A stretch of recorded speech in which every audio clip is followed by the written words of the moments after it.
Hello again, everyone. Welcome back to Lego Building Friday.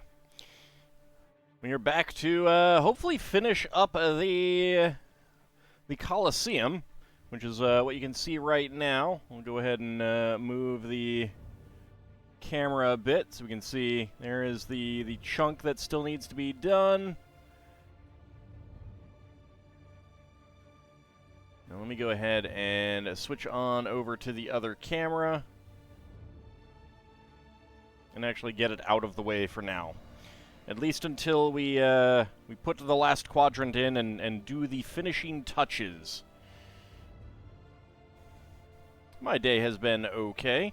I did unfortunately get some bad news a couple days ago. One of my uncles passed away, unfortunately, so that was unfortunate. He was not in great health, unfortunately, so it was not terribly unexpected, but it's never. Even so, it's never it's never really expected either, and stuff like that. I hadn't seen him in quite a while, though. They kept to themselves for the most part. Not any real reason, just that was just how they were. Wow, there's still water on this. Jeez, I spilled my water on Wednesday, and apparently his bag is still wet.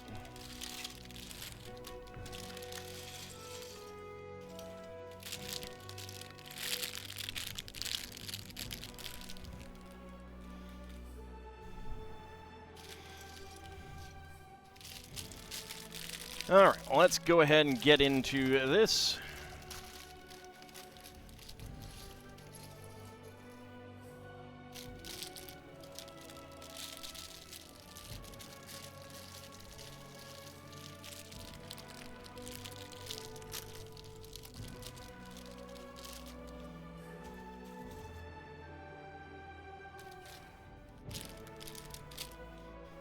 I'm going to put this up here a little bit for now.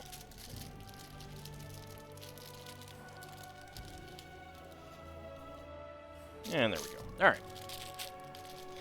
So bag number 33.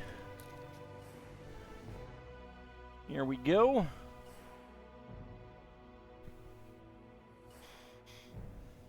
All right. Pretty standard beginning. Let's go ahead and move these out of the way. You assume I won't be visiting the Kennedy Center anytime soon?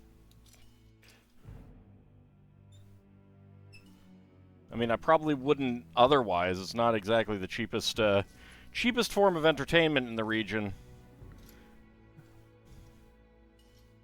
Even when the reasons I think you're bringing it up for are not in place. Howdy, Anthro Lizard. How's it going? I did used to work in such a place that I drove by the Kennedy Center every day.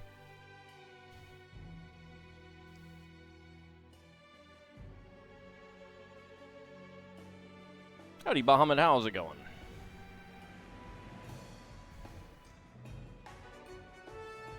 Unless there's some other reason that you've mentioned that not a rogue AI.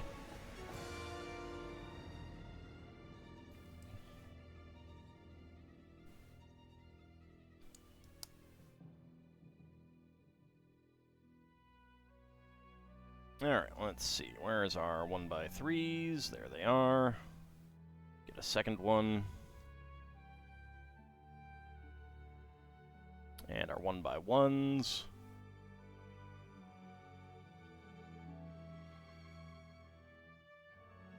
I'm okay.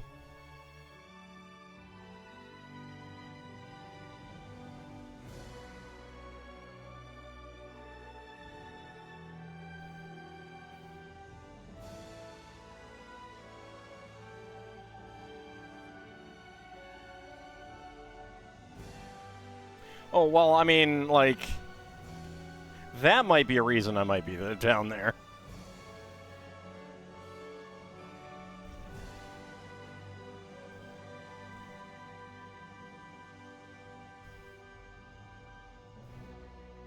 Alright, next up. 3x3. More 1x1s. You know, as I was getting ready to begin the stream, I was looking at the parts on the bottom of the each of these sections.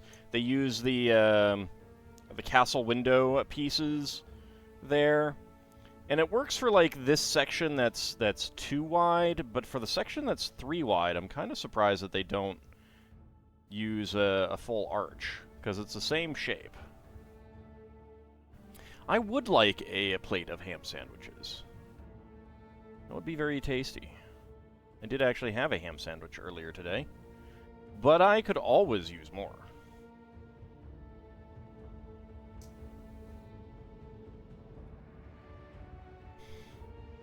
No such thing as too many ham sandwiches.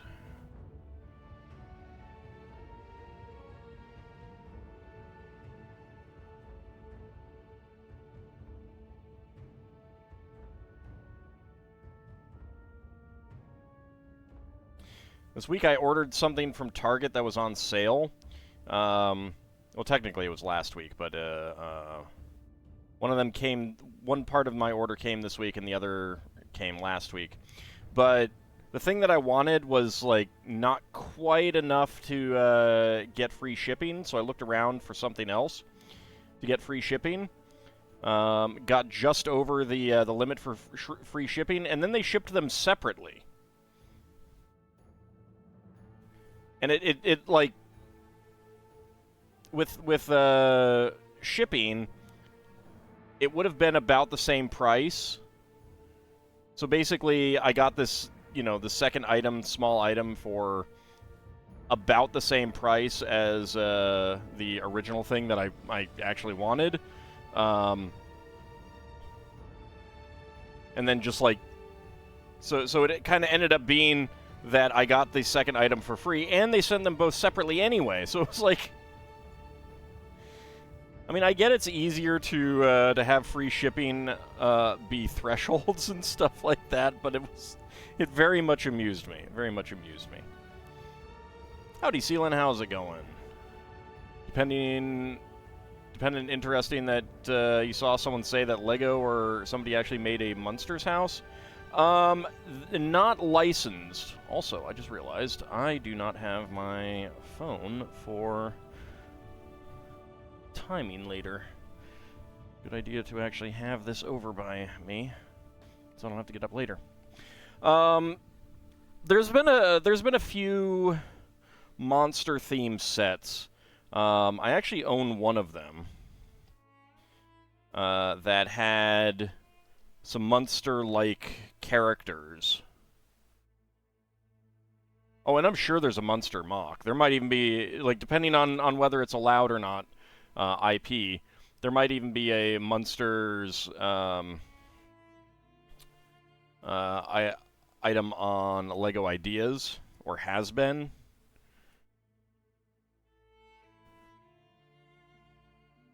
Would not surprise me.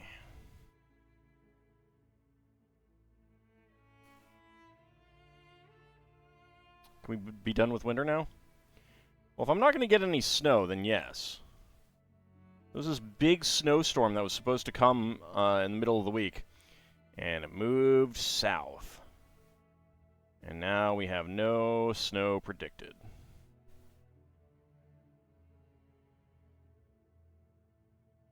Yeah, I mean, like, if there's no snow predicted, I'd prefer 50-degree weather.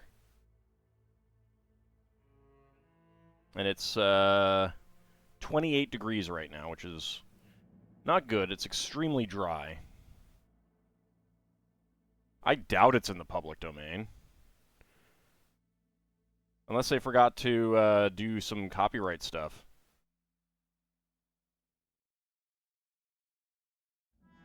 Copyright's been extended for quite a while.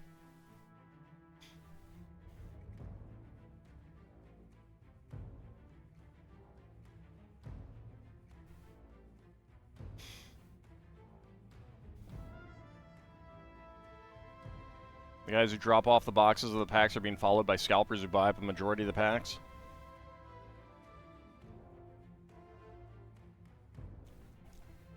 Yeah, my thing at that point is to just not, like, make them eat the loss. Either the company manufactures more, dramatically undercutting their value, or basically have everyone collectively say, nah, we're okay, we don't care about the pack.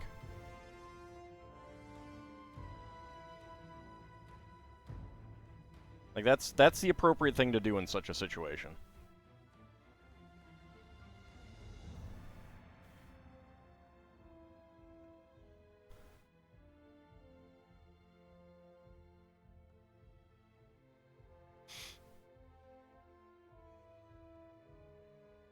Like, I don't have a big problem with some resellers existing.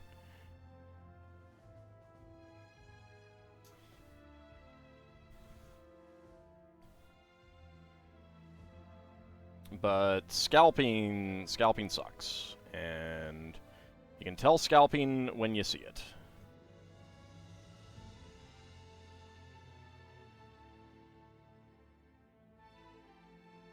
Have to see about that, but you'd really love to make one. You did mention. Well, I mean, that's how, like, the Seinfeld set and the Friends set, or one of them, got to actually be sets, so make something and put it up on LEGO Ideas, I'd say.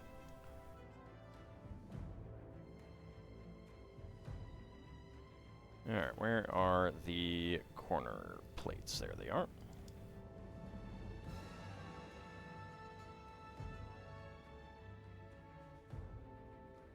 I mean, LEGO Ideas is just a pretty fantastic thing, I think.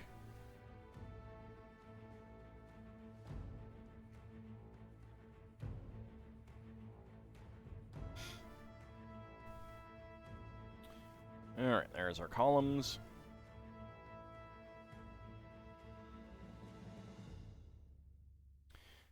I think it was the scalpers. Yeah, like, I mean, I can... Especially if they were opening those things.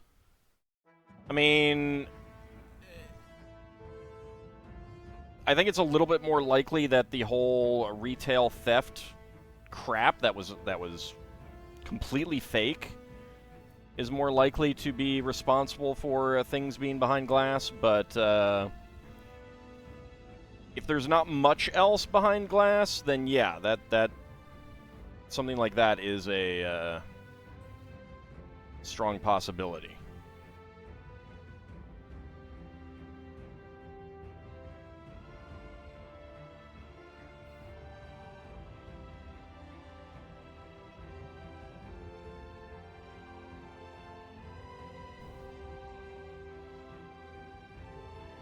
Just wait until another old school IP enters the public domain. You know, they're going to make a horror movie out of it, like Steamboat Willie and Winnie the Pooh. Well, yeah, but who cares? Like, unless it's good, who cares? Oops.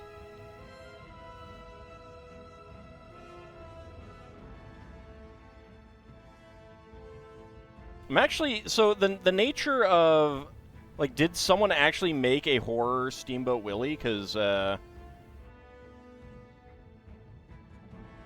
nature of Steamboat Willie is actually kind of difficult to do anything with other than release your own copy of it. Like, the nature of partial IP public domain makes it very difficult for people to actually use it.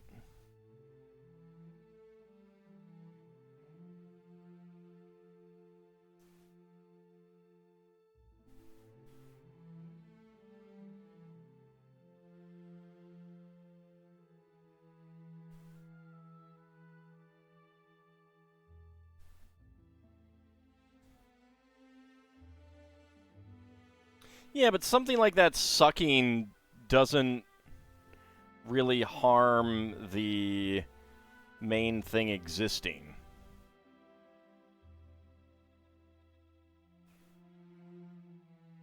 And if it sucks, it's probably got no legs. Probably has no staying power.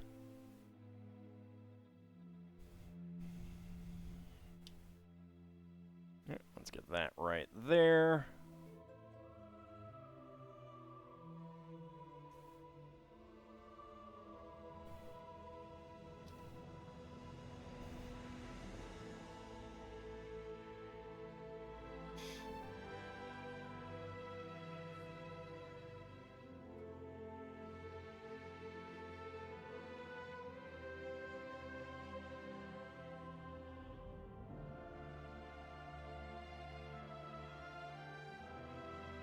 Alright, where is another 1x3 panel? Should be right over here. Yeah, we are using 1x3 panels. Did they put it somewhere else? No? Alright.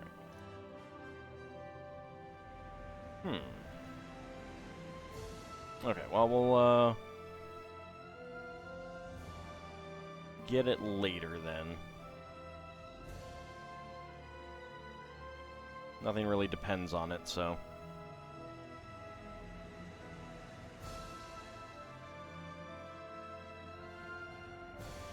Studio seems to hate you doing massive things unless you do subset everything. Yeah, it can really, really chug at times.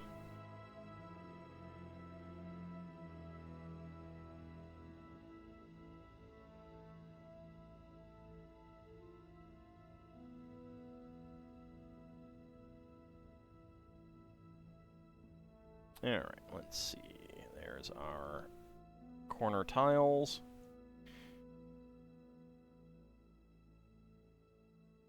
I mean, subsetting is a good idea for anything kind of modular anyway. It means you can focus on just that part.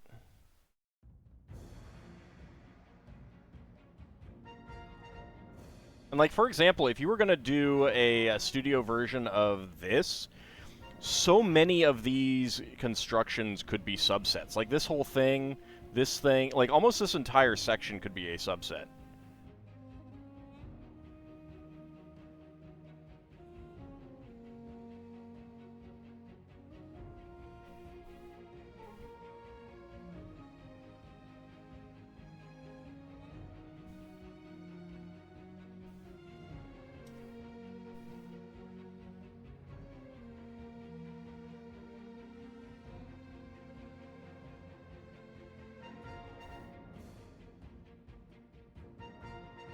I mean, I made so many, like, when I was back using AuldDragon,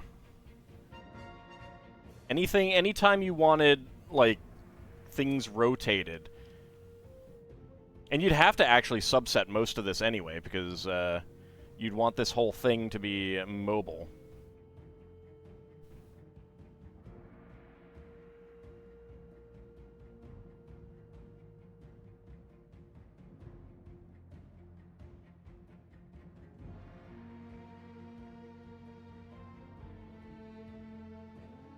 And another pair of slopes.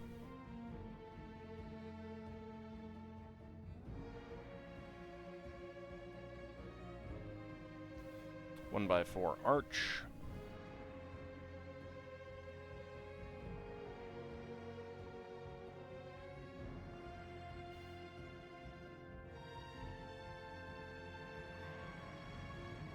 There is a leaked picture of a new Jurassic Park set coming out that is a skeletal Tyrannosaurus. It is like a display museum-style Tyrannosaurus skeleton. It looks pretty great. Like, I have not paid that much attention to the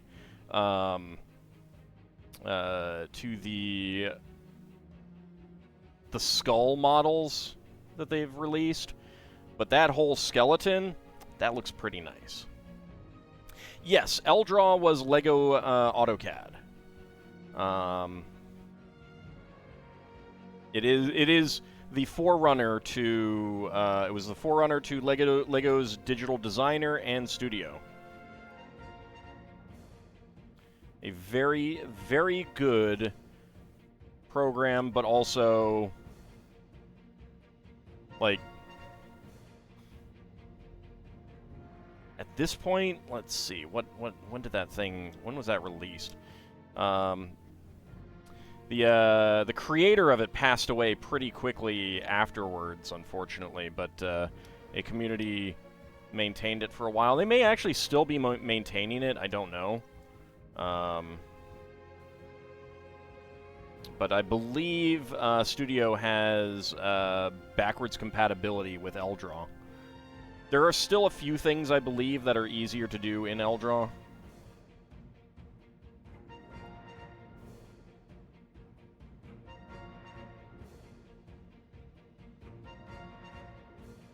I actually made a at least one part for AuldDragon. There's at least one part in its dataset that is authored by me.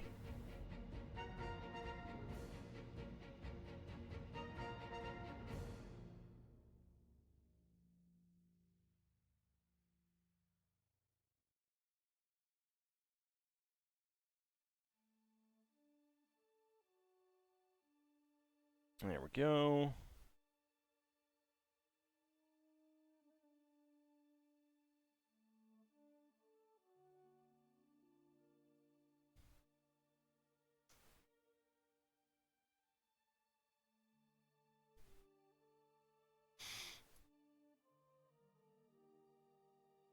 And I have some super duper old renders that I did with AuldDragon as well.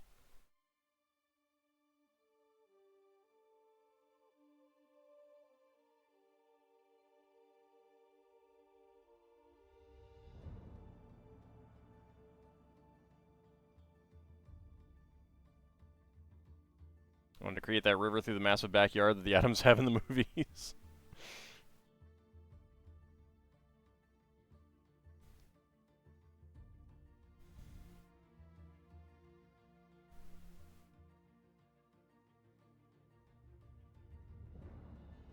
Yeah, I still have some models that I have not finished in Studio, and I need to get back to that. One of these days, I will have time. There's the other one by one.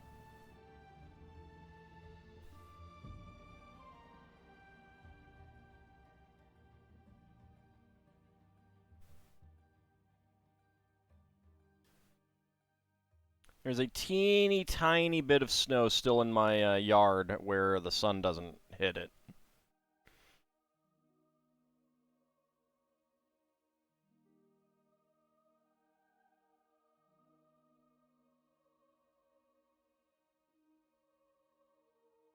Not enough to matter, though.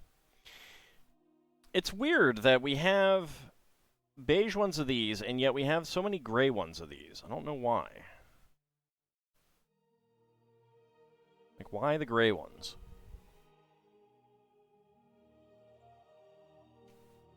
Right, 4x6 plate.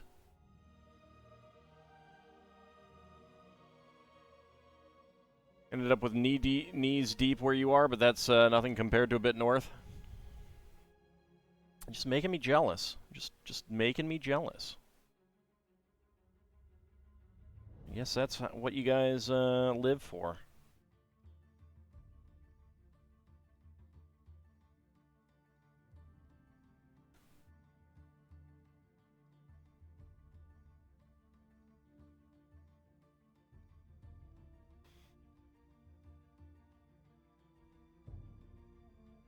Yeah, it is exceptionally dry here. We got a ton of rain not too long ago, but when it is as cold as it's been, it does not matter that much.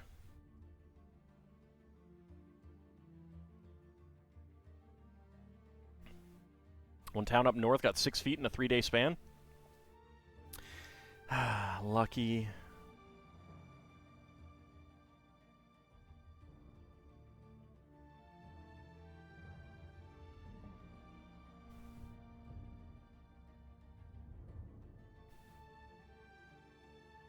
There we go. Got a 2x3 right there.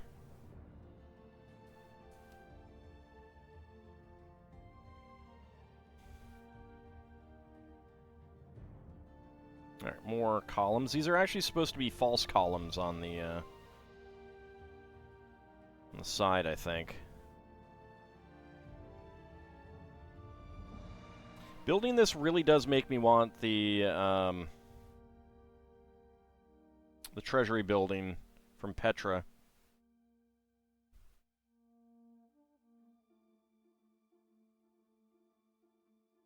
Really, really does. That'd be a great architecture set. It's causing roof collapses, highways shut down, can't get goods in, can't get out. Well, yeah, but I mean, if it was here, then that would not... It would not last that long. It would warm up pretty quick.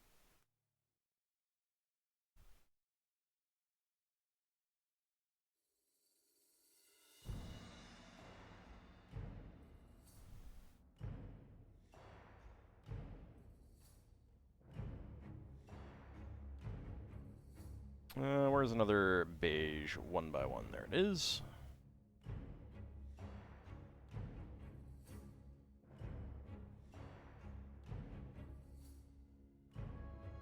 Falling Water is a Lego set, and it is a Lego set that I own.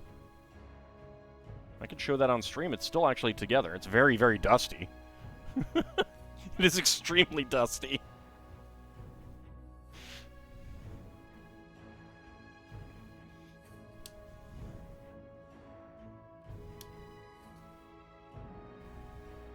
It's actually kind of due for a new architecture set version, I think. I'm surprised that they have not done that one. Do you like the World of Wonders Lego set that did have Petra in it? Yeah, it did. It is tiny, though. And actually, it didn't have it had it didn't have the treasury building. It had the other one that is very similar.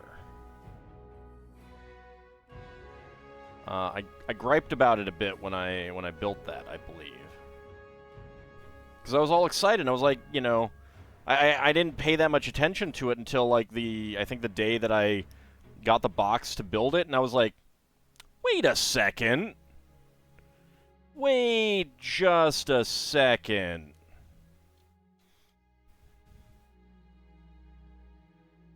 Oh, hey, there's the panel piece. See, I knew it would just show up. So there's another building that is basically built into a cliff wall rather than a canyon wall, with a very similar design, but it's higher, and it's not quite as well preserved on the top. That said, the treasury building has a lot of water damage and bullet holes.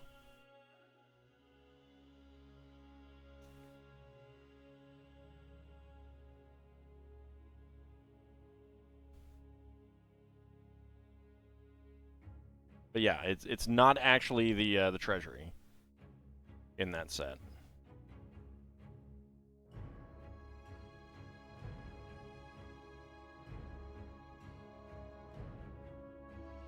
It's still a good set. Don't get me wrong.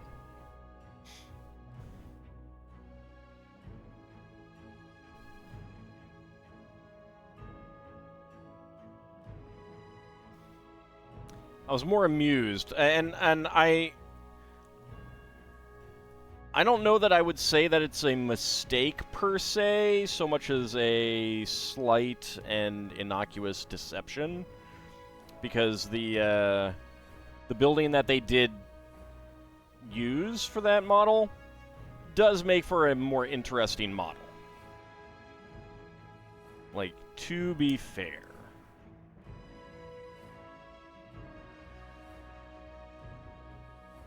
Oh, speaking of ancient stuff, I did see that a tomb that they discovered 2 years ago, they've confirmed is Tutmos II's tomb. He was Hatshepsut's husband.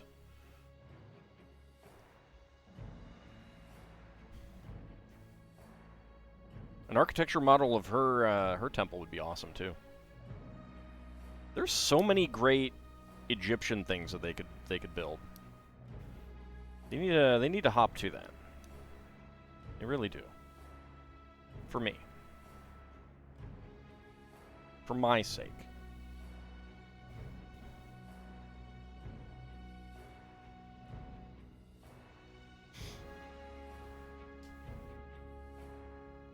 Unfortunately, it is in terrible, terrible shape.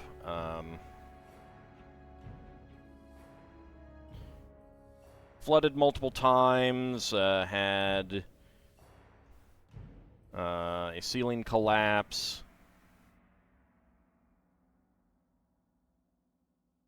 That's the thing, is that they built a lot of the tombs, a lot of the tombs in the Valley of the Kings and Queens and stuff like that in what are called wadis. Wadis are areas that they're basically dry riverbeds that during the rainy season will become actual rivers and stuff like that.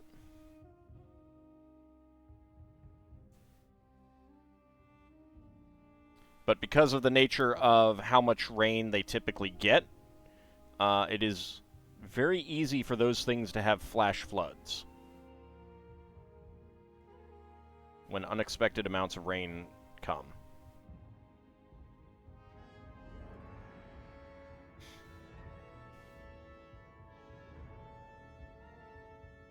But yeah, like a Temple of Philae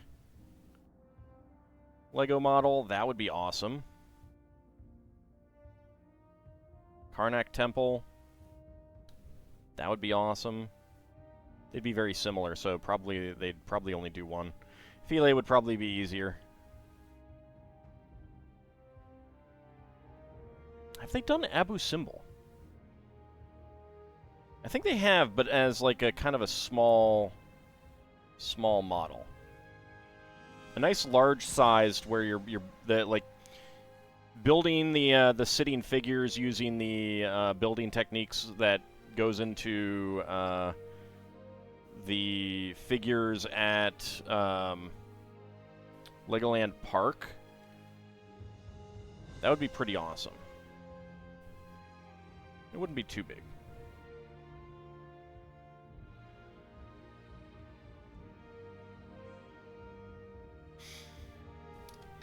Oops.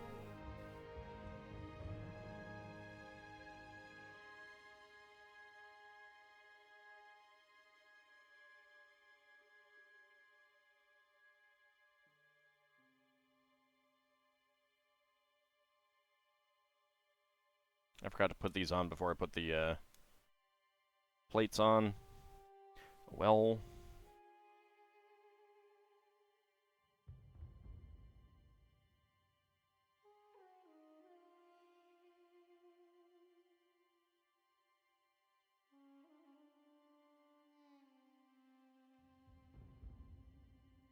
I'm not familiar with that one.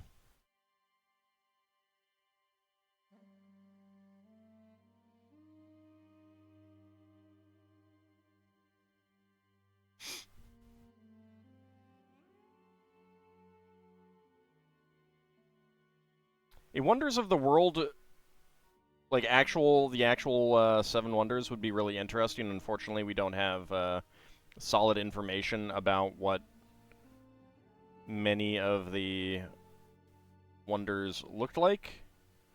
They have, of course, done one of them already.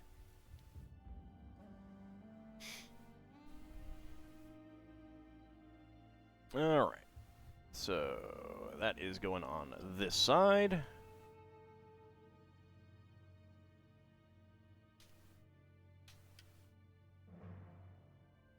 Oops.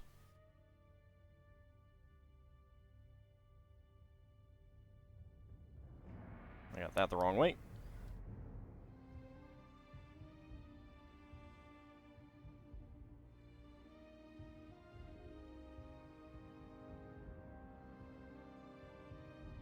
There we go.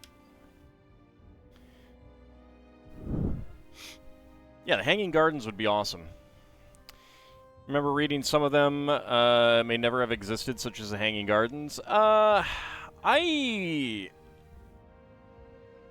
don't really believe that. It is more likely that what they looked like was probably just, like, may have been an exaggeration or something like that.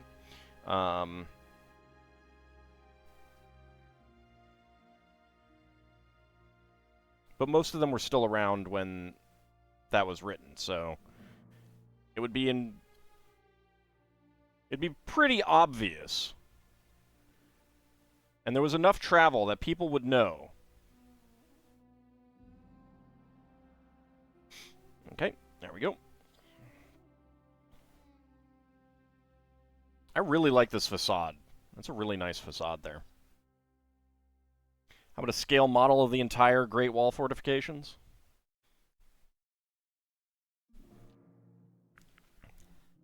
I mean, maybe very, very tiny scale. Have they done a set with the Temple of the Kings from Egypt? I'm not sure what the Temple of the Kings is that you mean. Alright, so spare parts. We got a tan roller skate, tan 1x1 cylinder plate with hollow stud, and beige 1x1 plate.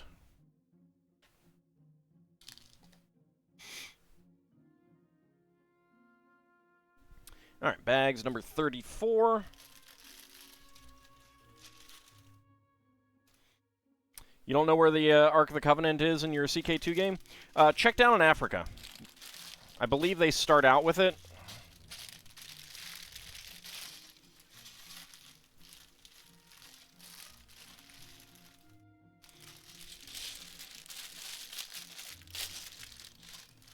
It is possible that one of those, like the family that has it, no longer is no longer landed, and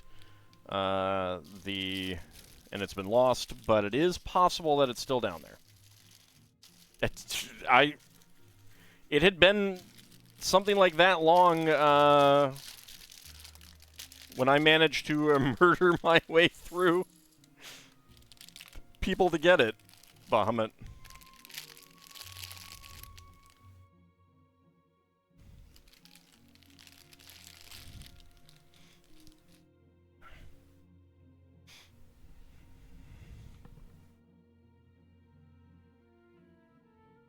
I'm not sure what you mean there, Skycast.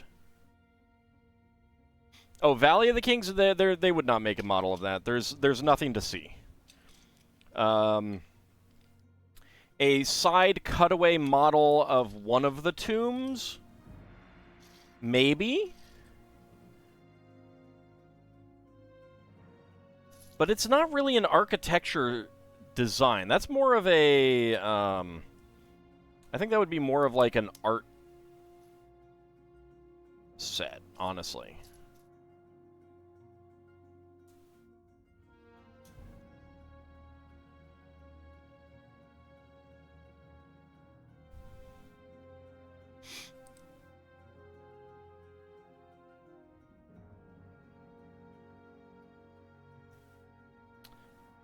Like, I don't have a good picture of many of the tombs. I do have some, but like the only way that you'd get an interesting look would be a cutaway. They would tend to be a little bit too small to get good art on that. So you'd really more want to get like a panel.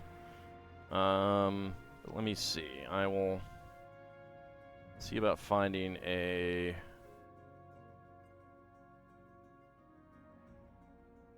picture of the Valley of the Kings.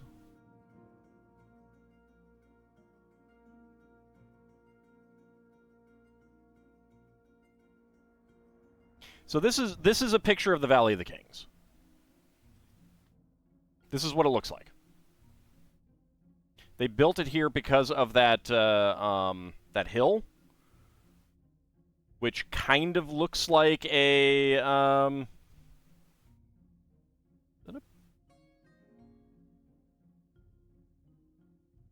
Oh, no, that's the light. All right. I know what that is. Okay. Thought I had something on my screen.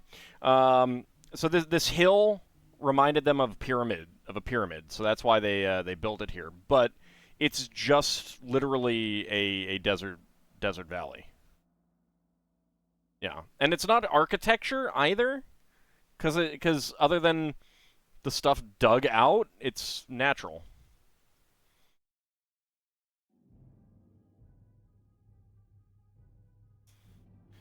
Looking at a site with a picture of a Lego set that was monsters themed, and it's just wall-to-wall pictures and no backdrop for the text to be readable. Go to Brickset and look for the monsters theme then, and you can look at all the sets. And they'll have all of the pictures from Lego's website from the time.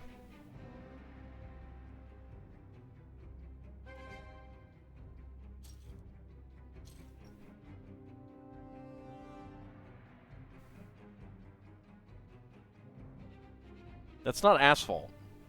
Not a rogue AI. I know what joke you're making, but it's also not asphalt. It's concrete.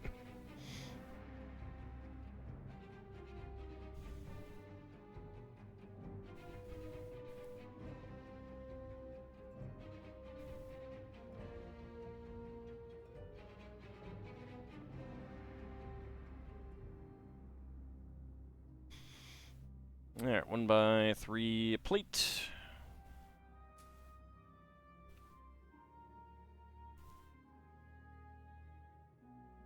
But yeah, I mean, there are some really neat tombs that they could definitely do, but getting the sides to be decorated would be a pain unless it was just like printed or stickers. So, not really worth it at that point. But you could definitely do some big, nice panels in the art line.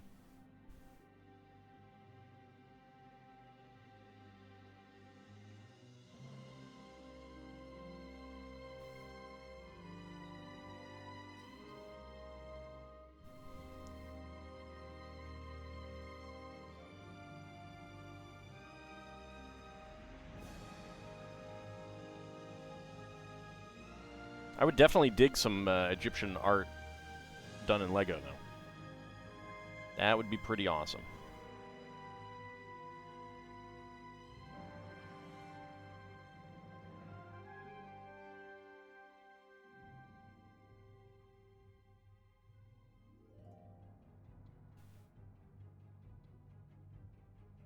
Alright, let's see. A pair of 1x2 slopes.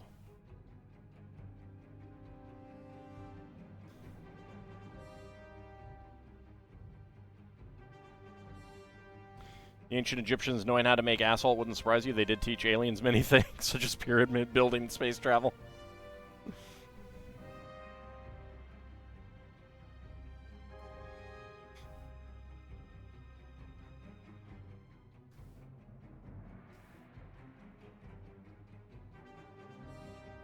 They were very skilled at architecture. Howdy up, Cody. How's it going?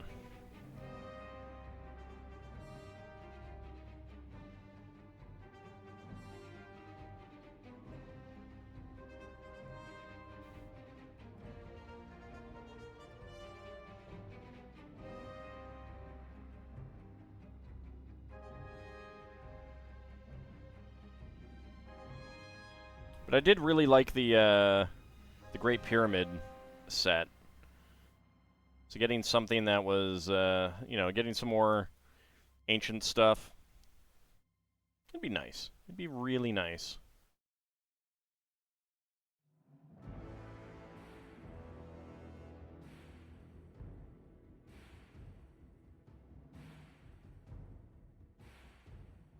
It sucks that there's only like 1 or 2 architecture sets per year.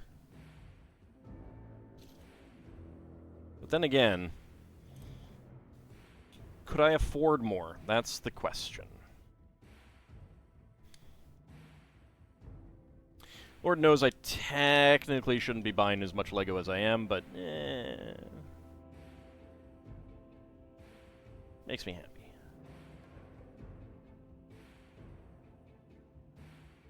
I do need more income, though.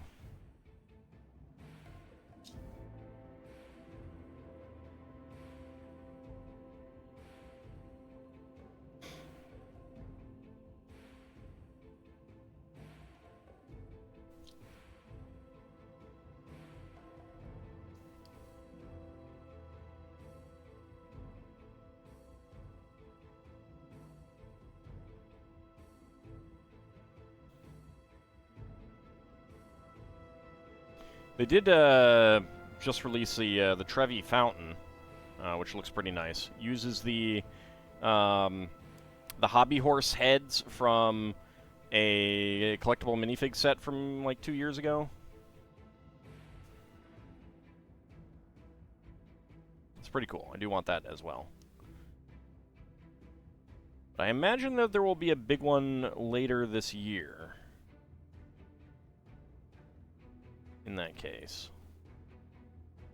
Feels like there usually is one big and one small, but I don't know. You threw a euro in that fountain?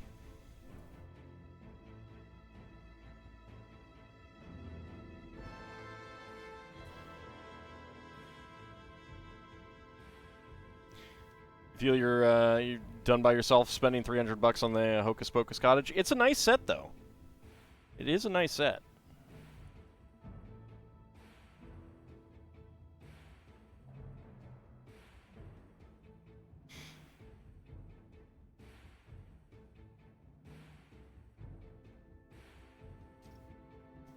I'm not sure what they would do with ancient huts. That's not exactly, like... Oftentimes it's a circle of stone with...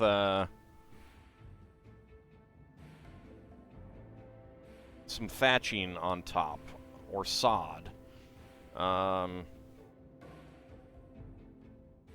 Unless they were going to do something really interesting with the walls to get it round and stone-like.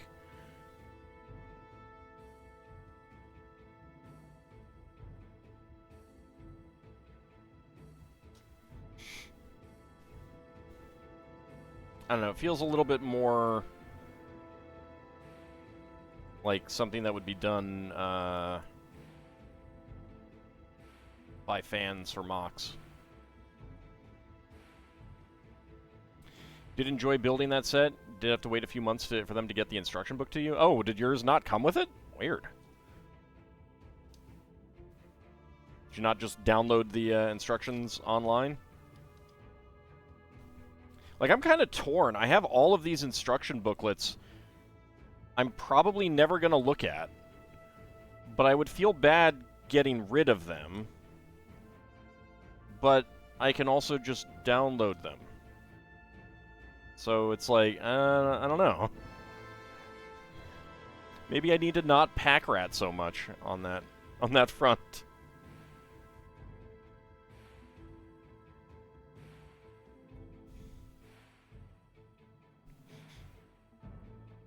I'm a huge pack rat. Got the instructions online, but needed to get replacements. Oh, the stickers. Right. Okay. They gave you the wrong book. Like, the wrong book was packaged inside? Weird. What did you get instead? Howdy, Shield of Hope. How's it going?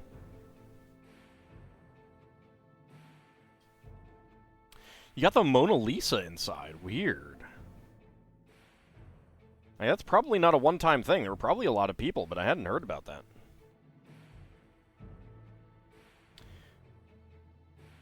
Hauling too much stuff is for henchmen. Well, get over here then.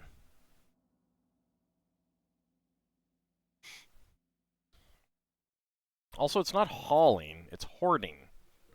There is a difference.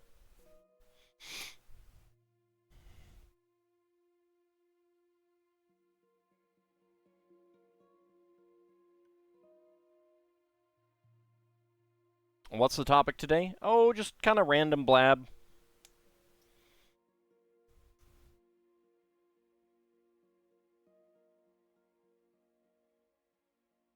Kind of random blab. We're closing in on completing this set, so that's exciting. First time they sent a replacement, they sent another wrong one. One book in the D&D set. Well, at least that one looks nice. That is bizarre. I mean, it's gonna happen to someone, kind of thing. I have a hard time getting too angry about that sort of thing, especially when they do actually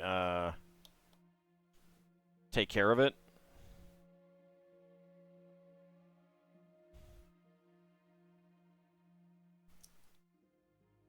Because, you know, I mean, mistakes happen.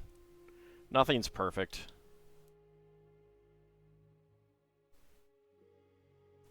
I mean, there was that one set that was missing 2 whole bags. And then there was the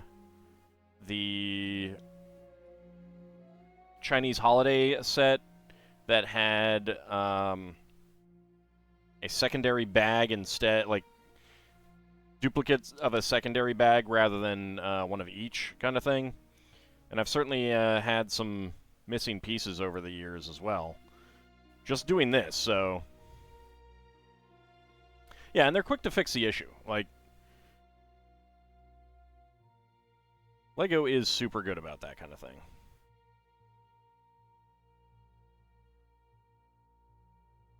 And I've seen plenty of people who it's like any little tiny mistake and they're just like blowing up in the face kind of thing, you know, like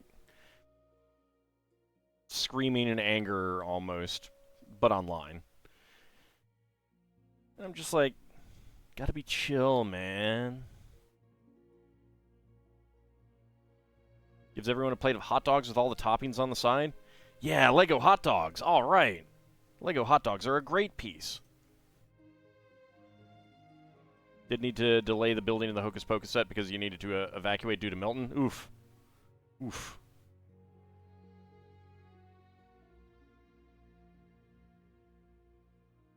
Howdy, Vigastry. How's it going? At least it didn't permanently derail it.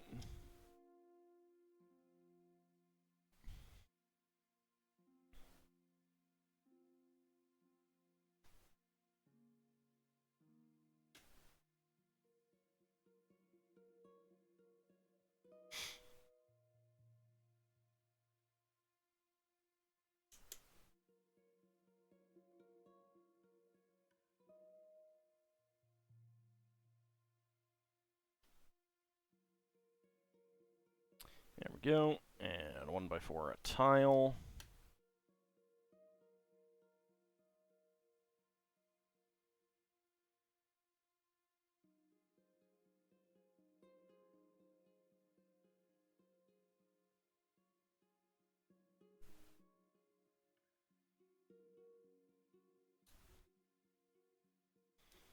I'll have to think about what to build after this. I have some ideas.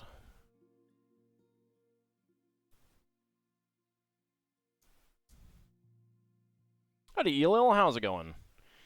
Ah, more Colosseum, the build that never ends. Ah, it's gonna end tonight. We are gonna go until we finish this tonight, because, don't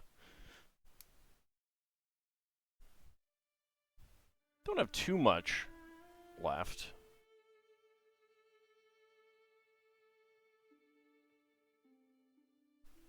There's 40 bags. We're on 34. So I think we can do it.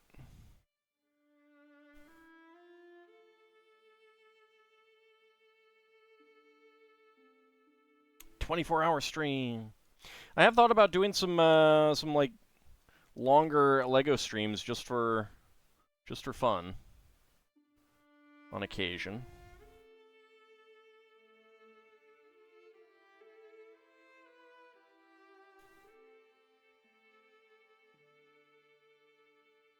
That would be pretty fun.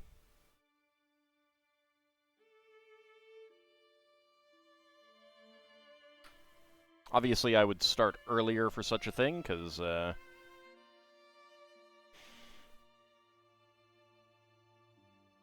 can be tiring.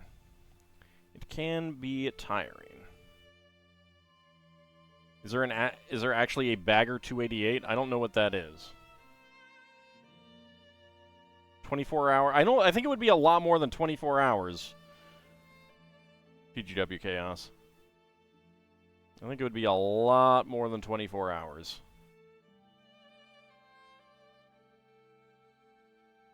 I think I've kind of given up on that. I don't think I have the patience for it right now. Maybe if things had gone differently lately. It's a bucket wheel excavator that is one of the largest land vehicles in the world. Is that the one that has the like the giant scoops on a wheel at the end of an arm?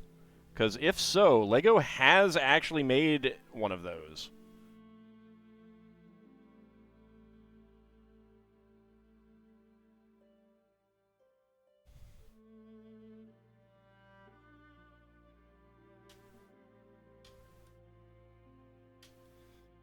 Okay, there we go.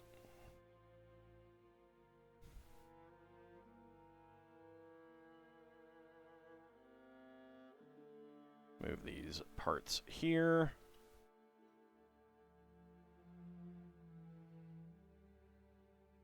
Yeah, it was a Technic set. Very, very, very large.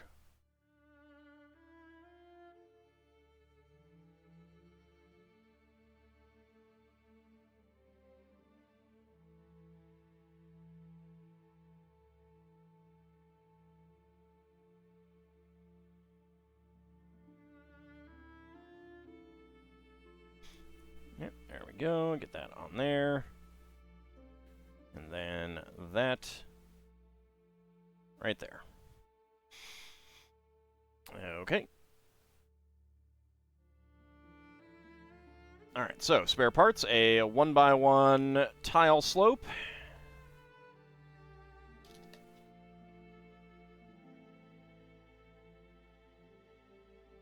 Alright, I gotta get the Colosseum back over here.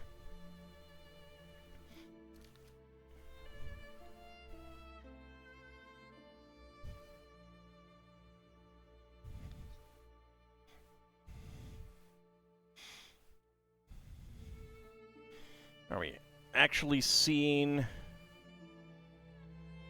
Yeah, we're seeing the part.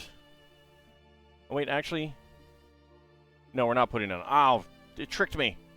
We're not putting it on yet.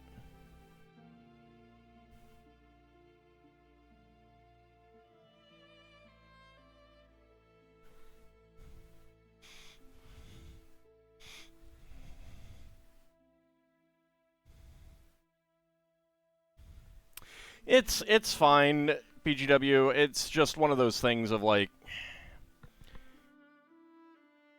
if I had done more off-screening earlier, then it might not be such a big deal, but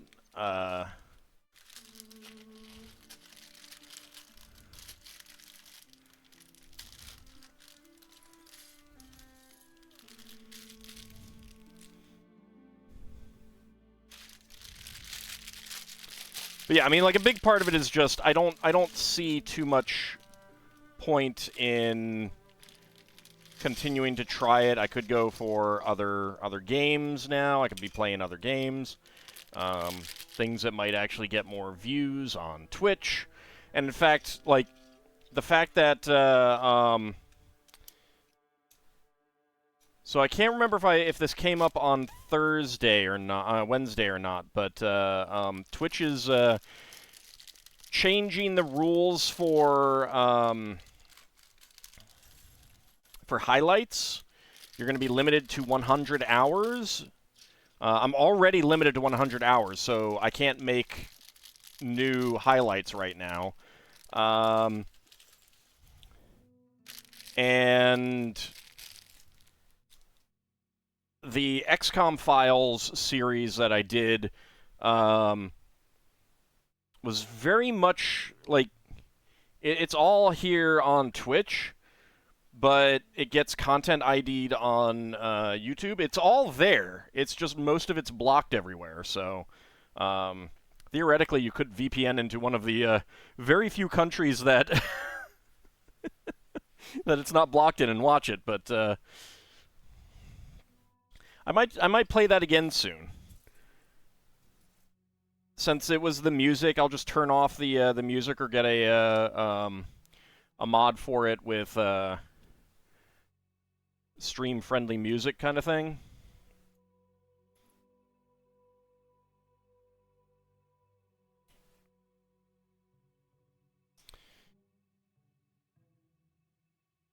But yeah, unfortunately, that is going to be going away, and there isn't going to be a way to watch the majority of it. So yeah, I might play that again soon. And there are other games that I want to play too.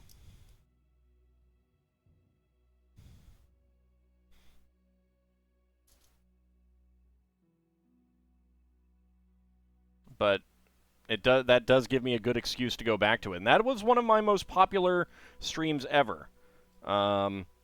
Outside of raids, we had some really good, solid viewership on many of those streams that I have not really gotten back to since. So would be good to revisit it and try to recapture some of that magic.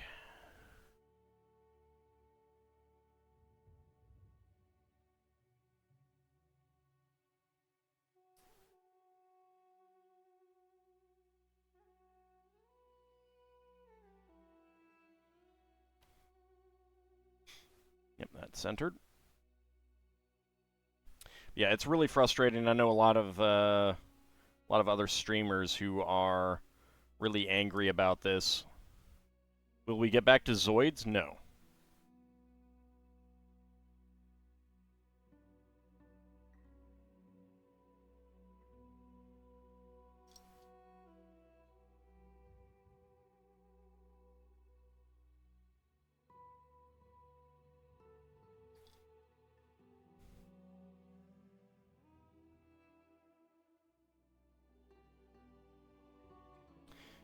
Feel bad for Garnet and FF9.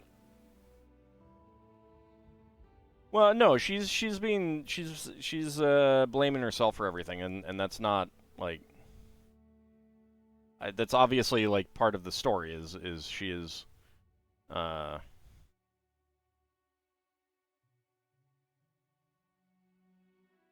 inflicting psychosomatic harm on herself, essentially.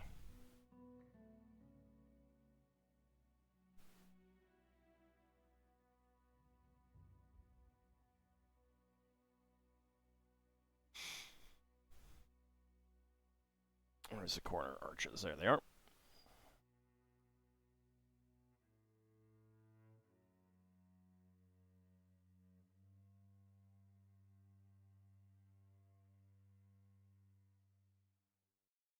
All right, set those aside because I always seem to have a problem finding them. There it is.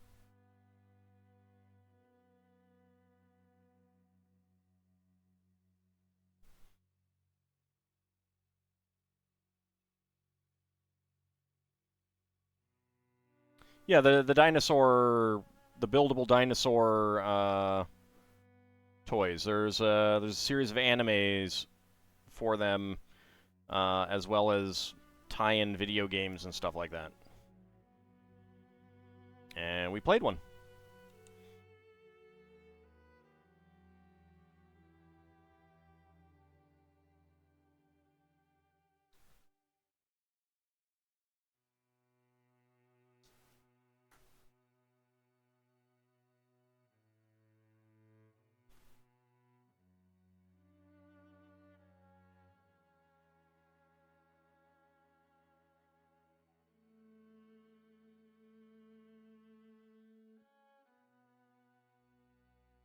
Yeah, I mean the toys were much older than the anime. I'm actually kind of surprised it took them so long to make an anime for it.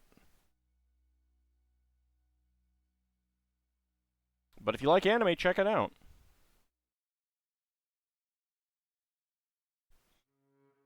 I have watched the anime. I think all of them?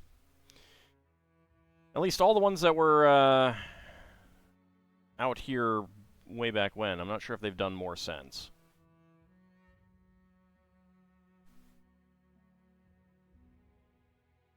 Remember the 80s toy line and a short comic series? I don't think I ever got any. I recognized them, but I never got any, which is kind of weird considering my love for dinosaurs.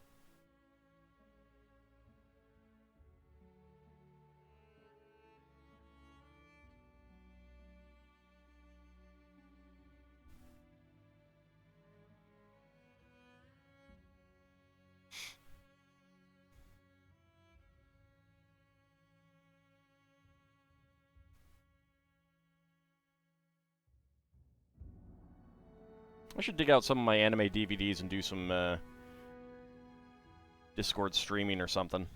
That could be fun.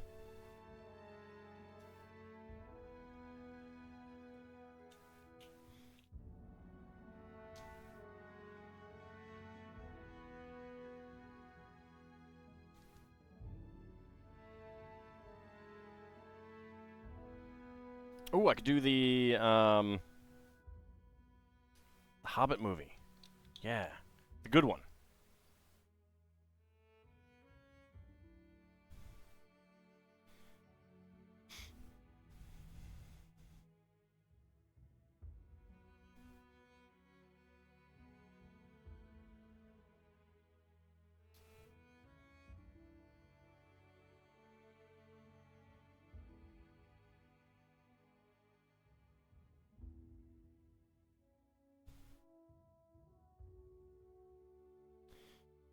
Was the Star Years line for Zoids that had mini comics with the toys? Doesn't mean anything to me.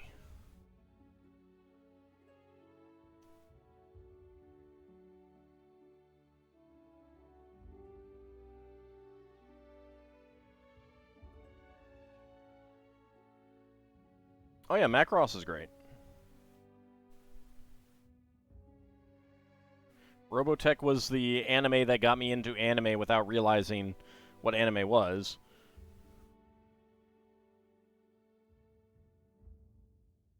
It was 1995's Sci-Fi Channel Saturday Anime. Well, it wasn't actually Saturday Anime at that time. It was that came later. It was they just had like a week of where they premiered anime movies. Was it 95 or was it 94 that they really started that? I remember there was one year that my cable went out.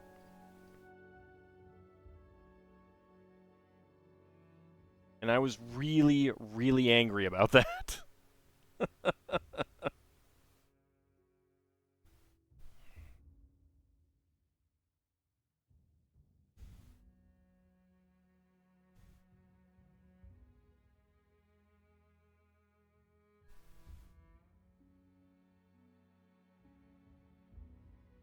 I actually bought anime on VHS.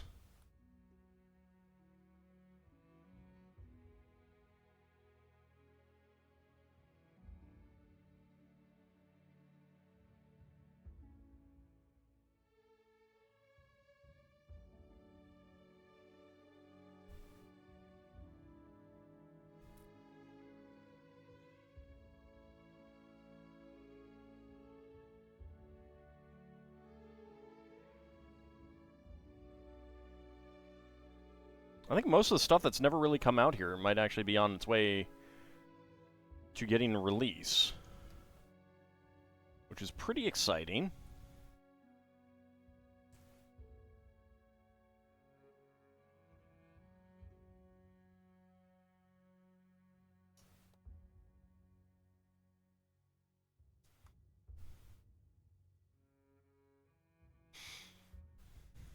Alright, a couple of these.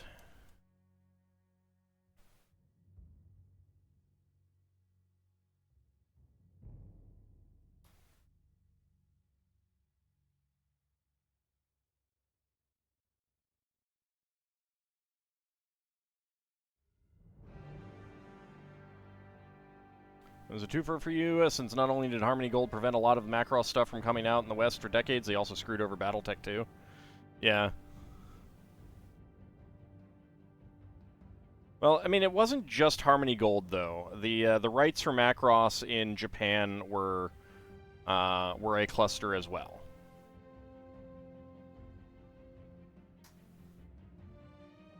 Like a real cluster.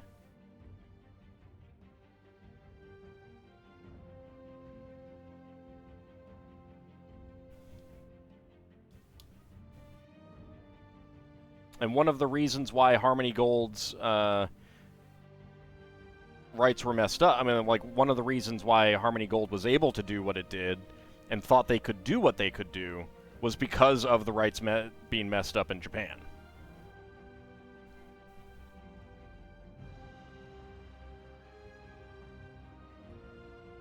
I have not gotten anything recently. Is that how a Macross figure became a Transformer? Kinda. Because I think that was a Bandai toy. I want to say. And they were just licensing everything. But the funny thing is, like, it's Skyfire in the anime, and then Jetfire the toy. And I don't think Jetfire ever actually got an actual toy during that time.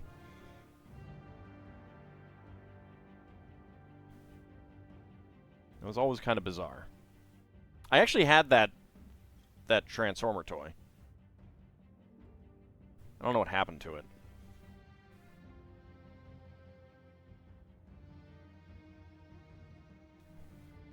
I love that toy, though.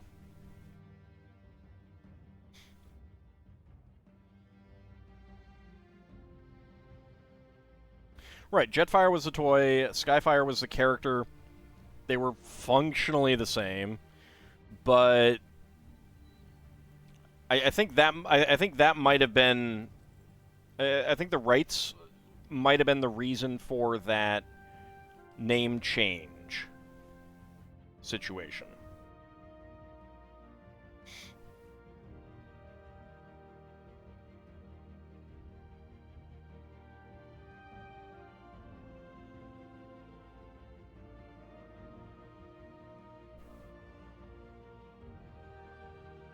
The Transformers wiki probably talks about it.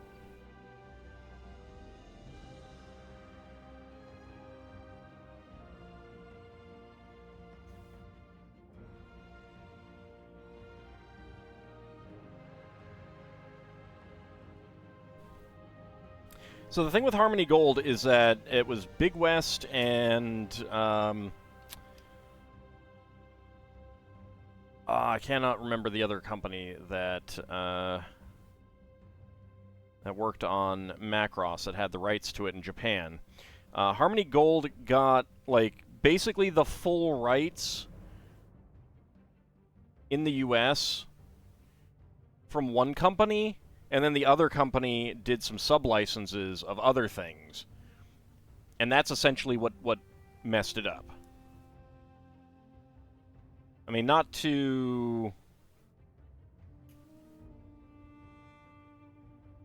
I'm not absolving Harmony Gold.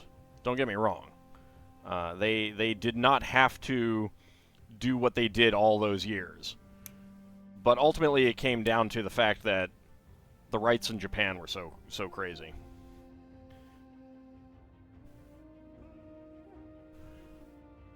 Which created the situation that they could do that.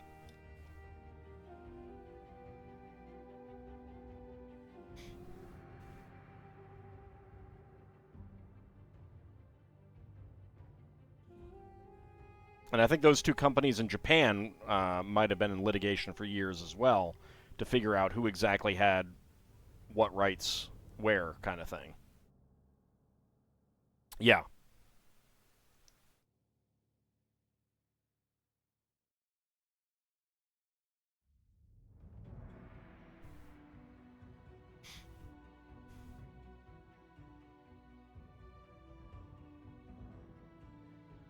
It definitely can be screwy.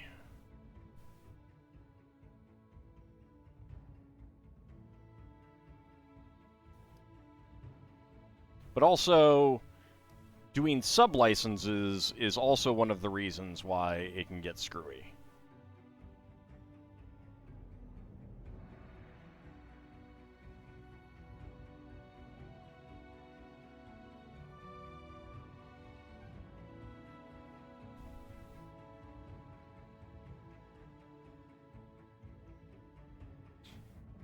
Like, it really annoys me that you can be in a situation where, like, Japan licenses some songs from an American artist, and then in order to license, get the full license for the music here in the U.S., the American company would have to go to the American artist to get permission. Like, I kind of feel like that should carry over automatically. If you're doing derivative stuff like that.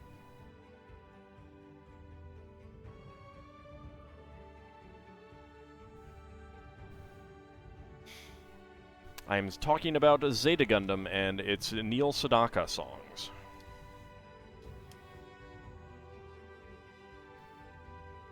Zeta Gundam's vocal songs, 3 of the 4, I think, are actual Neil Sedaka songs. And that's why, and that is why I cannot play Ayuk vs. Titans on YouTube. And in fact, I was planning on doing that on stream eventually. And I still might, but I can't keep the videos anymore. Because they're going to get content ID on YouTube.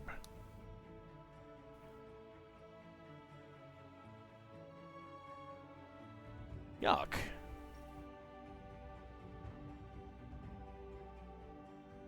I just realized that.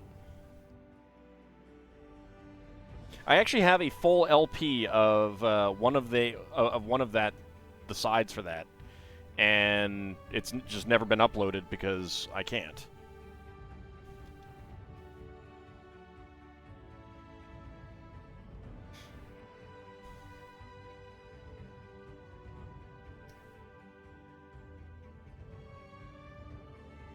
And I had, like, the only reason that I hadn't done streams of it before is that I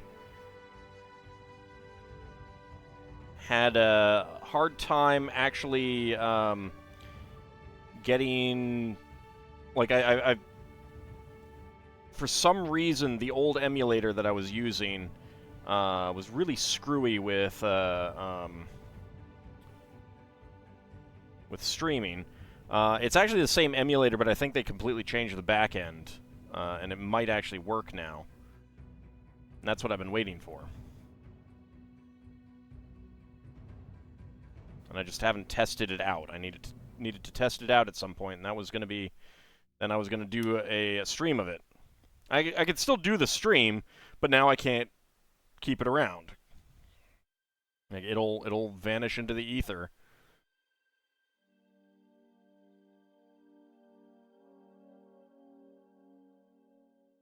Just like the XCOM files will. The other 2 streams that have not been moved over are Yakuza Like a Dragon and the Baldur's Gate Enhanced Edition. And the reason that I didn't move the Baldur's Gate Enhanced Edition over is because, A, I played the original. Playing the Enhanced Edition was to get to a point where I could import into Baldur's Gate 2 Enhanced Edition. And I forgot to preserve one of the episodes. And I didn't make a highlight of it until it was too late. And I hadn't noticed that the video, my local recording, because I had done local recordings of all of that, but my local recording hadn't come out, and I didn't notice it for a number of days until it was too late.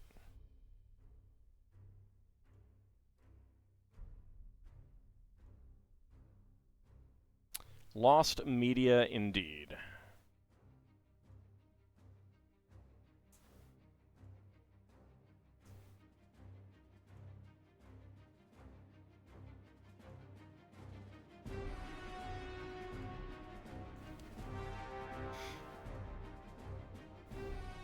So I am going to download all of the streams of Yakuza Like a Dragon, and I'm thinking now about actually creating a VOD channel on YouTube. But if I create a VOD channel, then I kind of want to, like, make a channel for my D&D streams and for my for the Lego building streams, like separate channels rather than have it all together, because I feel like specializing those will be more likely to have them grow.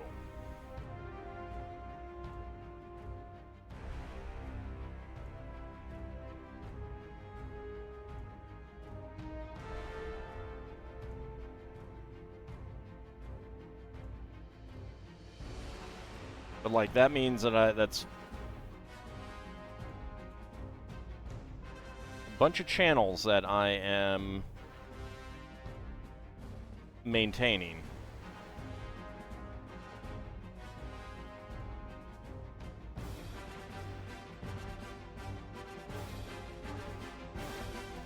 Yeah, I mean, like, if I'm already making a niche channel, then I should probably make them individually niche, kind of thing, is my thought process there. Like, that's the main reason why I haven't done anything like that until now. Yes, it can. It absolutely can. And that is why I would be considering it. Considering this, doing it this way. And VODs in general do not get the views that native content does. Because, I mean, some of you guys have already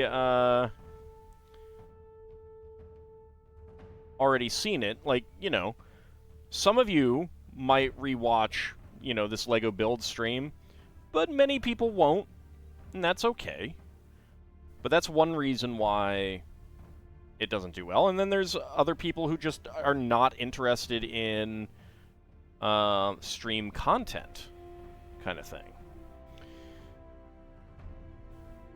So generally, and especially when the VODs are multi-hour videos.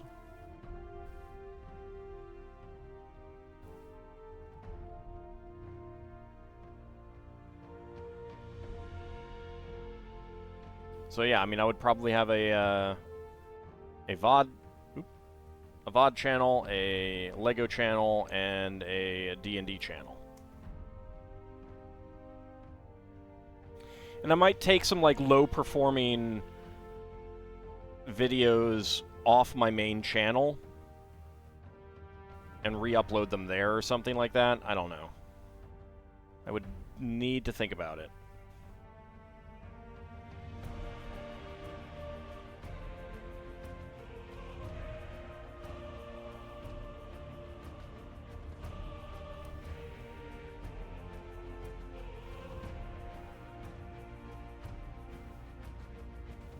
Luckily, we have a week before the next update video, so we'll talk about that in the update video and try to solicit some more opinions.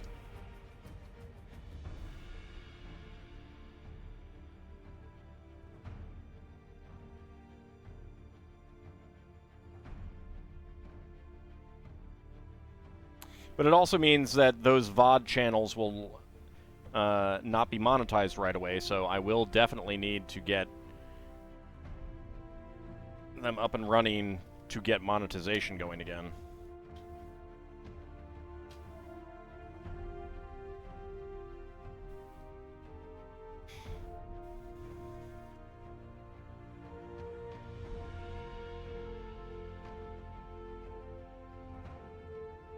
Alright, let's make sure that this is in camera. There we go. VODs are great for people who just need really long... Yeah, but there are fewer of them. That's the thing. Like, there are people who do like VODs. I'm not saying that there's no one who does.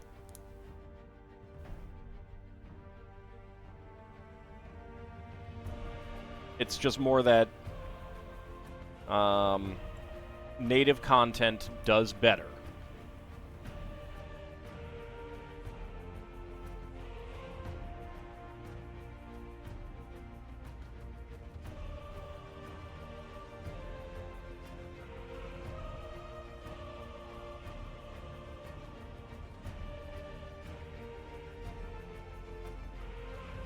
At least you're not required to revive your dead name? What?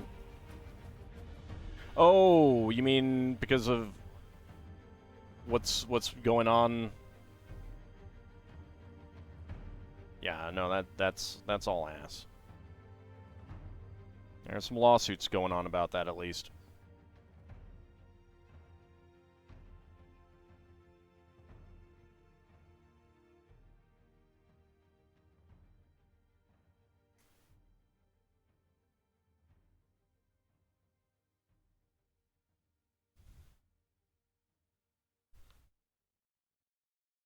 Okay, this goes on right there.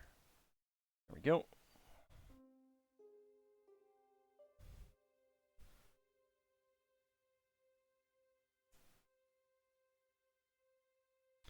That on there.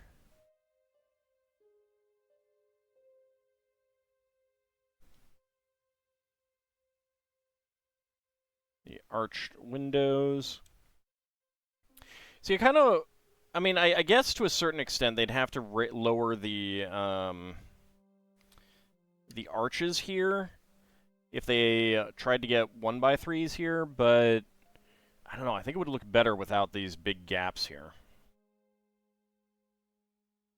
Okay, so that's going to go on there. Let's go ahead and get this put on. So this is all ready.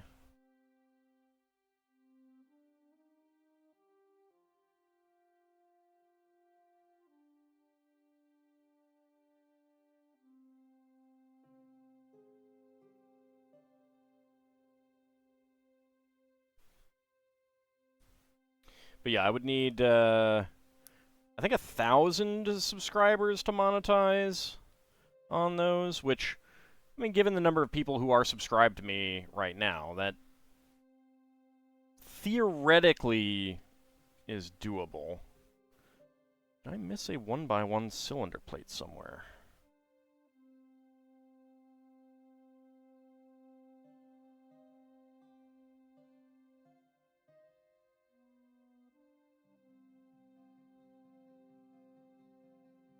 I don't think so.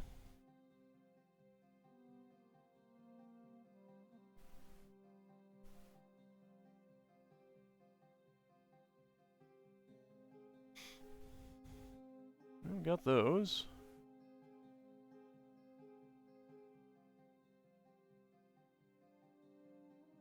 So I got that one.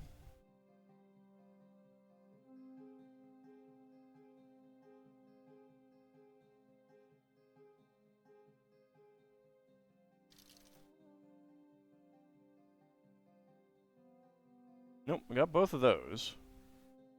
We got that one there. Got the one there. Was there anywhere else that had one? Either an isolated one or...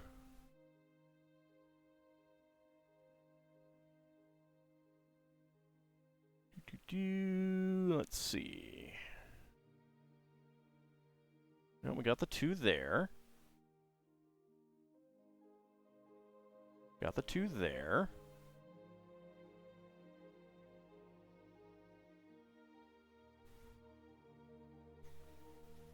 Got the two there.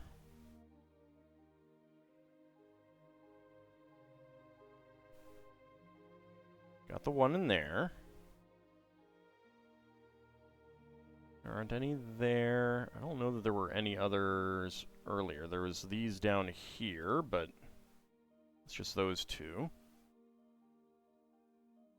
I mean, obviously, if I did miss one, it's not structural.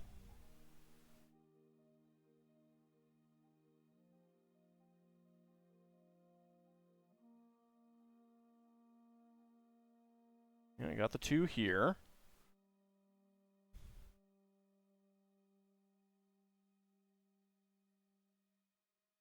And I got the two there, like I said. The other possibility was that I put a dark gray, or a tan one in. Nope. Alright. It just, I got two extras.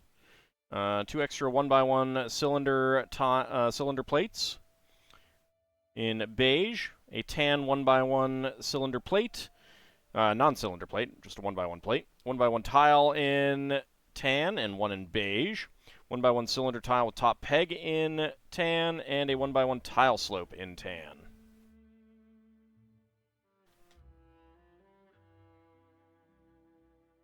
So I think I just got an extra one there. Alright, so let me put this to the side. Now we pull over the big model. Let's get back to the right place. There we go.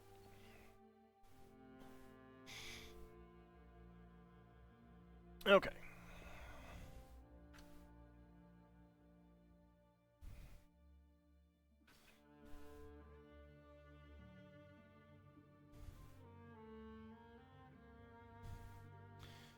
So this fits in there.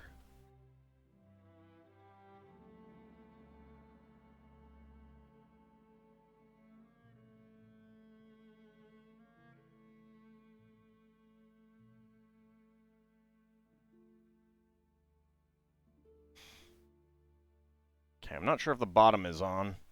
So let me rotate it.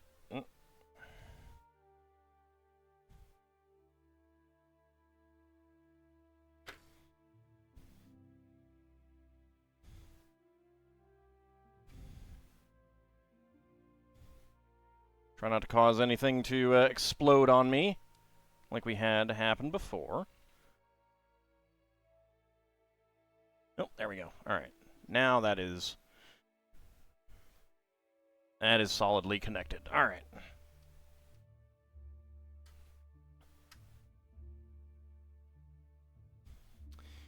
Now we have that right there. Put that on. All right.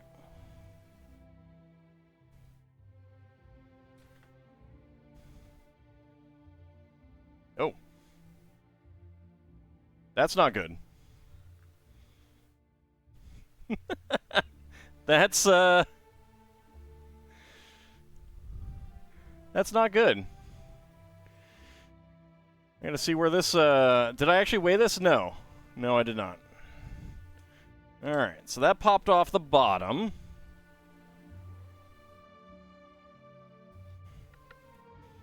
Okay. Let's be very careful. Can I see where that came off? I can see where some other ones started popping off, I think. Maybe that's okay.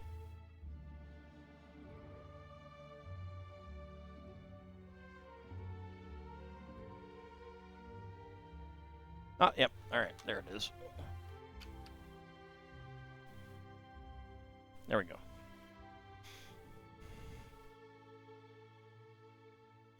Okay.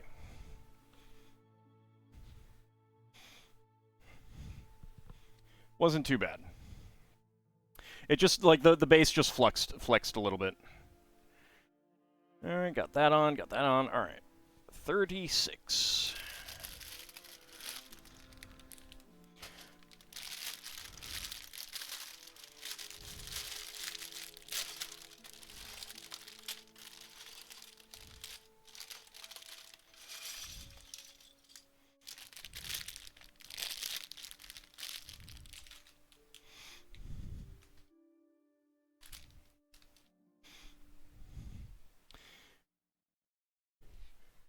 Alright, I need to remember what song is currently playing, because it is super duper quiet.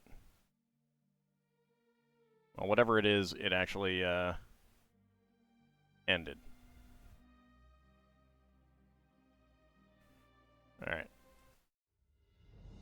Let's move on to something that might be a little bit louder. Well, yeah, it was one of my problems with the Imperator Rome soundtrack is that some of the tracks are very, very mellow and quiet, and others are big and bombastic, and you really did not get that with, like, CK2 and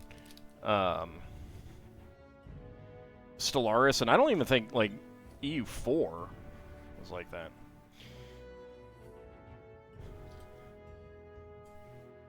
Alright. Let's see. Let's move these aside.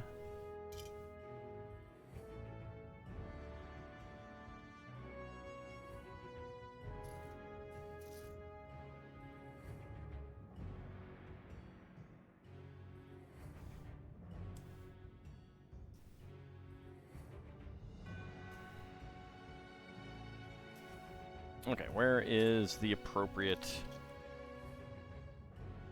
ball joint piece? There it is.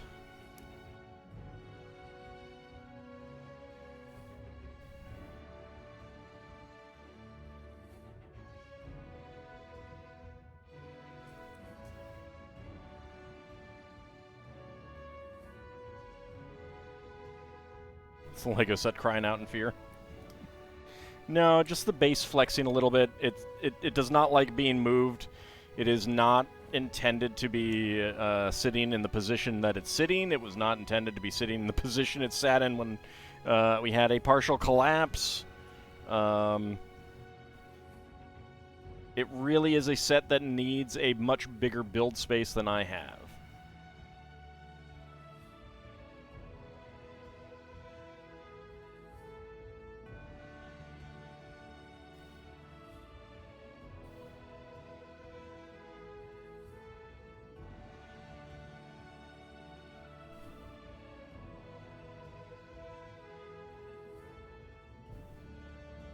It's not super fun ball. It's not going to do anything to you.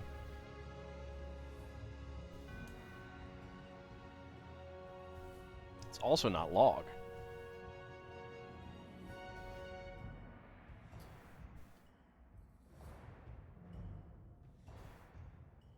There we go. Now a 1x2 panel. I need a 1x2 Technic brick. There it is. And a 1x2 tile slope.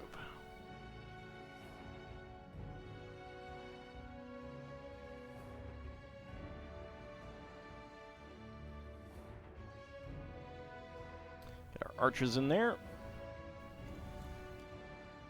Another arch. Pair of 1x1s.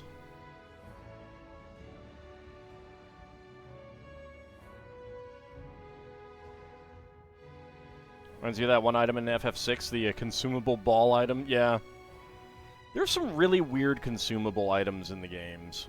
Various Final Fantasy games. Which are oftentimes just not very good. Like, it's fascinating to me how Daggerfall works with items, because like they basically just let you cast the spell in question. And they cast it at your current level and everything like that.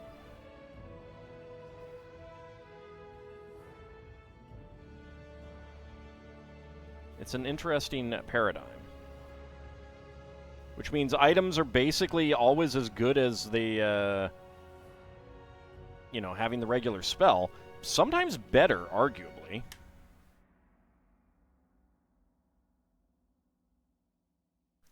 Because it doesn't cost MP.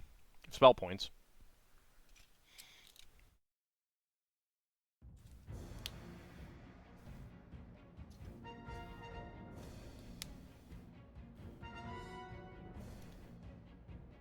Alright, let's go ahead and get the ball joints on here.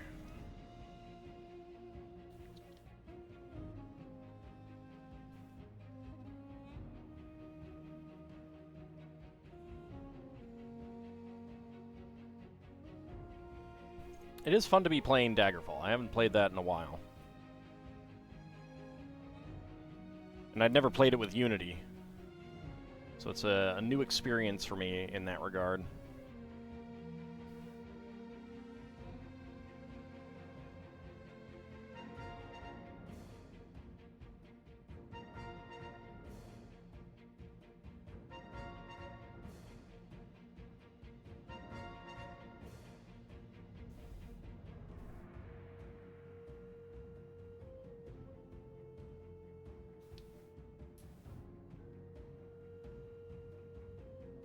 Cannot watch my Daggerfall vids with your wife present? Is she complaining about how I'm doing things?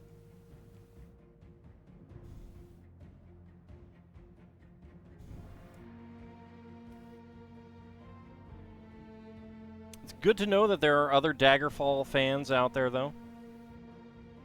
She keeps yelling at the screen. Good, good.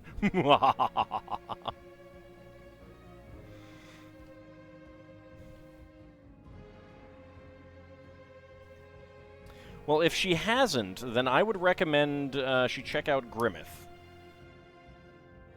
Grimmeth has played many, did I mention many playthroughs of Daggerfall. And he is the reluctant sage of Daggerfall.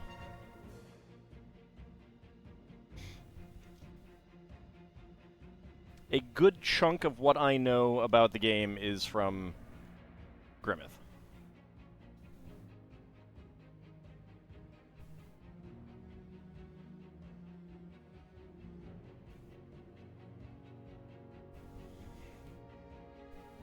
Basically, everything I get right is from Grimmeth. Just assume that.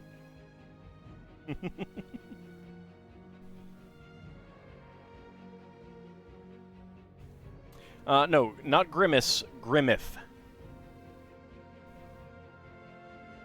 And there's just one M.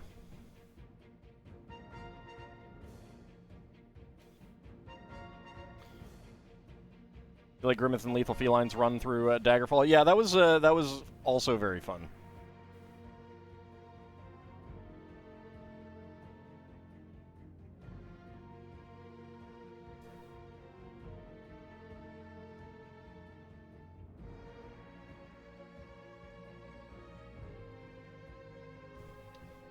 That's true. I never make a mistake except for comedic effect. That is true.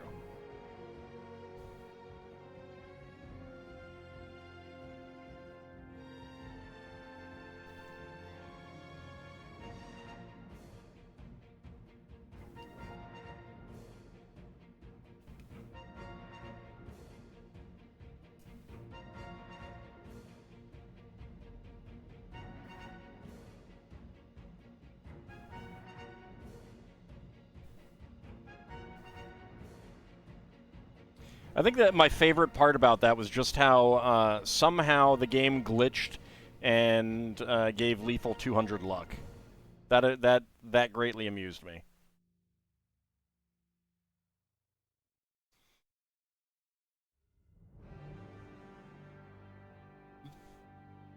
Well, if she looks for Daggerfall content on YouTube, then she probably already is aware of him. Yes. He is the reluctant sage of Daggerfall, after all.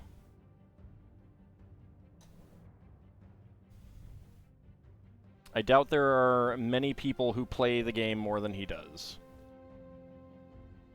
What does 200 luck do? Not much. It's like you're not even supposed to be able to get that. You're not supposed to be able to get above 100.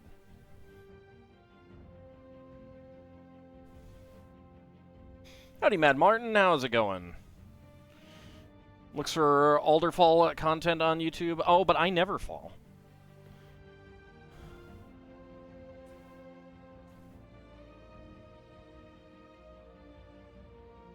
It is only the daggers that fall.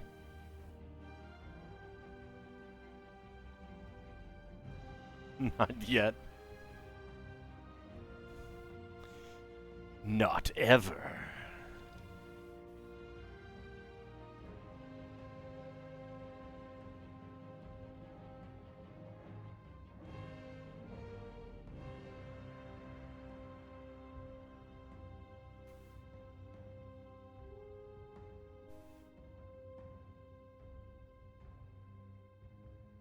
Spent the last hour making and scrapping Baldur's Gate 3 characters. Hey, if you find it fun. Oops. There's nothing wrong with that.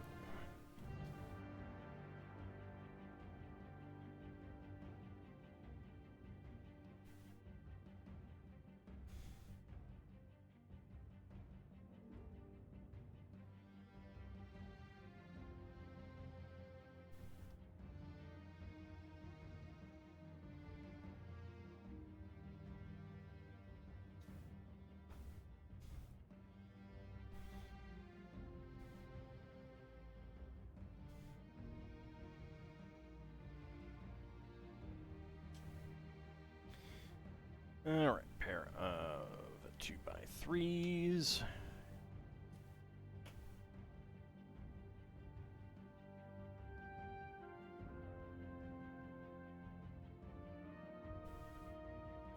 I mean, there's a lot of things I could be doing in Daggerfall to just completely break the game that I'm not doing. Like, arguably, I have done some things already to break the game. Kind of need to make a new damage over time spell, though.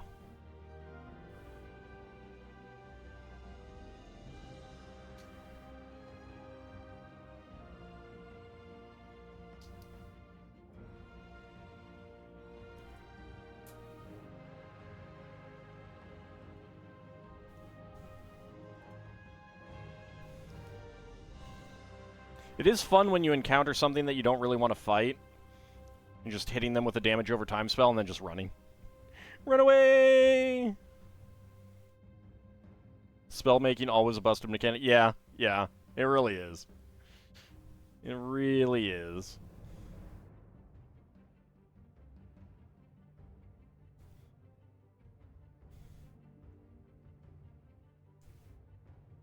I mean, it's kind of amazing just how busted it is, though, at the same time.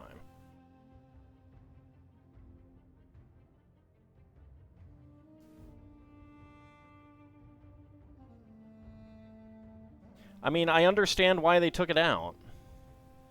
Is it in any of the games other than Daggerfall? I don't actually know anything about Arena. Other than I've, like, looked into it and been like, I don't know if I'd have fun playing this. I want someone like Grimmeth to play through it, so I don't have to. Up through Oblivion have spellmaking. Oh, okay.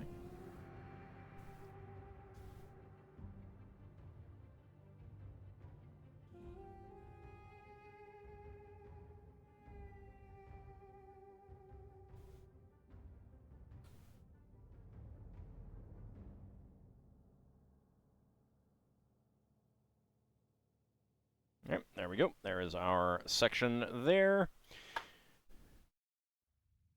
Alright, there is a 1x1 beige tile plate. Excellent. Extra. Let's move on to step 400. Bags number 37.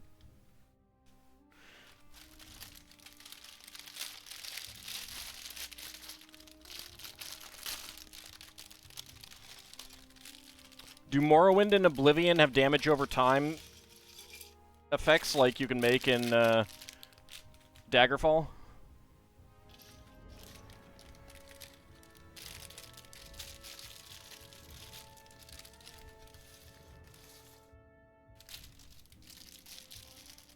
What is the max steps? I have not paid enough attention to know.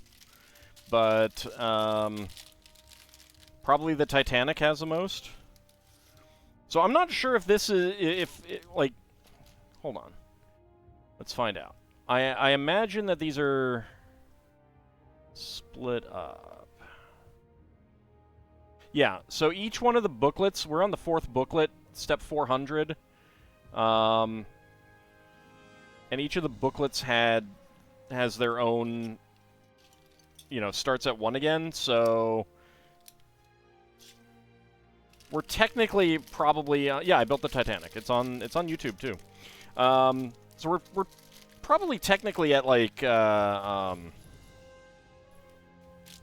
step 1600 now.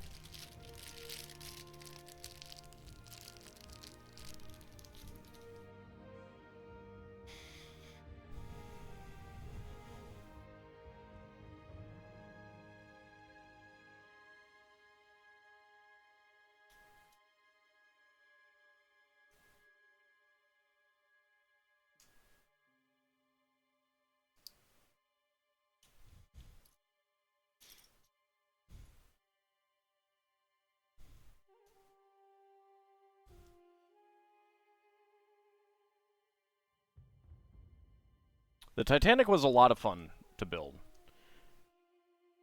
Not terribly repetitious. I mean, there were some repetitious things. There's always going to be. You had a sinking feeling I would build the Titanic, eh?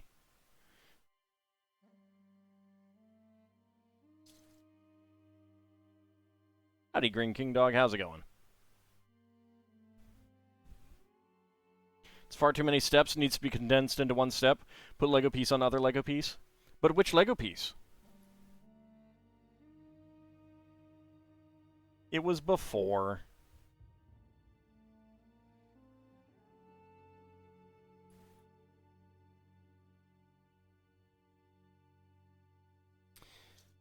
There's the arch. There was a third-party, non-compatible Titanic model that I saw on Amazon. Looked pretty crummy overall. It actually did come with an iceberg. And it's like...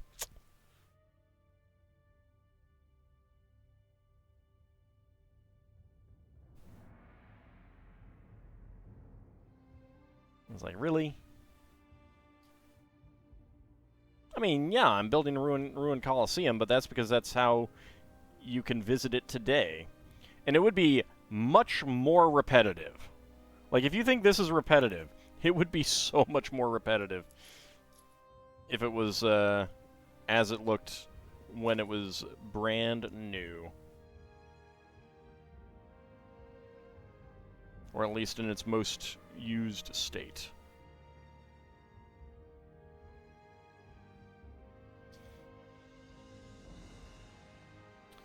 There's 1x2 panel. There we go.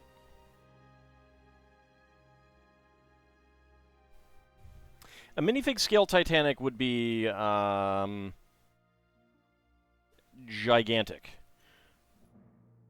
Not as big as you might think, because minifigs are selectively compressed. You would obviously not get as many rooms because of selective compression. But it would still be, one could say, Titanic. You can build the Titanic as a reef as well. No, actually, it is too deep to be a reef.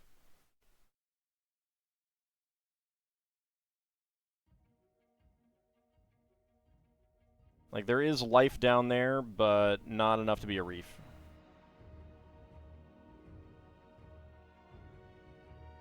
You were almost T-boned by an asshole that ran a red light. Oof. I'm glad you're safe. Do they have red light camera?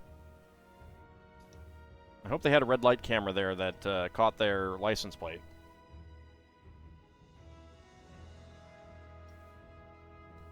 Ticket them. Ticket them.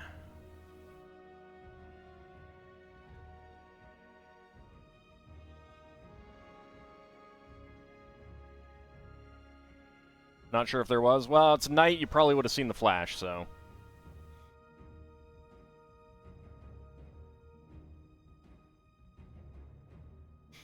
Someone supposedly made a minifig scale Star Destroyer that was over 10 yards long. I do want to make, and this has come up before, certainly Not a Rogue AI has never let me forget it.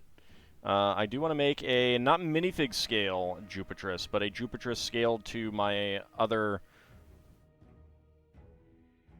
Gundam ship models, Lego models.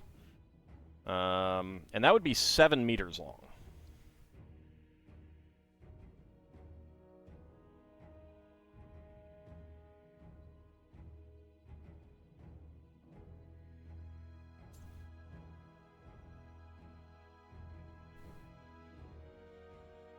It would be a lot of Lego pieces. I would almost certainly need to use non-Lego support, a non-Lego support structure.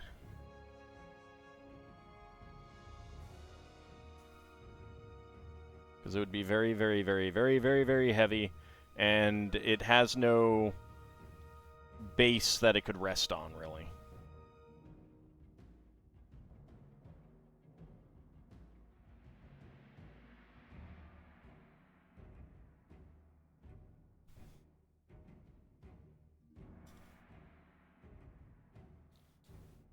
I mean, I probably will never actually get that built. Might prototype some parts of it in Studio, but I'm pretty sure I will never actually get that that built. But it is a dream of mine. It is a dream of mine.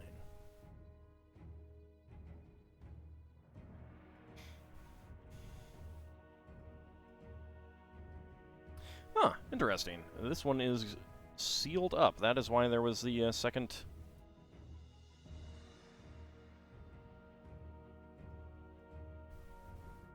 one here. I wonder if that is a newer change, or if this is how it always was.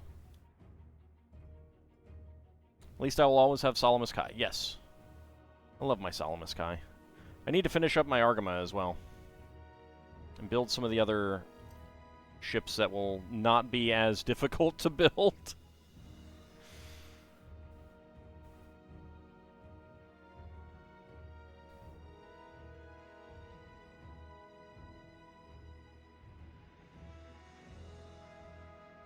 Like an Irish, Magellan.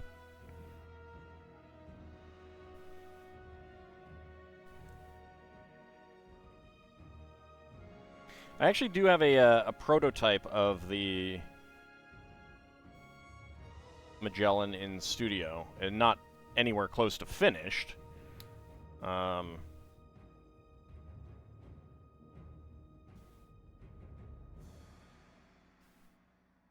for eventually building that. At least Jupiterus would be easier than building an Island 3 colony? Yeah, well, at that scale, yes. Building an Island 3 colony actually right now would be super duper easy. Not cheap, but super duper easy. Because Lego Pick-a-Brick in the stores actually have 1 by 6 by 5 panel pieces in clear.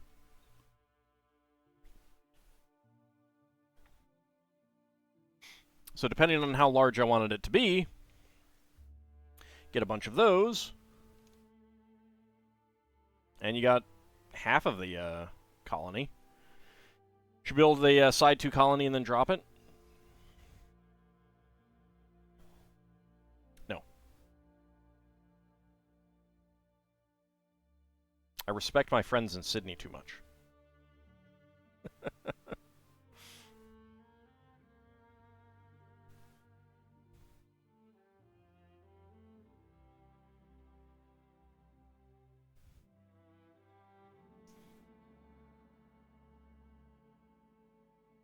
It's kind of funny. They didn't decide on where that colony drop took place in... Oops, that is the wrong piece. It wasn't until they created 0083. No, actually... Was it? Yeah, I don't think that's Zeta Gundam... I don't think they had decided on it by the time when they did Zeta Gundam. And I think it was 0083 that solidified that. I need to go back and double check. But there's a line in 0080 that kind of makes it clear that that's when they made that choice.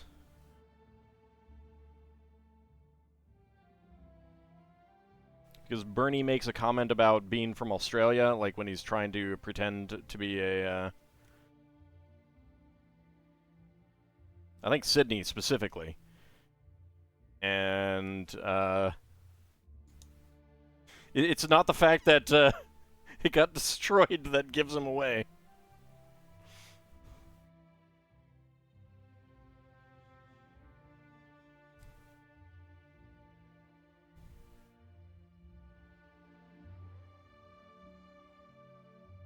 Fun note, in the dub, he's voiced by Solid Snake.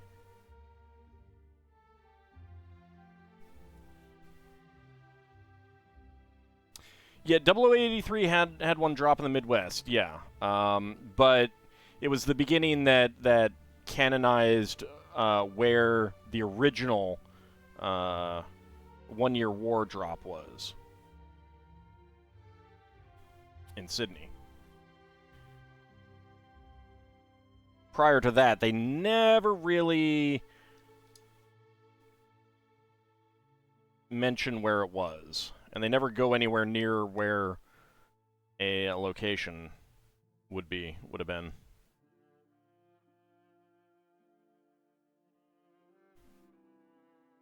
.0083 isn't very good, though.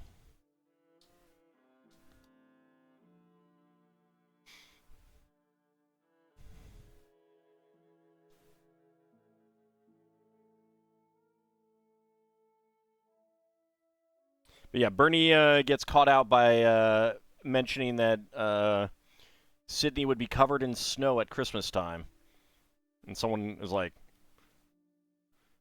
takes him a few minutes, but then comes back and is like, wait a second.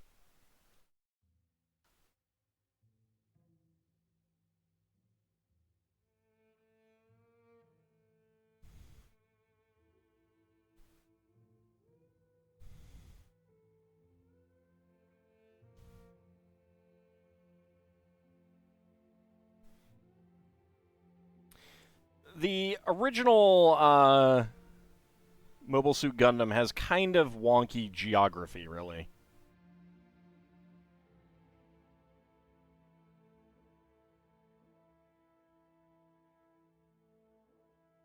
I don't think they were paying too much attention to what the real geography would have been like.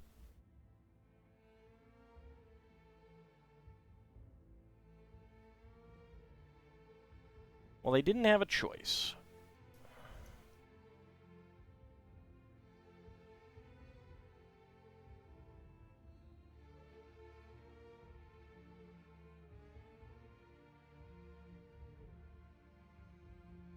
You knew a person that thought Odessa and Gundam was just a made-up place.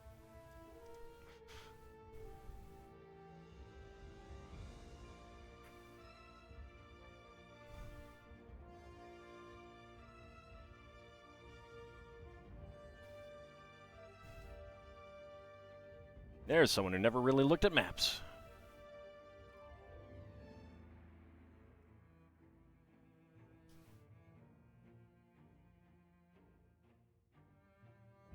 I mean, the funny thing is that, like, the canon location where, oh god, what's his name? Garma gets shot down is not New York, but New York.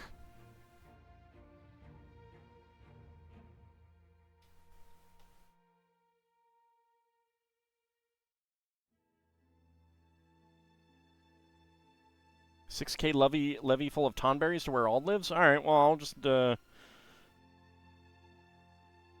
take care of them with some magic. It's fine. In fact, I'll summon you to take care of them.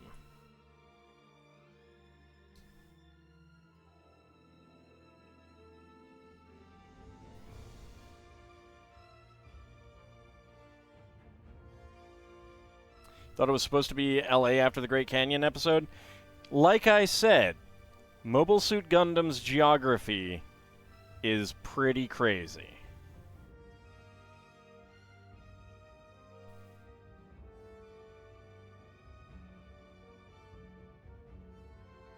You just hug all the tonberries, they're so cute.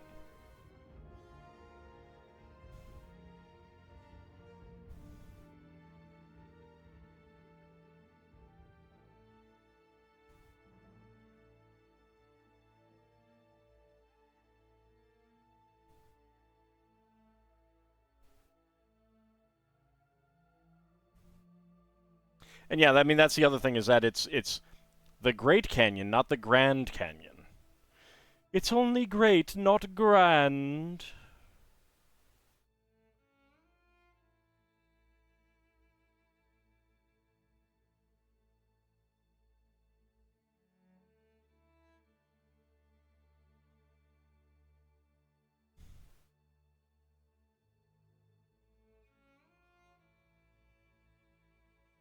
I think by the time I think what it was is like at that early point they weren't paying that much attention to geography, but by like the halfway point, I think they were paying more attention to the geography. I think that's one reason why you get the Great Canyon and New York, and then later you get like Odessa and stuff like that. The store brand Grand Canyon, yeah.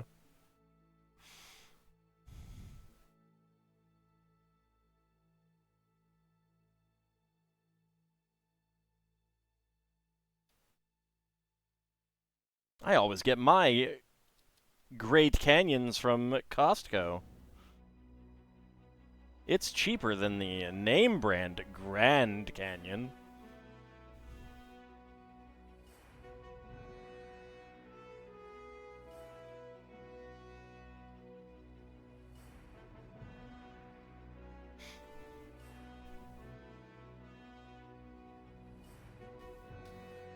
Of course, my favorite thing, naming-wise, is still Neo Cartagena on the moon.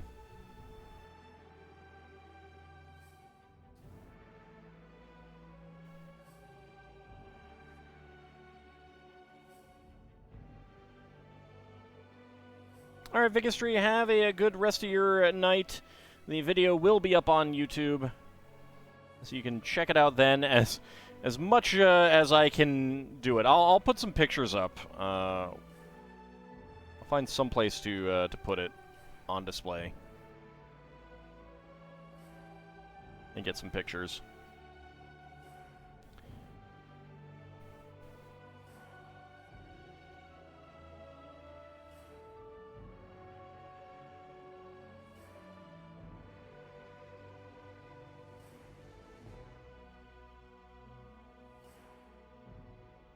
Those there, these here. Am I ready to play the new Like a Dragon? I have not been paying attention. Is that the Majima one? Isn't that like more like the old style action ones? Because if it's an action one, I will skip it.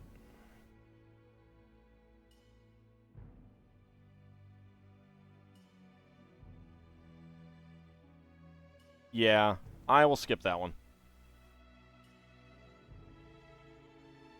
I really do not have interest in playing the action ones. I'm not good at action games. I've seen Lethal, Mysterious JG play them, and I did see that Lethal. I think Lethal started the new one.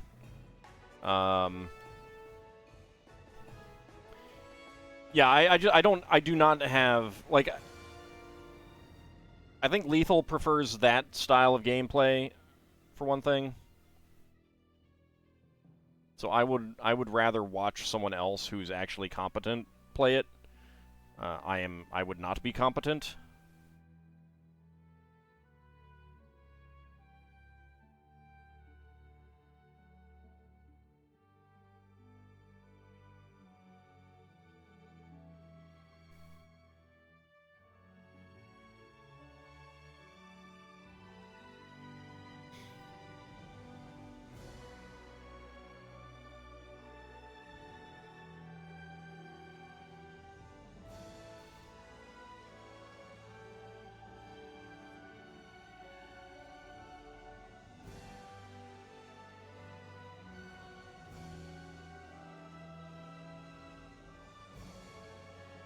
But yeah, I mean, the reason why I wanted to play Yakuza Like a Dragon in the first place, and then went on to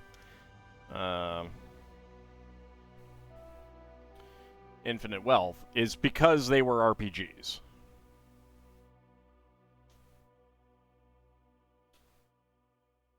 Like, if they weren't RPGs, I would probably not play them. In fact, I would not play them.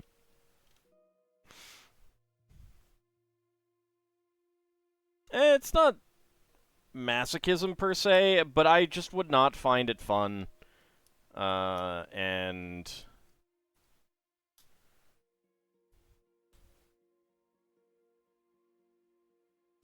like I saw, like JG did an LP of the remake of the first one, and he is more competent at action games than I am, but not as good as Lethal. And I could see the frustration that he was having at times, and I was just like, I do not have any interest in that frustration. Like, it would be worse for me, so...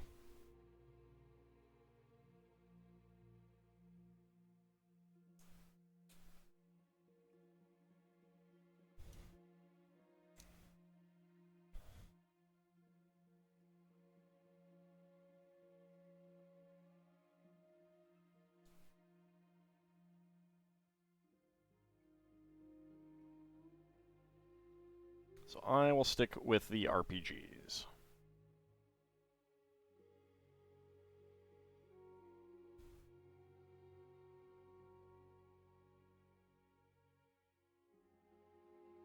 And I will just watch other people play them. That works for me. That's a great thing about LPs.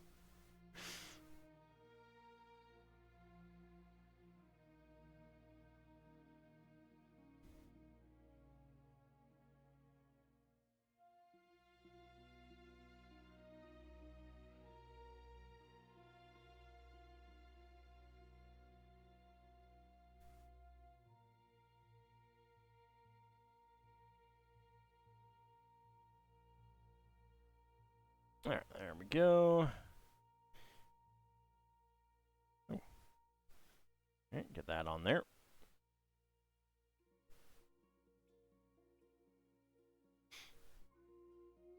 And then we get the decorative bricks here.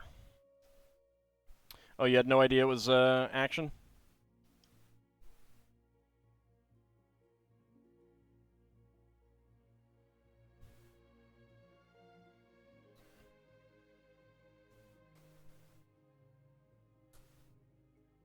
Alright, 1x6. There we go. 1x1 right here. 1x5 right there.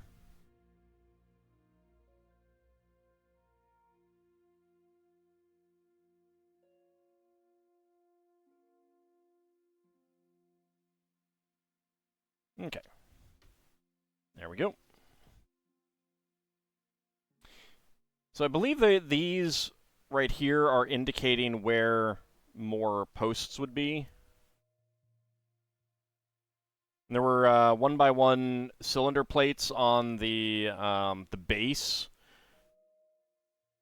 I think that is doing the same thing to indicate where these parts would be on the sections where those are no longer there.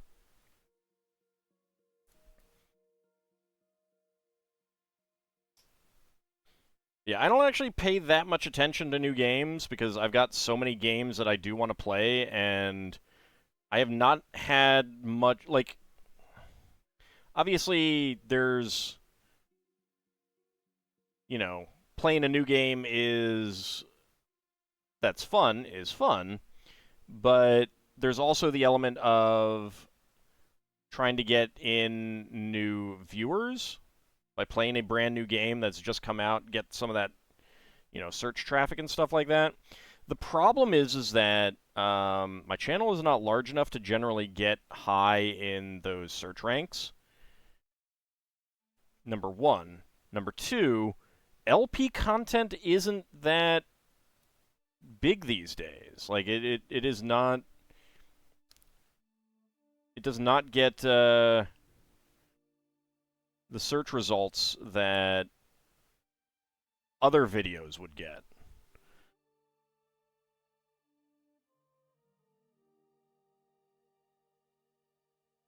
And to get the channel growth out of a new game, you really, really do want to, like, you kind of have to just be lucky. Play a game that is overlooked by other people, kind of thing. And I don't feel like I have any real skill at that, at making that guess and stuff like that, so... I just continue to play what I enjoy. Howdy, Duke Darkwood. How's it going?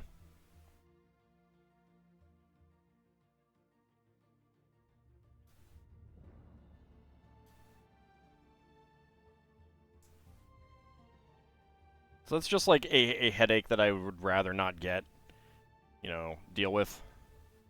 It does mean that my channel is not going to grow as well as it might otherwise, but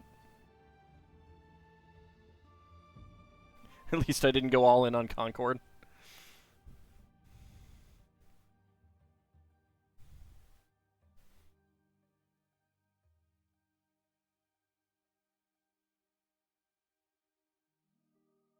But yeah, so, like, I mean, a big game,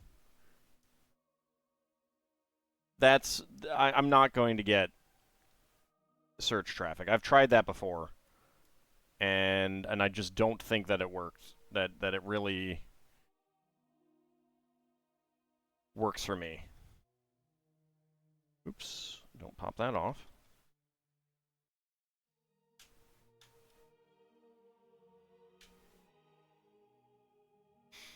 All right, there we go. Let's see. Okay, we get another one of these elements.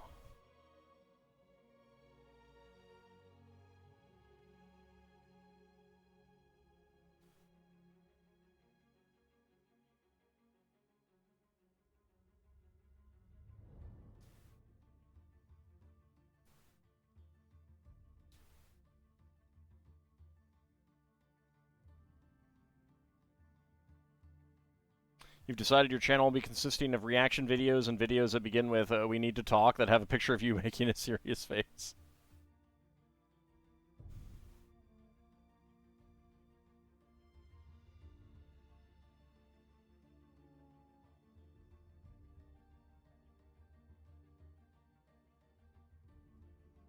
Yeah, I mean, I wish things were different, but they are not.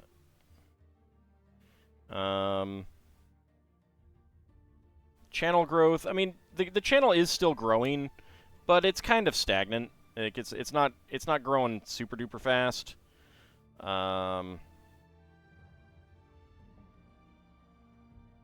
There's not a whole lot that I can really do about it, I don't think. All right, bag number 38.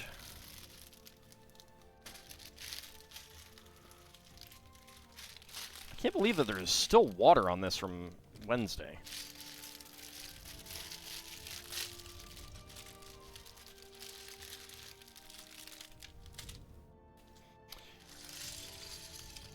Of course, Mad Martin's video would be, my beef with AuldDragon. He won't let me eat his brain. Illithid noises.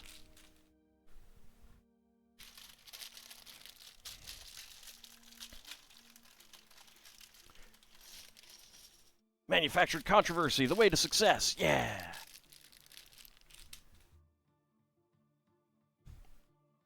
That's how we do it. Get out. All right, fine. Go on the floor. That's fine.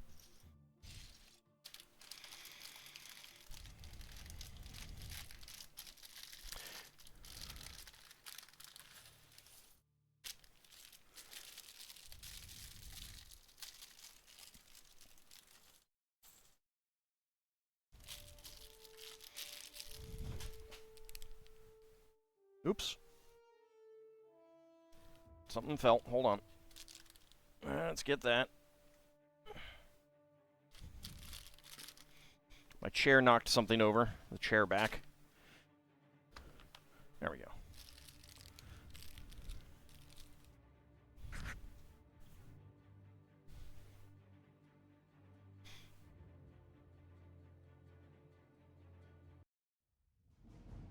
All right.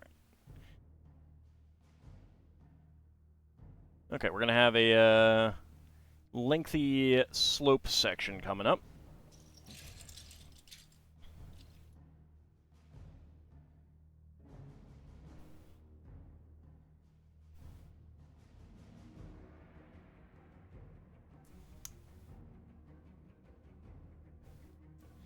There we go, and different, where are the wedges? There we go. And now I need a socket. There's a socket.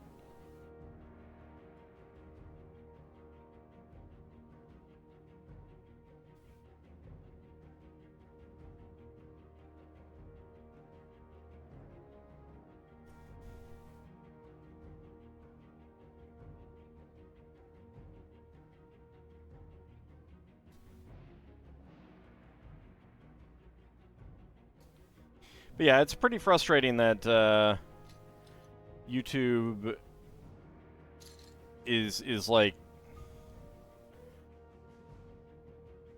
not a great place for the kind of content that I want to make anymore.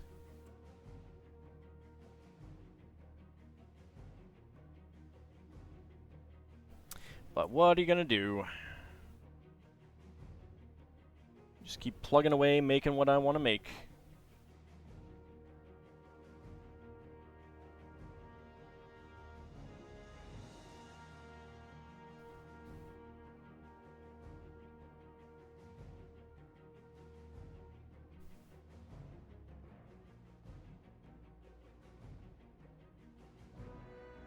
I mean, one of the things is like if you're actually trying to chase views, it doesn't give you the space to finish things. Like,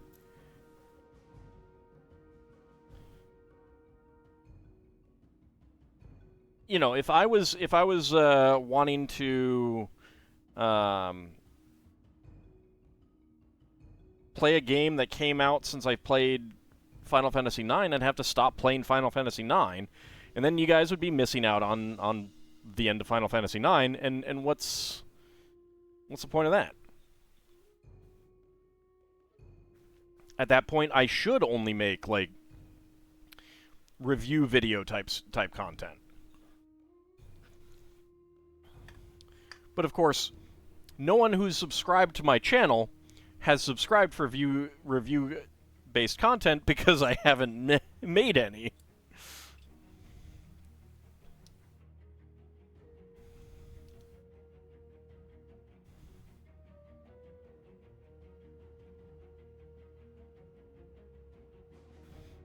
At least generally playing a whole lot of different games does have an advantage in terms of, like, you know, like, some content might not be super popular, but it's not... Like, I've seen some people whose primary channel was, like, all one game, like CK2 or Crusader King or EU4 or something like that. And they got excited about a new game, and they wanted to play it, and they tried to play it, and the views just were not there, and they stopped. And it's like, that's disheartening. I mean, I've had some stuff that's done really poorly compared to other things on my channel. Like, the reason the Banner Saga 3, the reason I have not played Banner Saga 3 yet, I do kind of plan to, but every time I think about it, it's like, 2 did so poorly. But yeah, like, the reason that I haven't done Banner Saga 3 is because 2 did so poorly. Like, it was one of the most poorly performing games on my channel.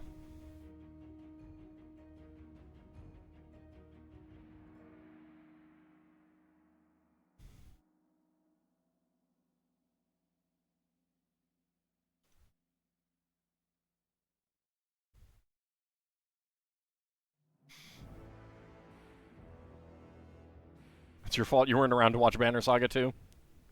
I'm not sure that a single person is responsible, not a rogue AI. I'm not sure that's the case. And you could always go back and watch the videos now.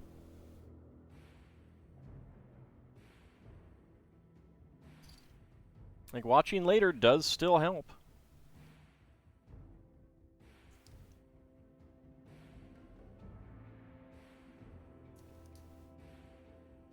But yeah, I mean, it just kind of, like, takes some wind out of my sails when I consider it.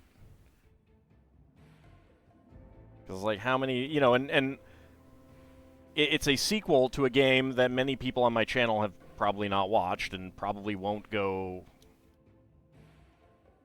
watch. You know, like with 2 doing so poorly,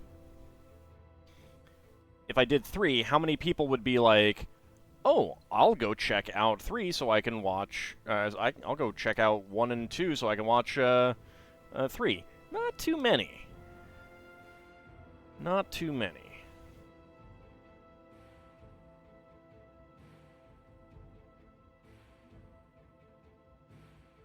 More likely, people will just be like, oh, I haven't heard of this game, or I'm not interested in this game, I will just not watch it.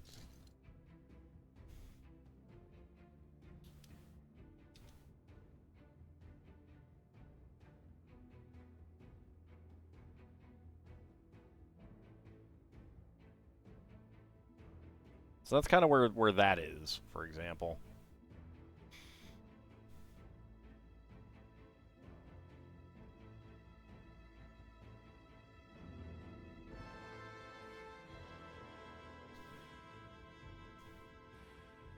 Whereas if I don't know that a game is gonna, you know, if I don't know how well a game will perform, I'm gonna be more likely to just give it a chance, and hope that if it doesn't perform, you know, like if it doesn't perform well, it'll not be too long, and then I'll move on to something else, kind of thing. The broken end of the wall, indeed.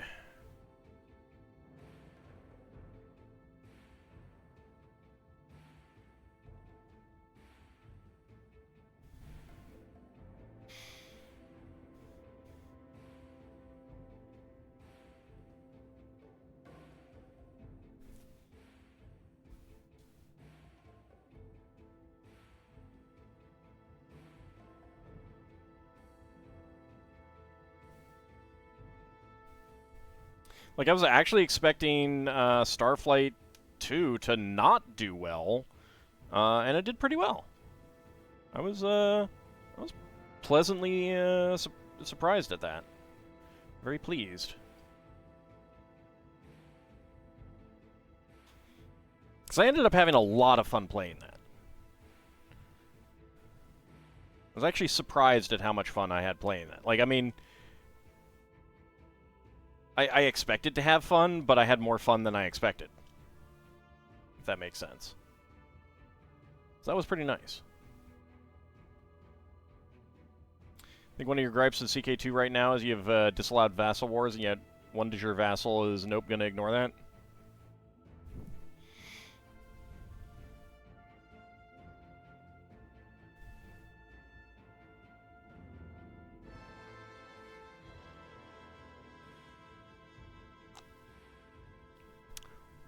Yeah, see, Mad Martin has found a spirit animal out of that LP.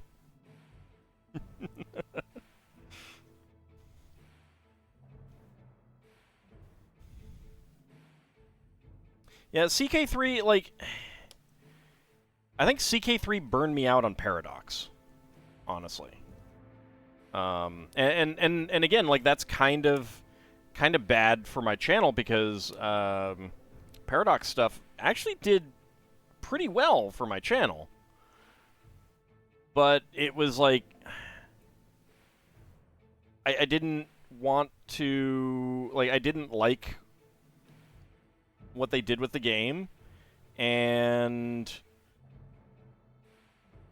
knowing that there aren't going to be more updates to CK2 kind of took interest of that game out. Like, and I do feel kind of bad about that, but because I do know that there's a bunch of people who do enjoy that content, but it's just like, I don't know. I'm not, like, I haven't been paying much attention to what Paradox is doing. I haven't been paying that much attention to the new stuff.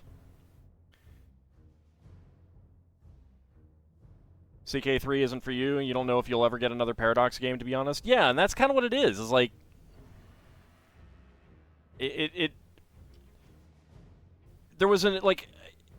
It also made me look at Imperator Rome in a new light, because it didn't end up being what I wanted either.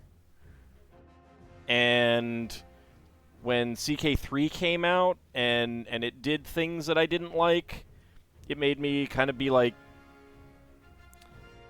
I'm suspecting that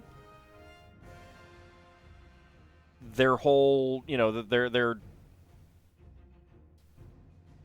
design ethos these days is not to my taste.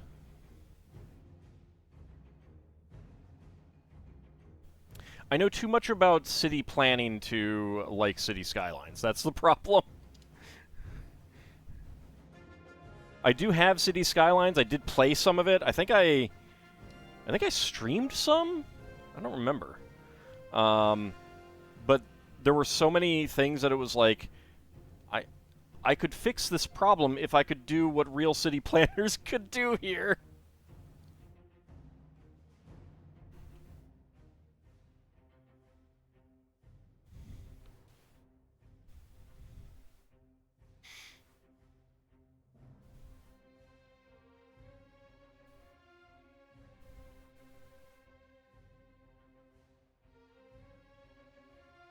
So yeah, it's just like, I don't know, and nothing has really replaced CK2 for that kind of strategy. I don't really have any interest in new Civ.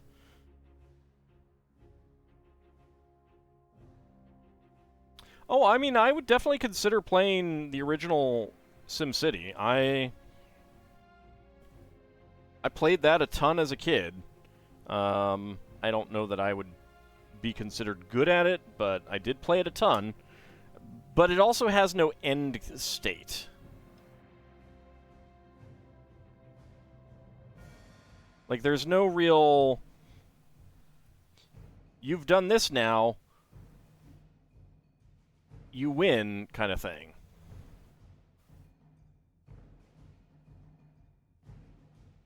Wish city builders had planning mode where you planned something then chose to implement it rather than having to build it and then tweak it at great and pointless cost. There's that, yeah, stuff like that. SimCity for the Mac or SimCity for the SNES? SimCity for DOS.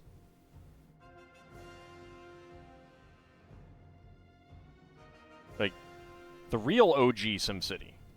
DOS. I played the Mac version too, but I only played that in school.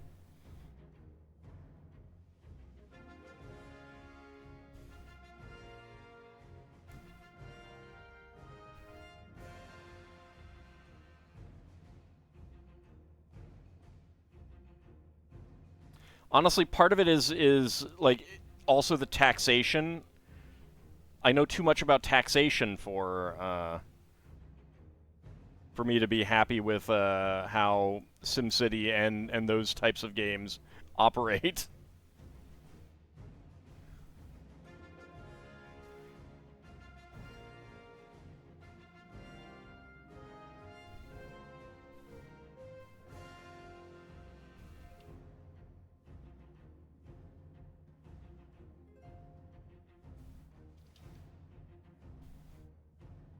Yeah, the Microprose Magic game, I do want to play at some point.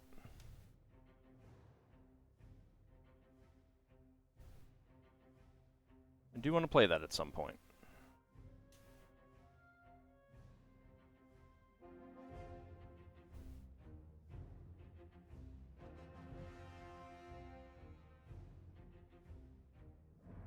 SimCity 3000 is still your favorite. SimCity 4 was okay. I did play a lot of SimCity 4.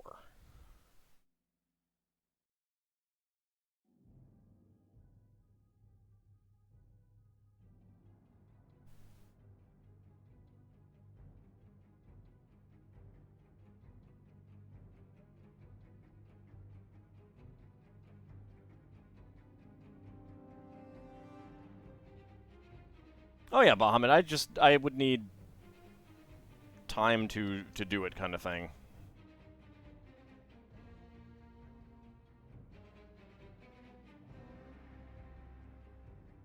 I don't currently have time to do it. If I ever open up more game streams, then maybe. But I mean, right now I also want to play. Like, there's that new Zelda game whose name I'm blanking on. I haven't played yet. There's Dragon Quest 3. There's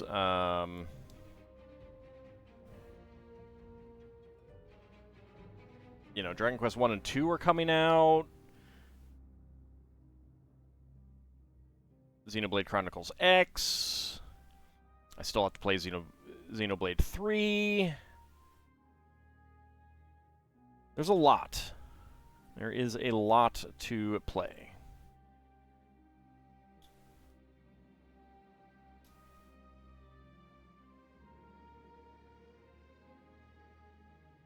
Part of it is time, part of it is just energy. I don't have the energy for some of it, for more streams right now.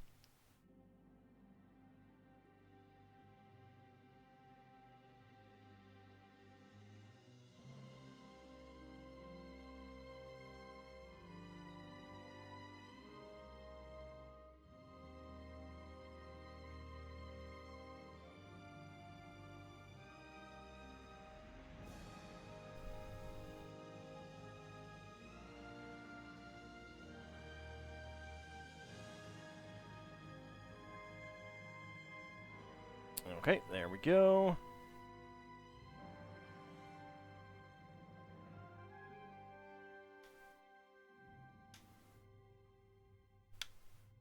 All right. So this is the edge right there where it all fell down. And now we're going to be doing the smaller ones.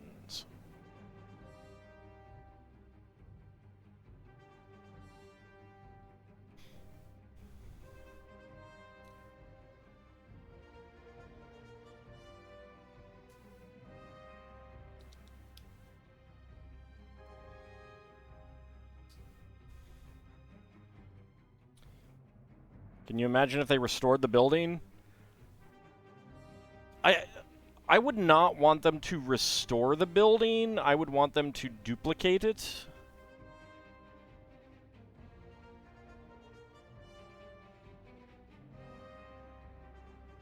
Like, I would love to see what a lot of these places looked like originally, but you do lose out on significant archaeology if you try to, like, restore the original building to its original state kind of thing. It does a lot of damage to the site, to what you could get out of it archaeologically. That kind of thing.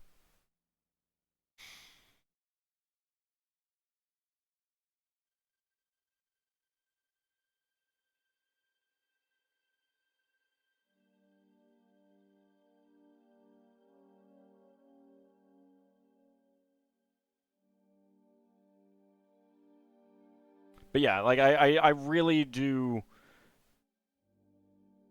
And I mean, one of the things about that I don't know why people haven't done it here in the U.S. is do more of that. I think there is a town in a city in like Tennessee or something, or Missouri, that has built a one-to-one replica of the Parthenon, and it's like, yes, more of that, please. Let's do these things. That's awesome.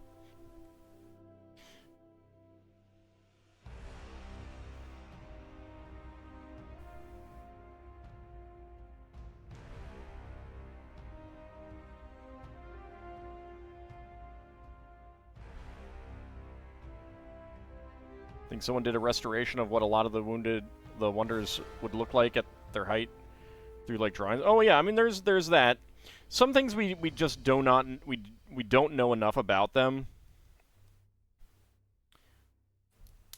Like, we do not know enough about the the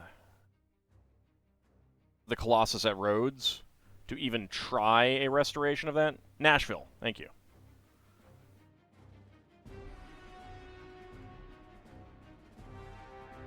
Like, I haven't been to it. I need to get to it at some point, but...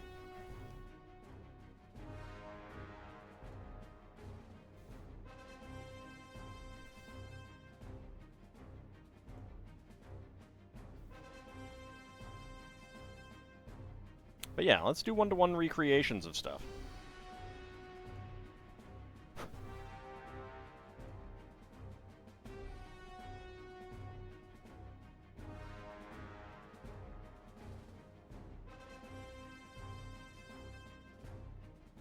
You built the Colossus in New York City in your Civ 4 game?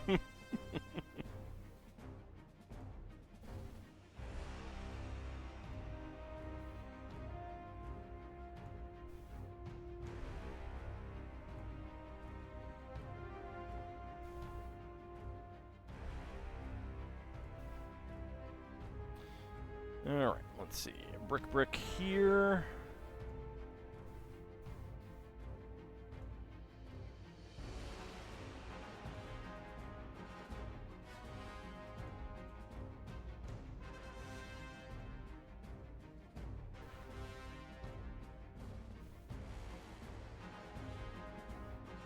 Like, if there are things on display, they don't really need to be the real things.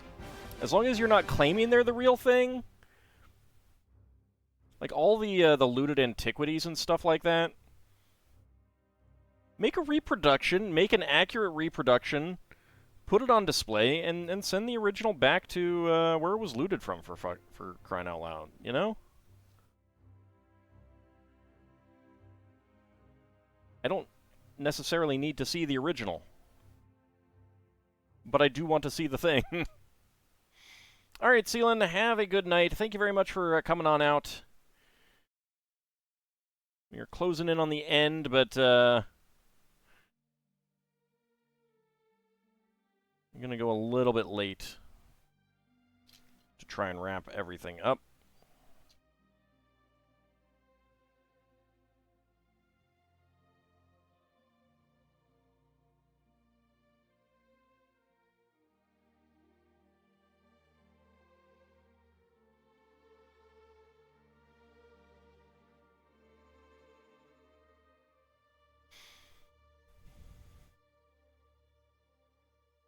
Wasn't SimCity 5 just called SimCity?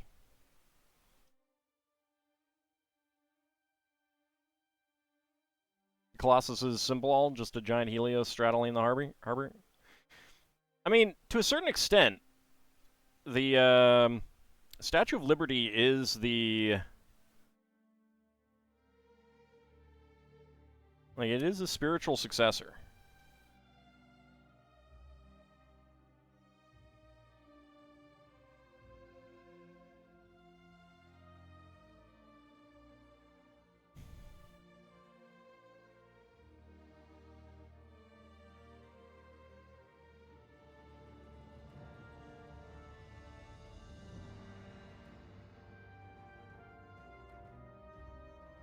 If only people would actually think about it today.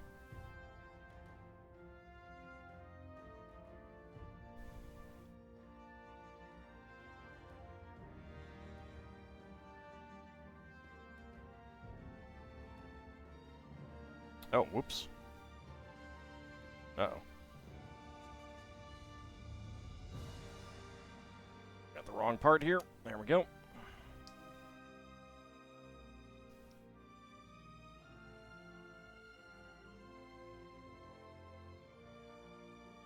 Get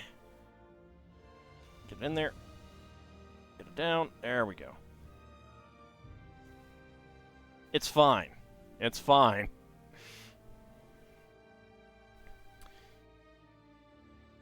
Yeah, I saw someone play that, and yeah, it was not that good. It was very simplified in a lot of ways, and they came out right around the time that City Skylines did. The original, I think City Skylines 2 is now out.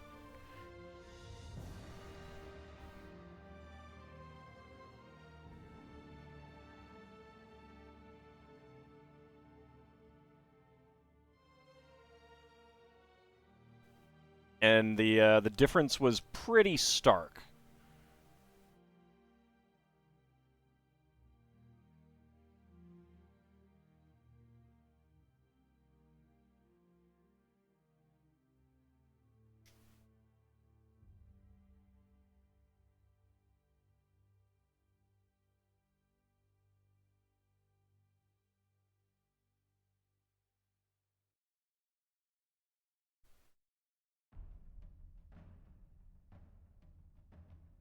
No such thing as city skylines 2. It's all a myth perpetuated by the media and deep state. Was it not very good? I didn't get it. Was it it was an online only, yeah. I don't remember if it kept crashing or not, but yeah, it had like an online component that was not very good. It caused a lot of trouble.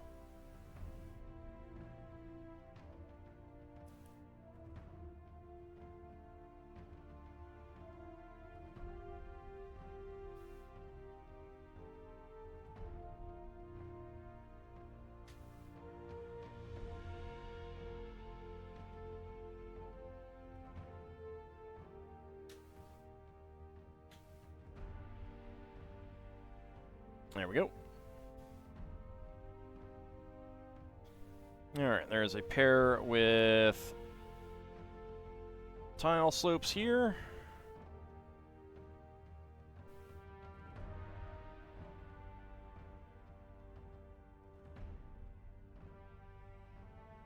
And then we get 4 down here.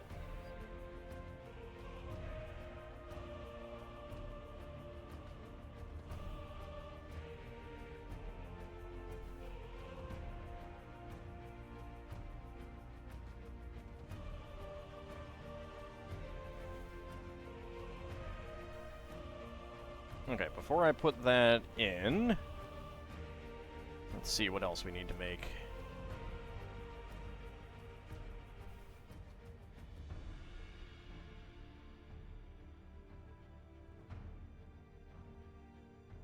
Still amazed that there were ancient Roman apartments that were tenanted until Mussolini evicted the residents.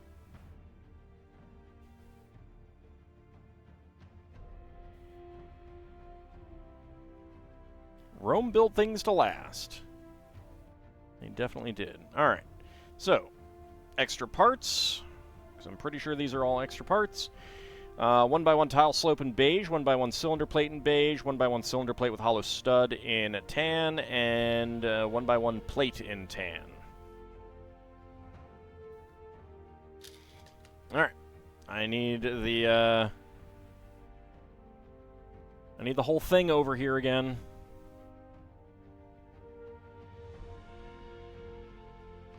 Hopefully not dropping a plate from the base.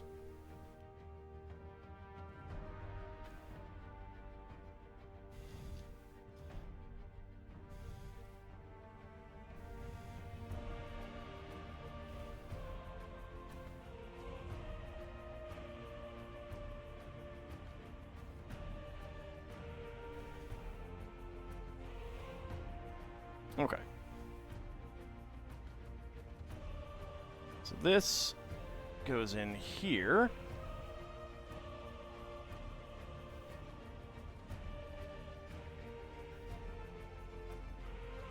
Oops.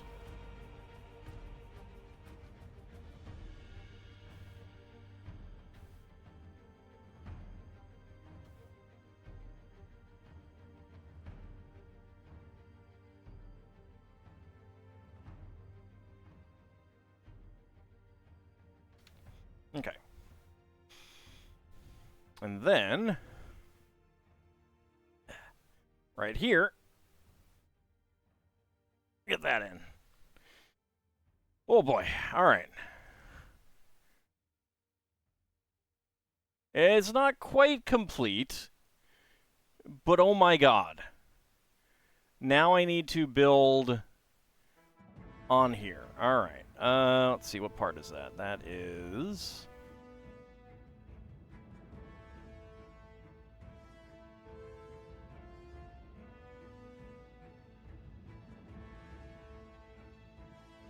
is there. Alright, oh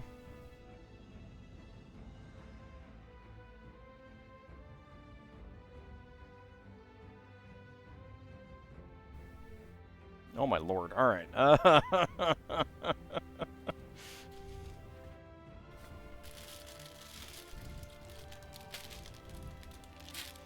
Bag number 39.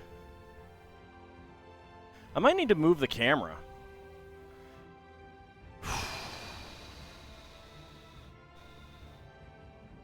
Like, it is on an arm, but it is going to be a pain in the butt to move that around. Alright, hold on. I'm going to get a plastic tub to put the parts in. Or a couple plastic tubs to put the parts in.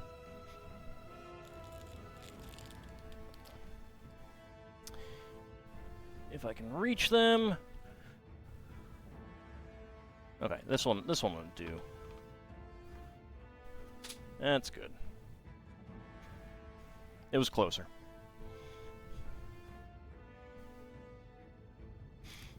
Yeah, because we got 40 then afterwards.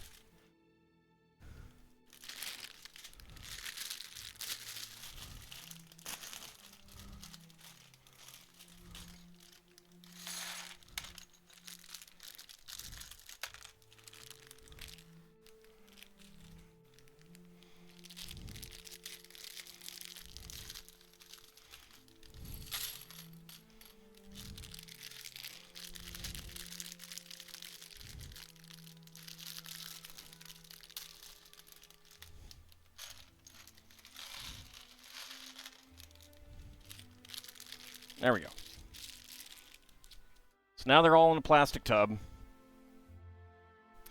Alright, so do we have this lined up? Alright, right there. So we need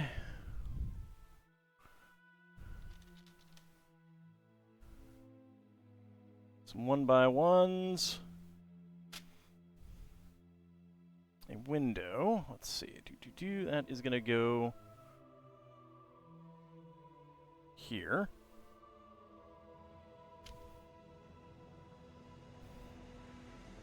And here.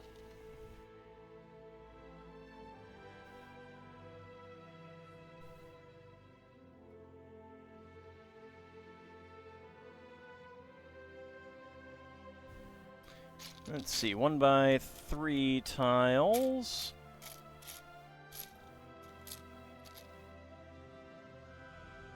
Put those up there. Where's another 1x3 tile? There's another 1x3 tile.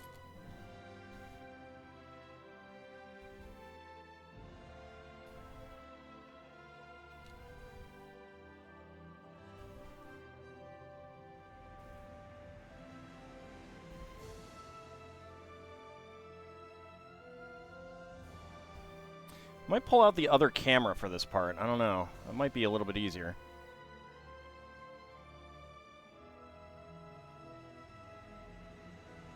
Alright, 1x4 tile over on the side. It's fine. You guys don't need to really see that.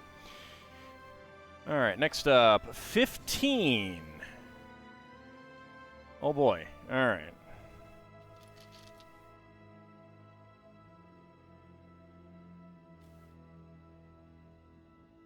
So this is very repetitive, so I'm not going to necessarily get the camera into the right place for all of it.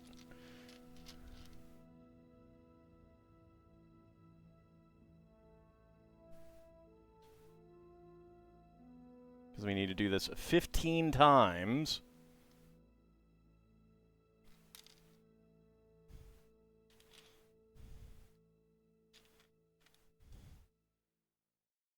I see why they left this for, well, I kind of see why they left this for last. All the parts are the same. All right, Mad Martin, have a good rest of your night. Thank you very much for coming on out. We will be doing a little bit more of this.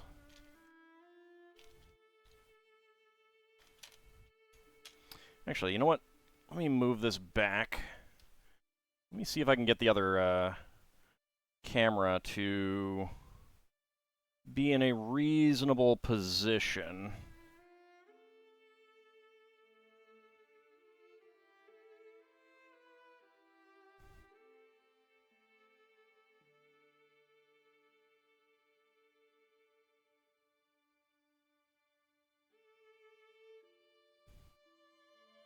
Alright, let me see how that will come out.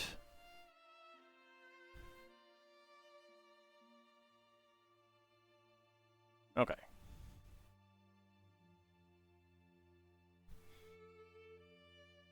I move this in. Get it a little bit more. Alright, that's okay. Alright, so there we go. There's that.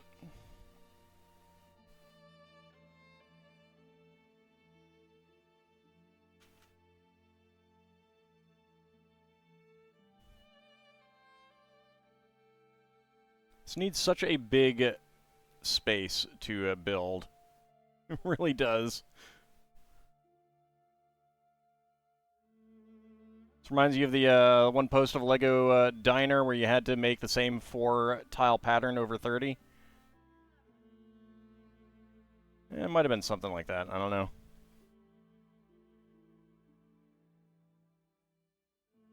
There's a few, like,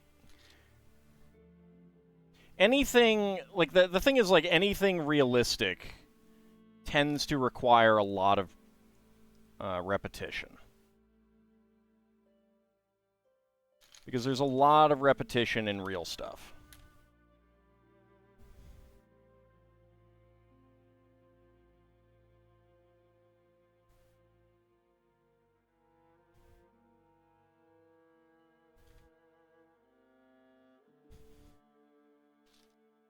There's a lot of 1x1 bricks here.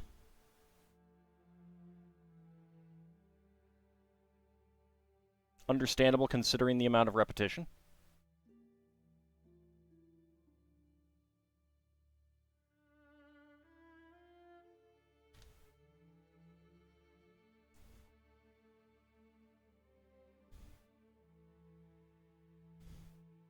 Alright, so that's 1, 2, 3, 4, 5.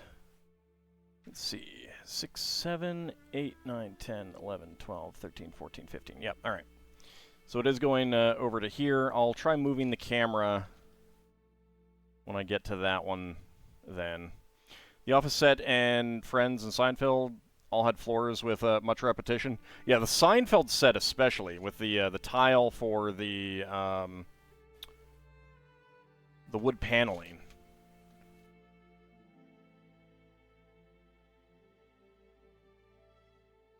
And there was a ton of repetition with slight variance in the Eiffel Tower as well, for example. I think that one was probably one of the worst. The other stadium that we did, the Barcelona one, that had a lot of repetition. And I've got a pair of other stadiums as well that are since discontinued that I would like to build at some point. Because I like big builds. I like big builds, and I cannot lie. All right, go ahead and move that.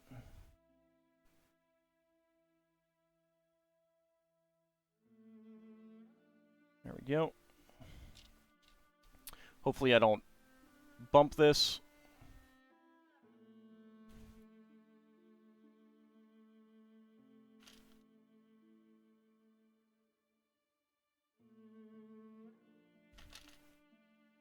Since I am literally building right around the camera.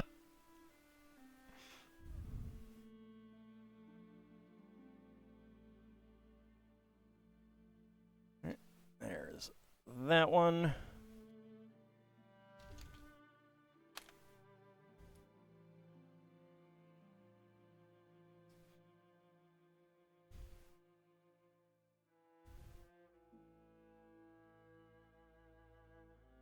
It's easier to not have to reach around the camera. Sorry, you're not seeing my hands. But you've seen me do it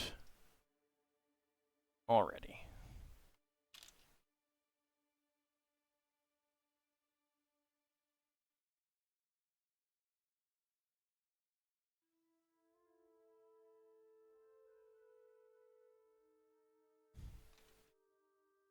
And another window.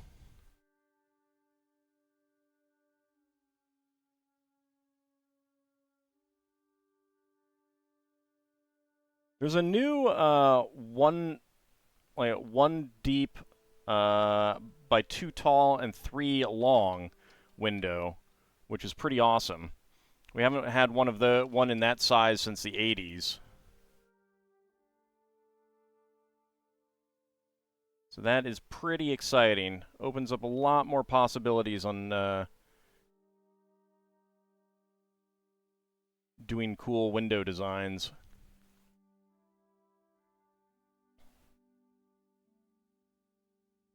And I mean, we got 1 by 3 by 3 windows as well, which we never had before, so. Now we just need 1 by 1 by 2, 1 by 2 by 1, and 1 by 1 by 1. I need to sit back for a second. It's not fun on my back.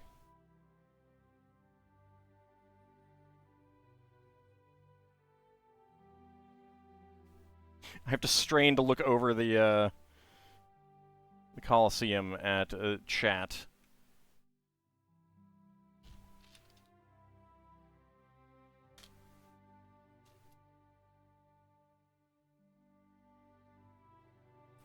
Oh, sippy break is a good idea. Ah.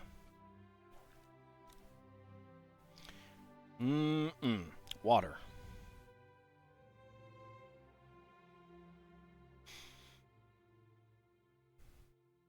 Alright. There's... That's 13. I guess I can move the instructions there.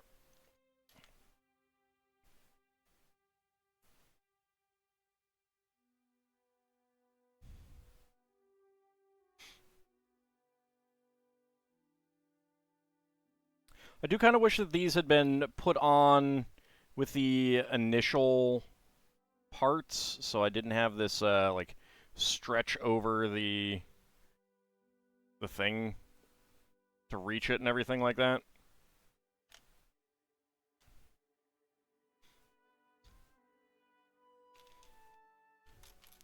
Definitely would have been a little bit easier.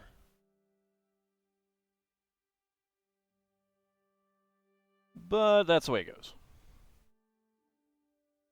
That's the way it goes. Alright. Last one of this part.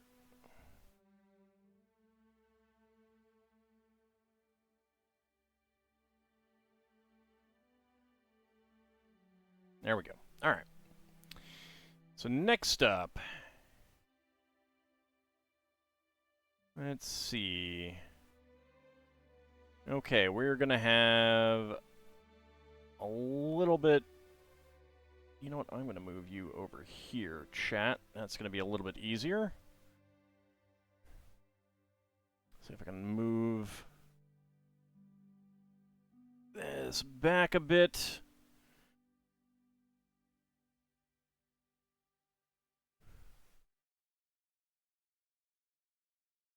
Okay. So we are...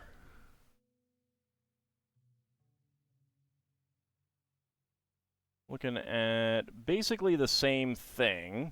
Let's bring this closer to me.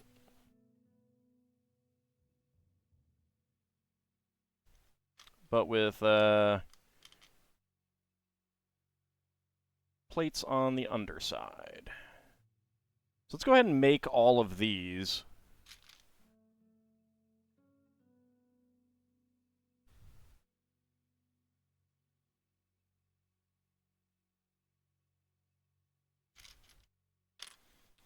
And then we'll put them on since it'll be easier for me to see where they go at that point.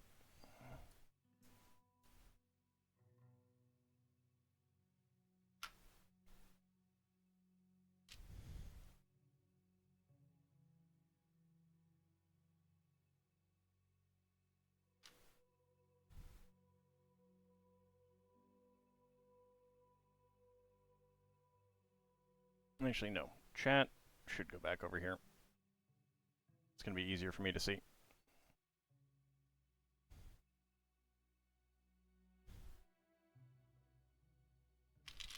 So we only have one so far.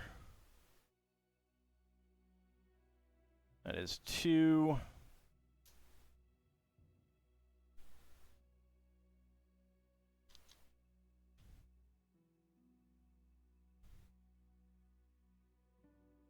This will be our 3rd one.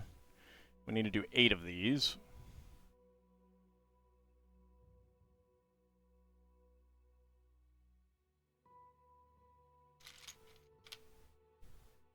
Another window. I was wondering what we were going to be doing with these 1x3 tiles with 2 studs, and now we know. Alright, so that's that.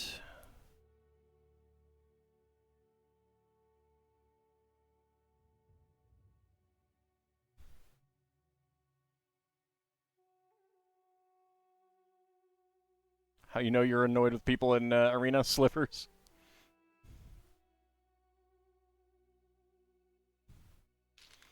But they're fun!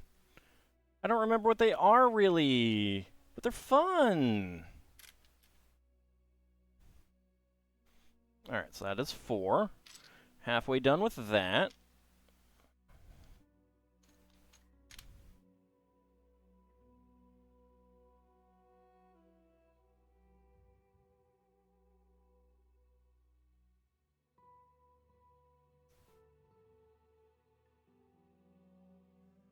There we go. And tile. There we go. So that's 5.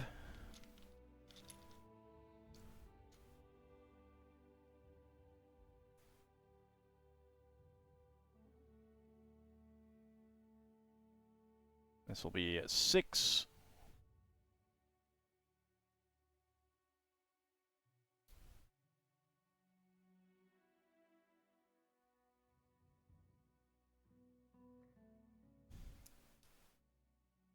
There we go. Now for a 7 and an 8. Let me get the windows on both of them. That'll be a little bit easier. Okay.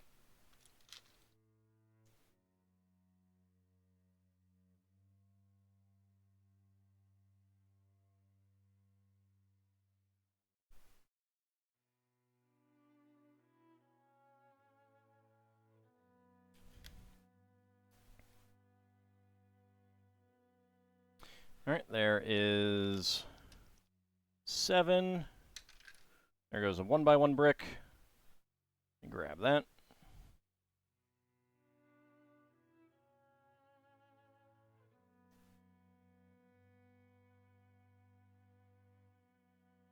And there we go. Okay, so that is all 8 of these sections. Now we need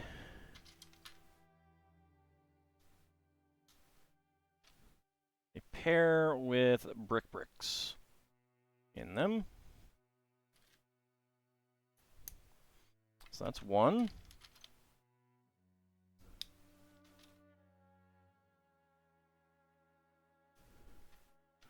And 2. All right.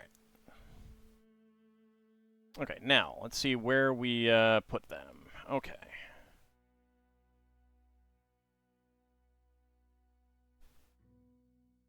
So we skipped this one here. We put this one right here.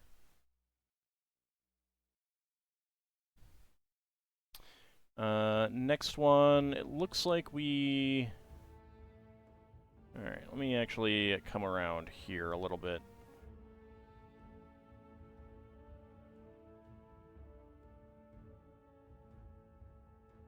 Alright, so that's a 2.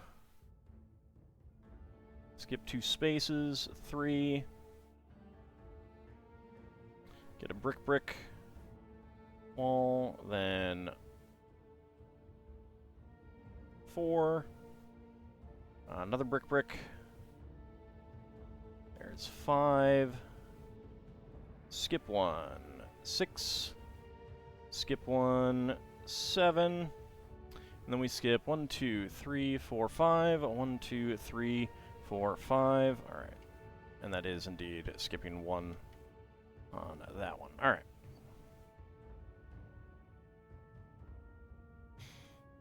Okay, let's see. What's next? No, don't.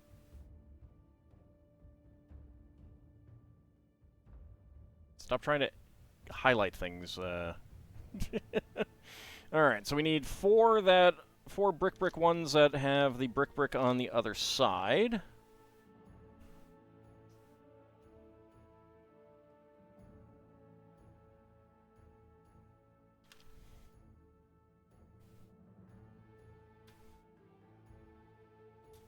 There we go. That's 1. Oh, actually, I need a 1x4 plate on the bottom. Did I get those on the... Yeah, I did. Alright.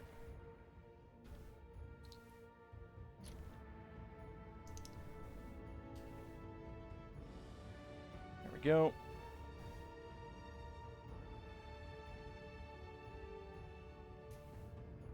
So that's 2.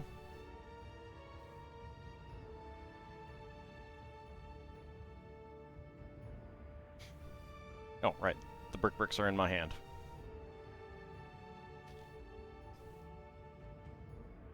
There's 3.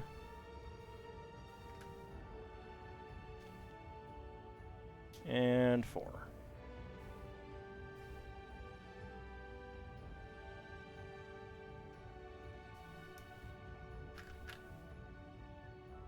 Okay. A single stack of 1x1s with a 1x1 tile on top. And a broken section.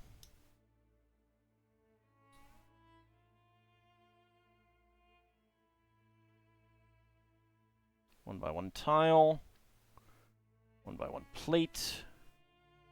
And a pair of 1x1 tile slopes.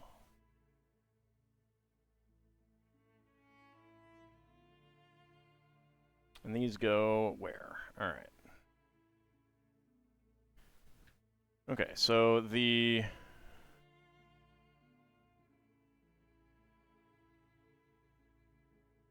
Turn back here. So right here at the end, we get one of the 1x4 sections, and we get 1x1 plates there, or 1x1 bricks.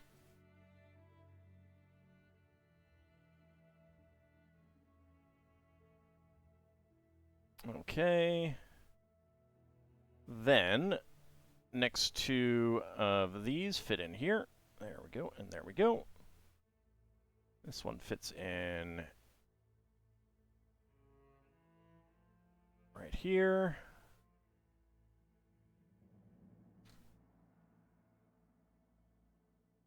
And this one fits in right there. Okay.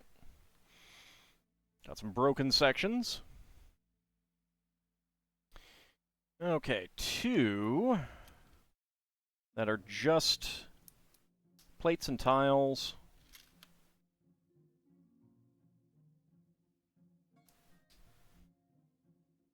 And then we've got 2 that are full slopes.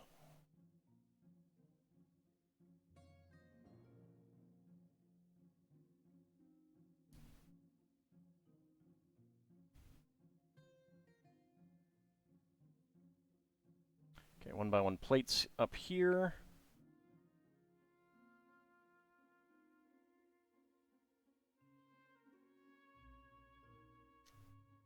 One by one plate there. And then tile slopes.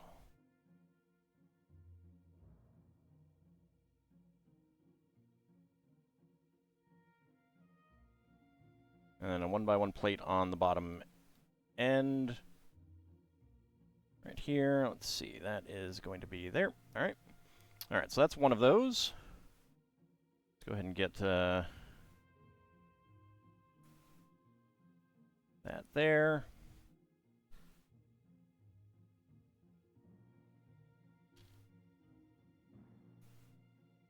One by one plate here and a tile slope.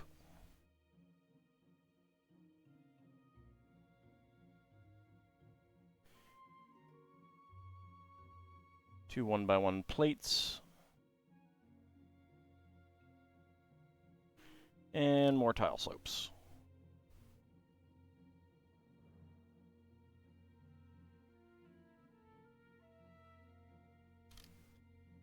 There's a tile slope. There it is. All right. Slide these parts down there a little bit. Okay, so where do these need to go now?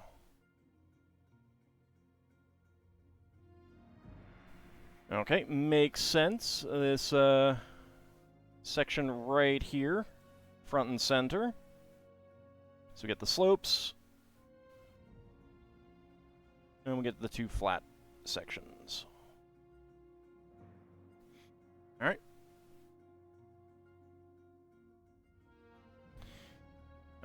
Now we need 2 more. These are going to be a little bit unique.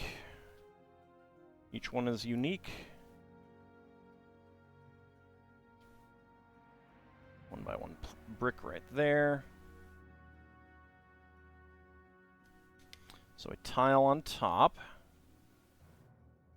Tile on the bottom as well.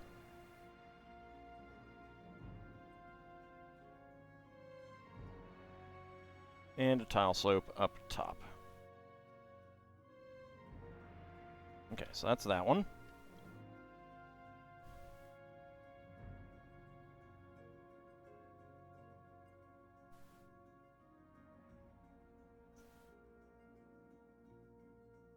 Simple tiles there.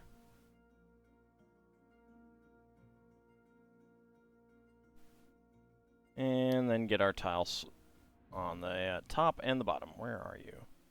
Mold mark. There it is. Okay. So these are going to go all the way over on the other side, I'm sure. Okay, yeah. So that gap there. This one goes in right here, and the other one goes in there. All right. And that leaves us with a single 1x1 beige plate that decides to go for a little adventure in the Colosseum as an extra. All right, let me switch back to the overhead while I look at what we've got in the other bag.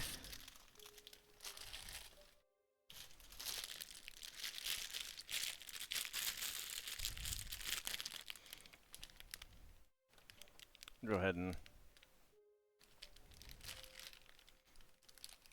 bring this forward a bit.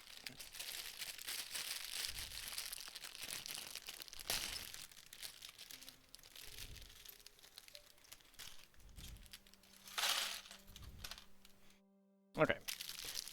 So we have a green cone in there, probably for a tree, because there's going to be some greenery around. Actually, there's 2 green cones.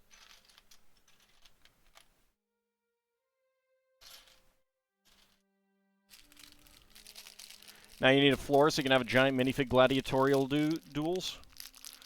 Well, there's a partial floor.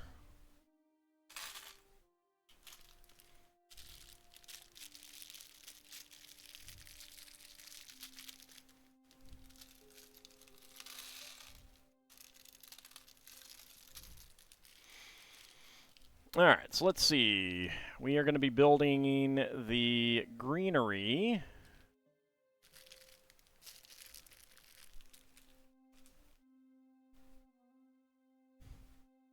Howdy, Baker Does. Alright, let me think about what the best way to display this part is. I think if I can...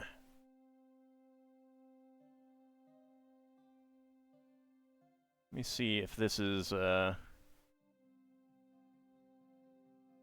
picking that up.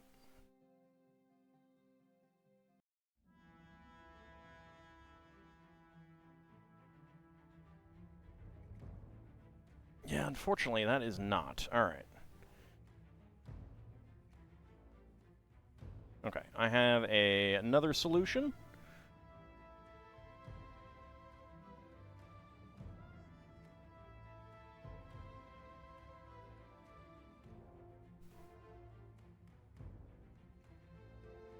There we go. This'll do. Okay. So here, we are doing 2 beige 1x1 cylinder tiles. So these are indicating where the, like, where the outside edge of it should be.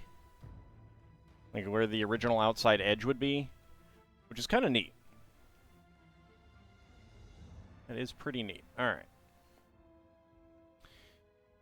Next up, 8 gray 1x1 cylinder plates and green cones for some trees. So we got 1 in there. Little tiny trees.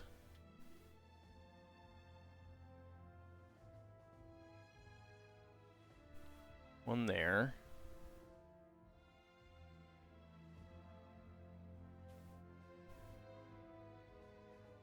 And 1 there. And then we have gray 1x1 cylinder plates with hollow studs. There. Alright, let's go ahead and move this a bit. On your Steam backlog, you got done with Ghostwire Tokyo and currently on the Outer Worlds. Awesome. Alright, so I got these 2 sets of 3s. Okay, so leaving this one empty. Getting another tree here.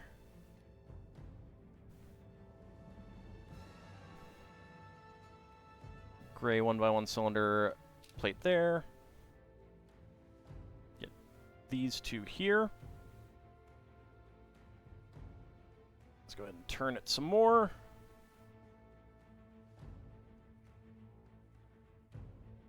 Alright, so I got this is currently on screen. I have to keep checking to see what is actually on screen. Alright, so 1 there, 1 there.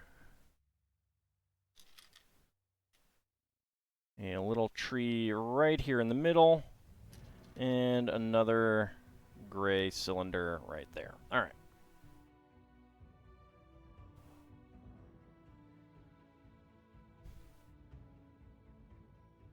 Let's see. Okay, so we got both of these sections visible. So another little tree right in there. Just a single gray 1x1 cylinder there.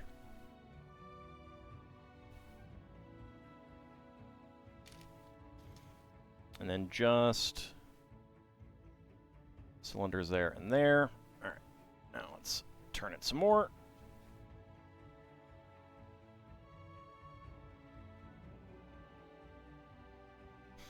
Okay. And we got a tree there.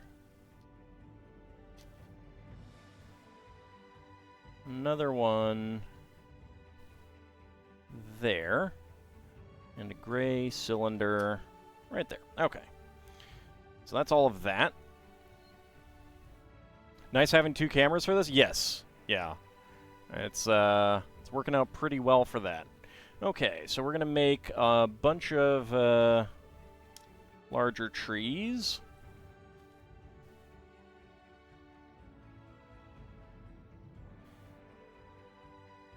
I'll get them made and then get them put around. So there's 1.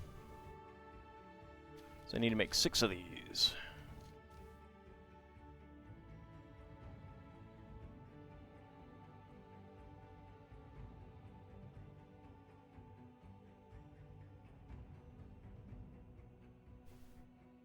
So that's 2.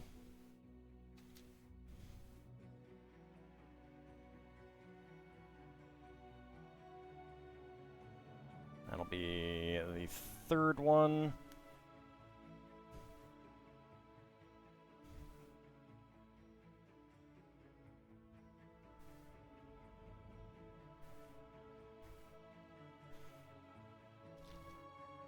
The fourth one, I should say. Fifth one. Yeah, if I didn't have 2 cameras, I would definitely have to manipulate the arm on the other one. Which I've kind of been thinking about doing anyway, but still a bit of a pain. Alright, so that's 6. Now we have one larger one.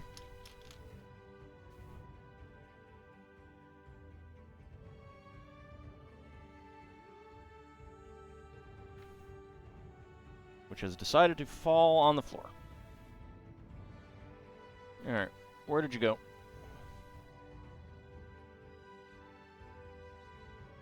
There it is.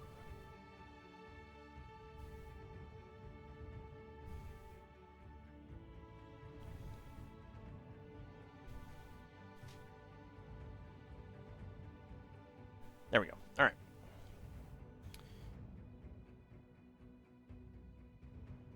That's actually really loose on there, unfortunately.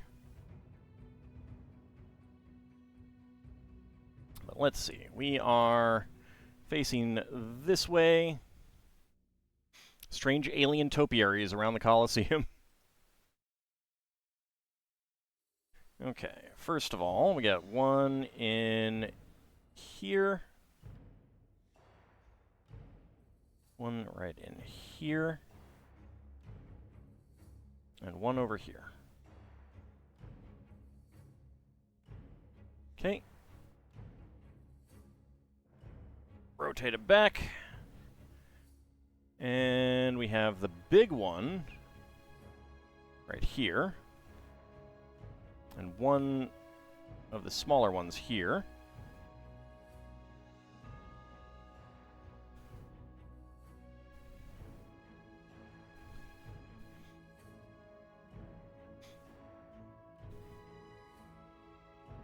And one here, and one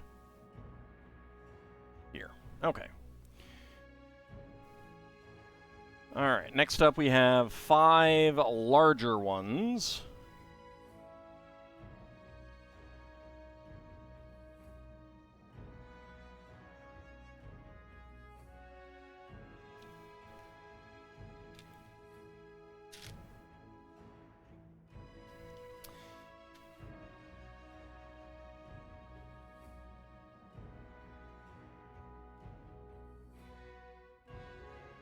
Yeah, I do just need tons and tons of cameras.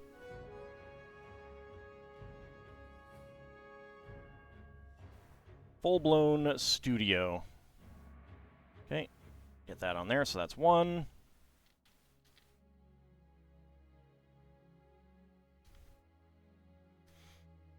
Alright, let's get the top part done first.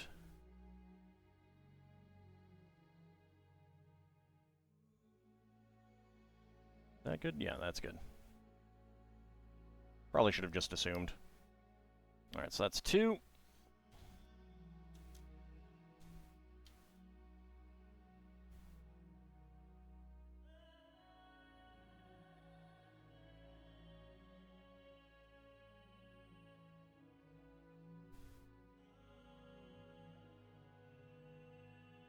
There's 3.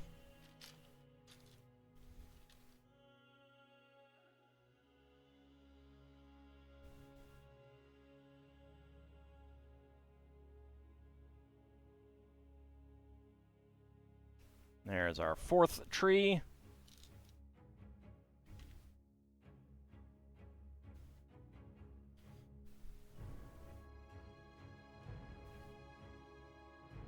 That on there.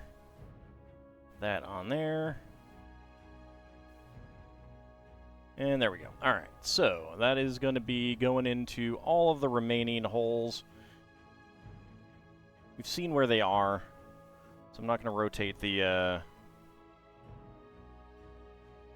model, I don't think. Because one of them is all the way in the back. There we go. Alright, next up we have a few little cars. So we got 2 black ones.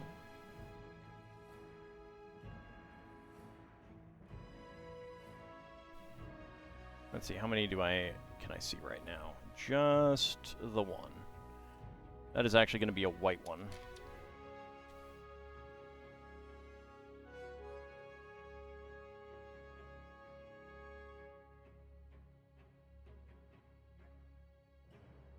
They might not actually be cars, they might be booths. I don't know.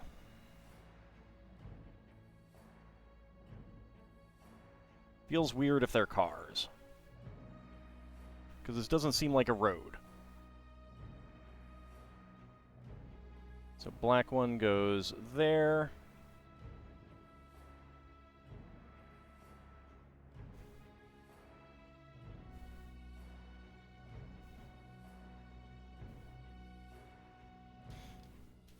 Next white one.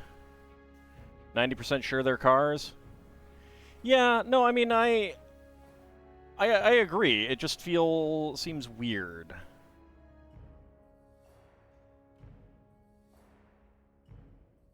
Like, having these trees, these bits here, it's just weird.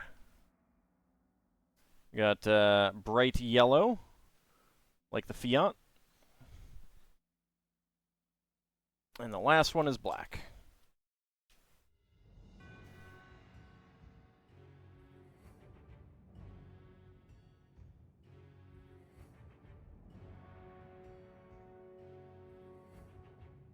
There we go. All right.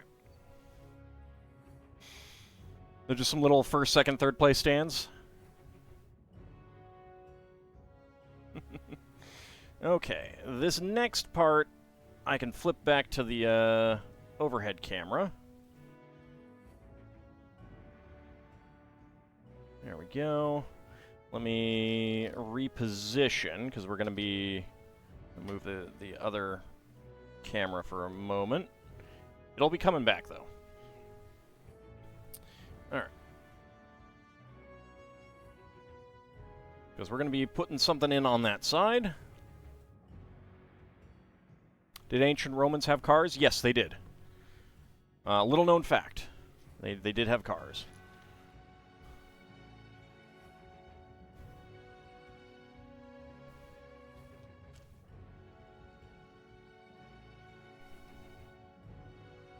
Actually, let me see what else we have to build after this. Is that it? That is it. Okay. Temporarily moving this out of the way, actually.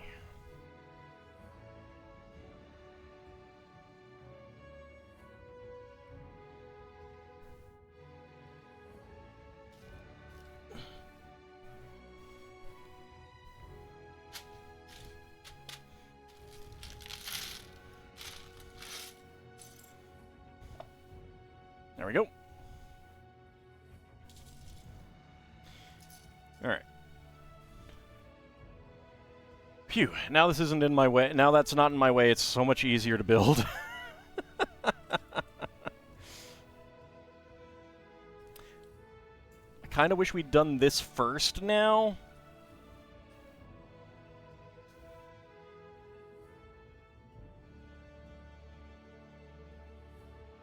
But oh well.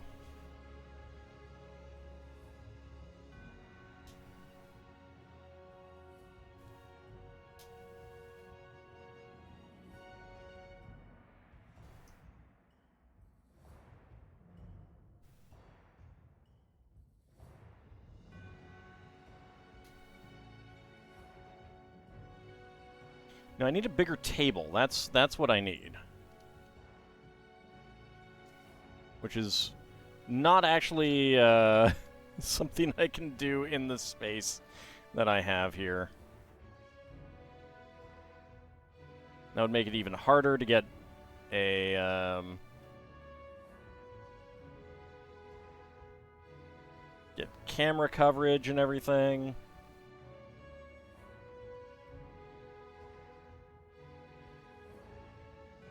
It's just a very big set.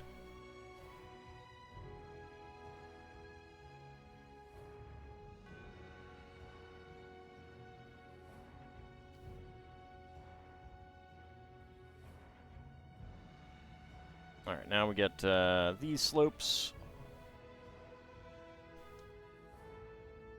Constantly bumping table gets annoying. Yeah. Little bit of shaky cam, unfortunately. Not a whole lot I can do about that, though.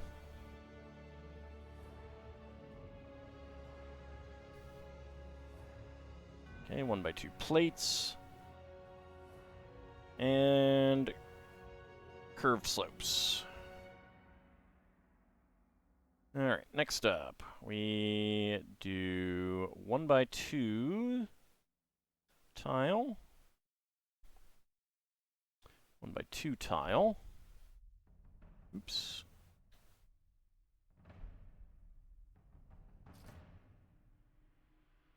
No, shocking, I know, considering where I am.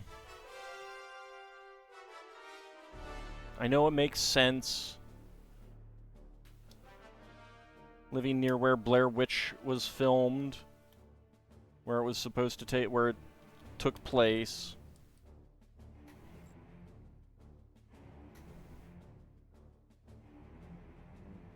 I went to see it in theaters because of that.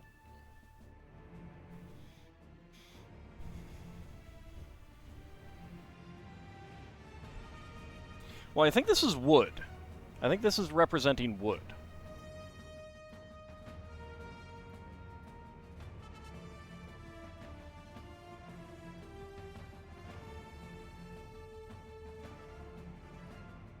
Alright, 9 of these alternating. That's 2,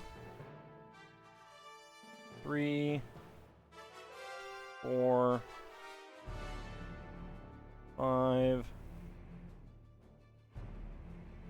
6, 7, 8, and 9.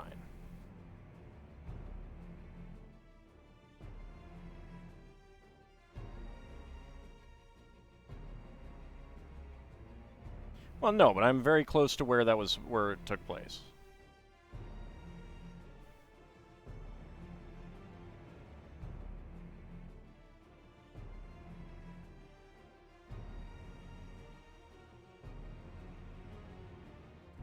It's also not real. You had a cousin who believed Blair Witch was an actual event that the movie was based on? Nope. The Blair Witch is also not real. Like, the legend isn't real. Okay. Nope.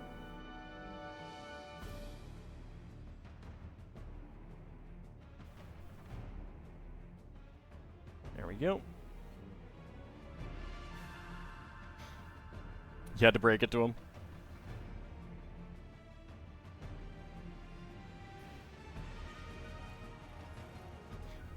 Now, that said, I am near where The Exorcist took place, and where the story that was based on also took place. My Latin teacher knew the priest who was involved.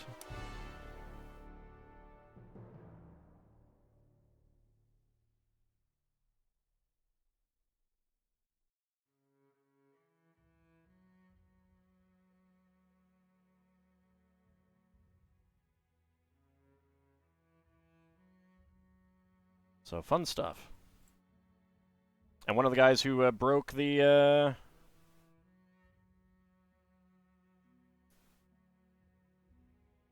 Watergate went to my high school. Alright, let's see.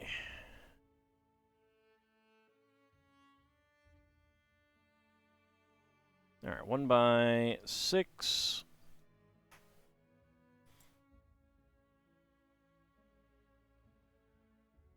1x3. I don't actually remember which one. I think it was Bernstein. I don't think it was Woodward.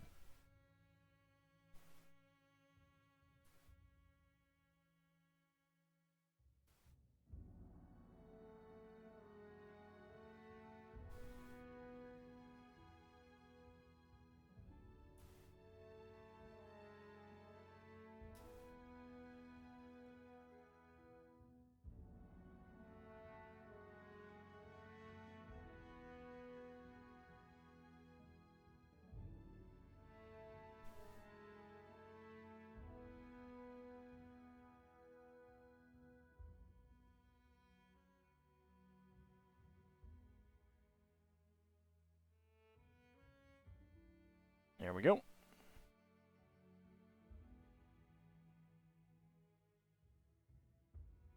Okay.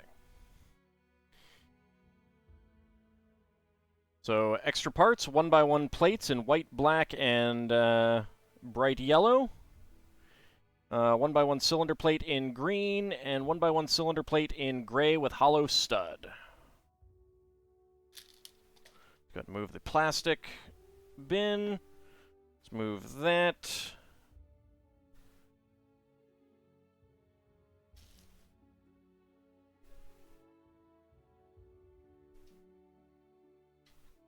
There we go.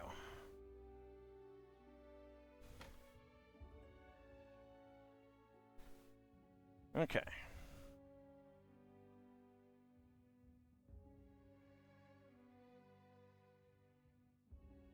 I have to line these up. Okay, there we go.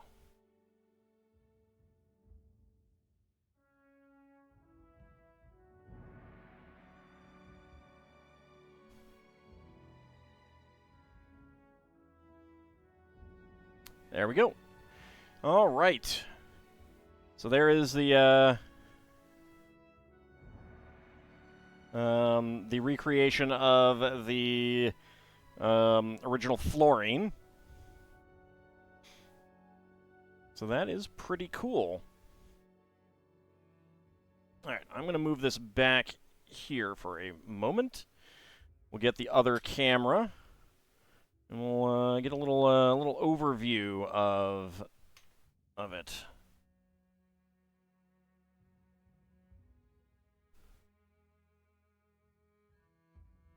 All right, other camera.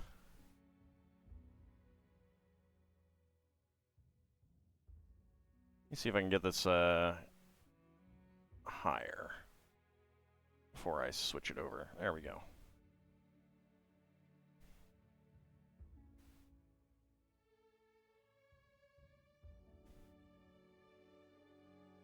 Okay.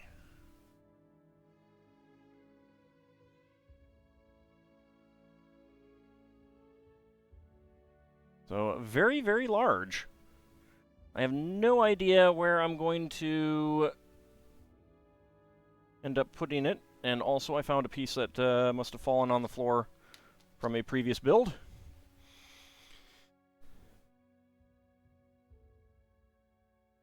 There we go. Very, very cool. Sorry I can't get a better view of it. I'll try to get some photos for the Discord. All right. Well, before we wrap up the stream tonight, let's go back to the other camera. Move this one back out of the way.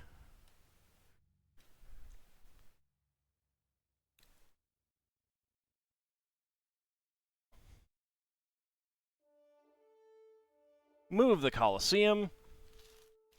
Figure out where I will put that later, because I have no idea. I have no idea where I'm going to put that. Oh, boy. All right.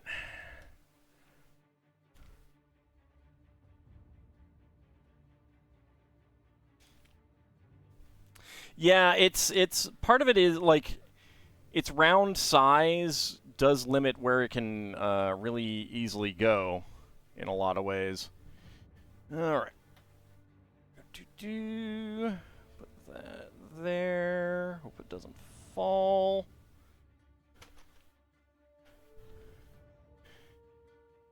Get some dice.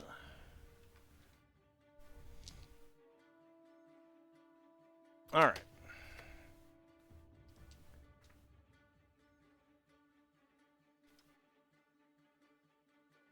Okay, D6. All right, that's a 6. So we're going here. I believe a D8 covered us last time. All right, that is a 4. So 1, 2, 3, and 4. All right. Let's go ahead and get a prediction going.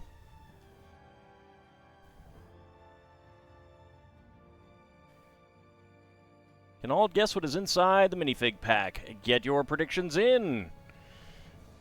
Alright, let's go ahead and roll a d20 and see what that predicts. 7. Alright, so that is predicting a Spectre. 3 for Bahamut, that would be the Scientist. 8 for Not a Rogue AI, that would be the Zombie Cheerleader. 11 for Isovan, that would be the Skeleton Costume Guy. Go ahead and get your predictions in.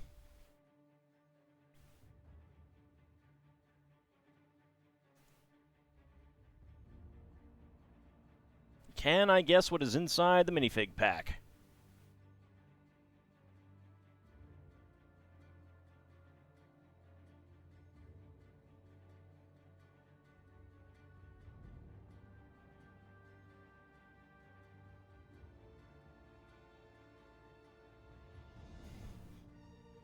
A tired Leonin Twitch streamer. I am tired. I am actually very tired now. Like, I could have split this, but I wanted to finish it. And next week we can start on something brand new. And be excited about something else to build, kind of thing. Because this one has gone on for a while. I think this is 8 streams for this one. I think we had 9 for the Titanic. Alright, just a few seconds remaining. Get your predictions in. Can I guess what is inside the minifig pack? Let me go ahead and get my timer up.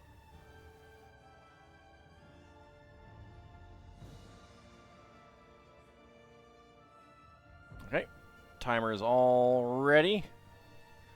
And predictions are closed. Alright. And go. Alright, let's see what we got. What do we got? Alright. That does narrow it down slightly.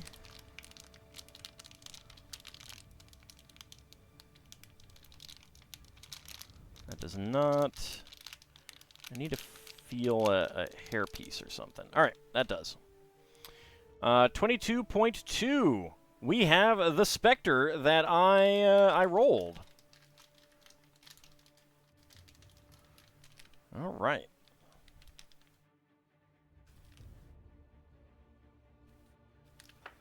Let's find out.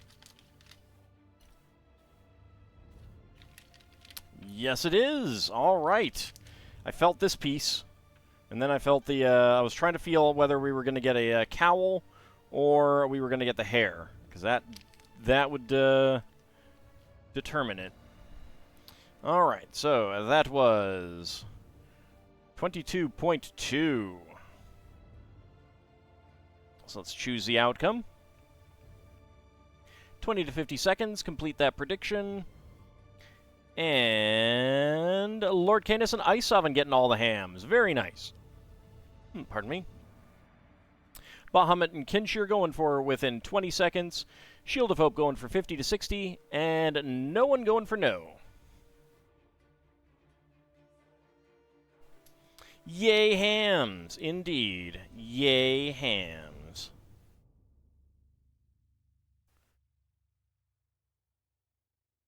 Go ahead and get this on.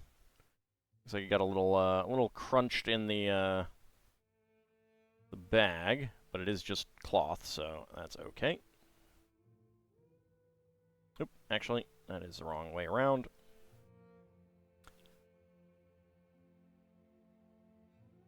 Howdy, young Hummerod, how's it going?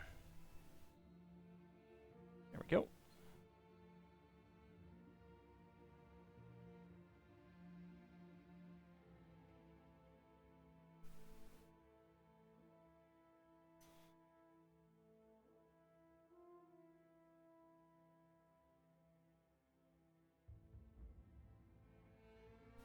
So close, why do I do this to you? Well, because it's fun.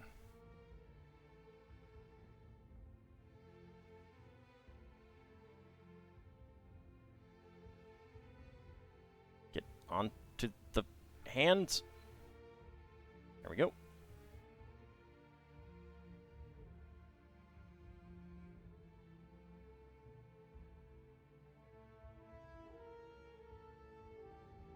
hands are also tired. There we go.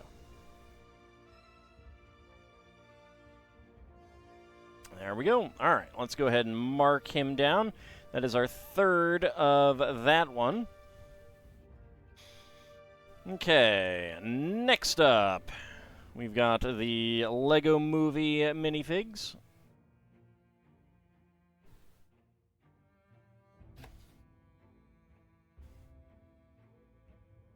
Okay, that is going to be a D6. Also a 6. 17 I don't think is going to work. 1 will. Alright. Yes, get those 1s out of the way now. I don't want those for tomorrow. I want 20s. Alright, start a prediction. Can all guess what is inside the minifig pack? Get your predictions in! Yes, we did finish the Colosseum. It is all done. It is all done. Quite exciting. Alright, let's roll 10. Alright, that is the barista. So go ahead and get your predictions in. Let's see. 9 for Ice Oven. That would be the construction lady. Stepping up for Lel Bunny, you're going to say a Minotaur robot, Duke Darkwood. Alright. 7 for Bahamut. That would be Scribble Cop. And 1 for Lel Bunny, which would be the Robot Madam. And 6 for Not a Rogue AI. That would be Ms. Scratch and Post. Oh, I should also mention that... let's see. We are still lacking the Tiger Lady. That is the only one that we have not gotten on the spooky minifigs. And on the Lego Movie, let's see. We have not gotten Lord Business, Ms. Scratch and Post, Construction Lady, Robot Secretary, Taco Tuesday Guy, Robo Prospector, and the Mermaid. Leonin Bartender. All right, get your predictions in. 30 seconds to go. Go ahead and reset my my timer.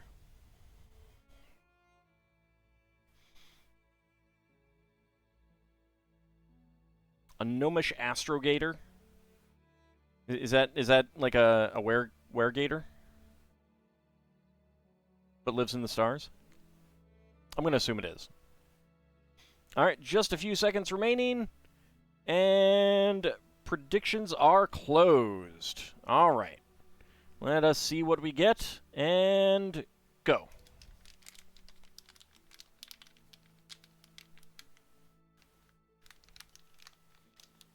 Okay. That is that. All right. 13.51. I believe we have another panda. Let us see if that is correct.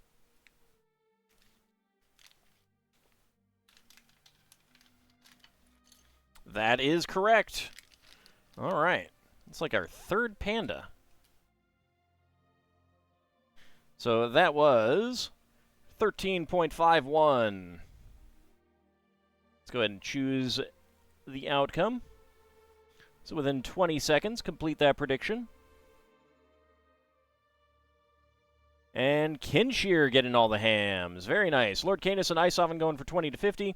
Shield of Hope and Anghamron going for 50 to 60. And Bahamut going for no. Aw, thank you for those bits, Anghamron. I really do appreciate it. 500 bits for Colosseum completion.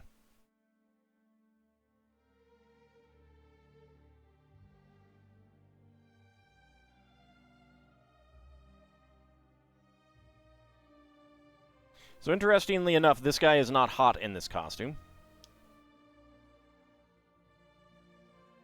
Because there's no little sweat drops. Filling in for Lel Bunny. I figured. All right. So that is our third panda guy. Okay. And now for the last of the D&D minifigs. All right, let's roll the dice to see which one we get. So D6, that means 1 to 6 is 1. Oh, all right, that's a 5. I guess we're going for this one. And this box is now completely empty. Boop. Toss it aside. All right. So let's go ahead and start a prediction. Can all guess what is inside the minifig box? Get your predictions in. All right, so what's left? So the Gith, the Dragonborn, and Tasha are the ones that I have not marked. I think that I've gotten the Dragonborn, and I think I've gotten Tasha full sets, but I'm not positive. Should have used a D2, but this can be a D2. So it's 2, 4, or 12. 2, 4, or 12. Your die says Igwilv 12. Well, there's no Igwilv here. There's just Tasha. So Isovan got a 2. A sultry Leonin barmaid. Let me go ahead and get my my scanner up and ready. There we go.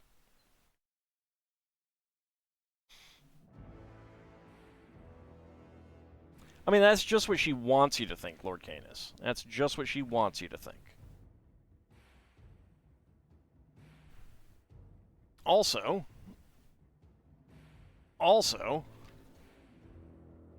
soon.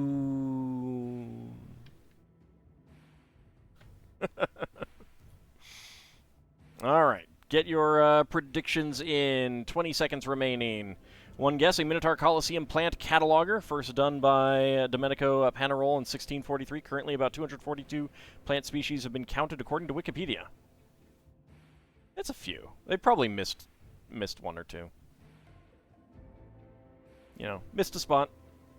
Been keeping your Minotaurs warm. All right. Just about done. Let me get my D12 ready. Did I miss yours? Did I miss yours? A Watered Havian Minotaur Noble.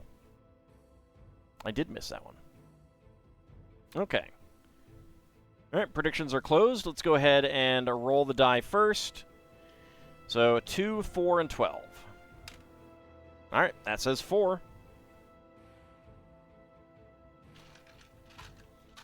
All right, so like I said, I think that I've gotten all 3 Dragonborn, and I think I've gotten all 3 Tashas, so I'm going for the Gith.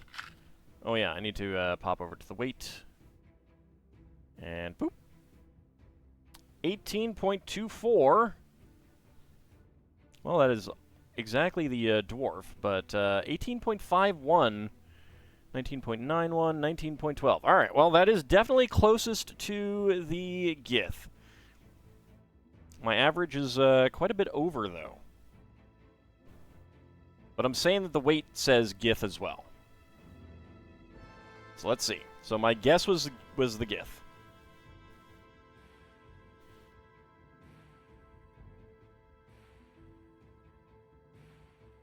Why are you not scanning?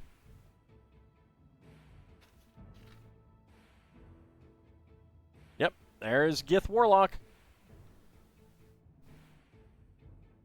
All right. Let's double check.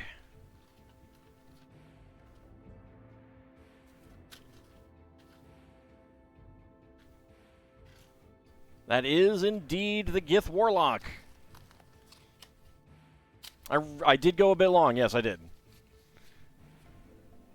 All right. So let's choose the outcome. That is going to be a yes with a guess.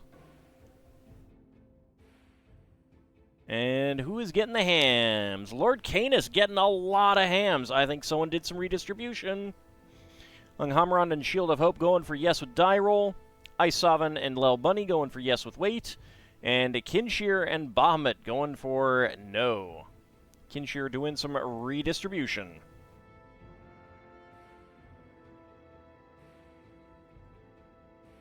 Alright. Let's go ahead and put this one together.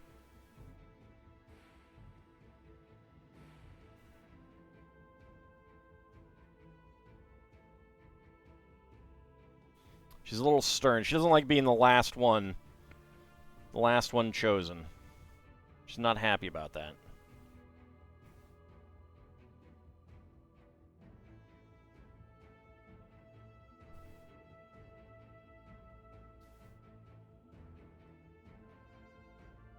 And a dagger.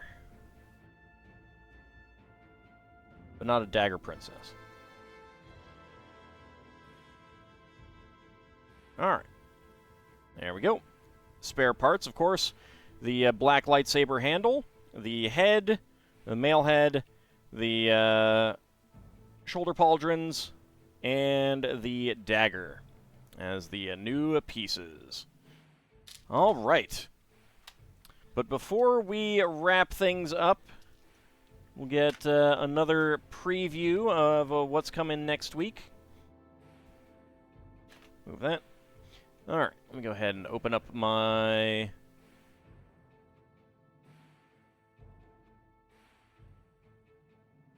thing there. Oh, wow. Maybe I should resize that a little bit. Is that the same? No. Wow. This is a lot larger. Okay. But I've gotten the weights for the next series. And we have the sheet for the next series. I should also make sure that I've marked you off. That also means that we've gotten you, and we got you. All right, so that's all done. And that is what we've got for the next time. You hope you can get the last 3 duplicates you're going for. Still have only 1 Dwarf Barbarian, Paladin, Elf Bard. Oh. Only one elf. I've found them pretty common out in the wild. So we have the Dribble Fan, the Wolfpack Beastmaster, the Space Guy. I don't remember what it is. A Space Racer, I thought, something like that. Astronomer Fan, Plush Fan, Plushy Fan, Pteranodon Fan, Longboarder, Boogeyman, Cupid, Pirate Quartermaster, Cat Guy, and a Steampunk Inventor. So those are what we have for next time. What is the theme of this set? There is no theme. This one has no theme. This is just Series 27, so it has no theme. It is just various minifigs. Obviously, the Wolfpack Beastmaster is by far the most popular. I think the Pirate Quartermaster is also pretty popular. I have found the Astronomer Fan and the Longboarder not terribly popular. I understand the Longboarder. I'm surprised about the Astronomy Fan. But what did I get when opening the sheet? Well, I was scanning, so I went to a Lego store that only had the Astronomer, like a bunch of the Astronomer, a bunch of the Longboarder, and 1 Pteranodon Fan and 1 Plushie Fan. So I got the Plushie Fan.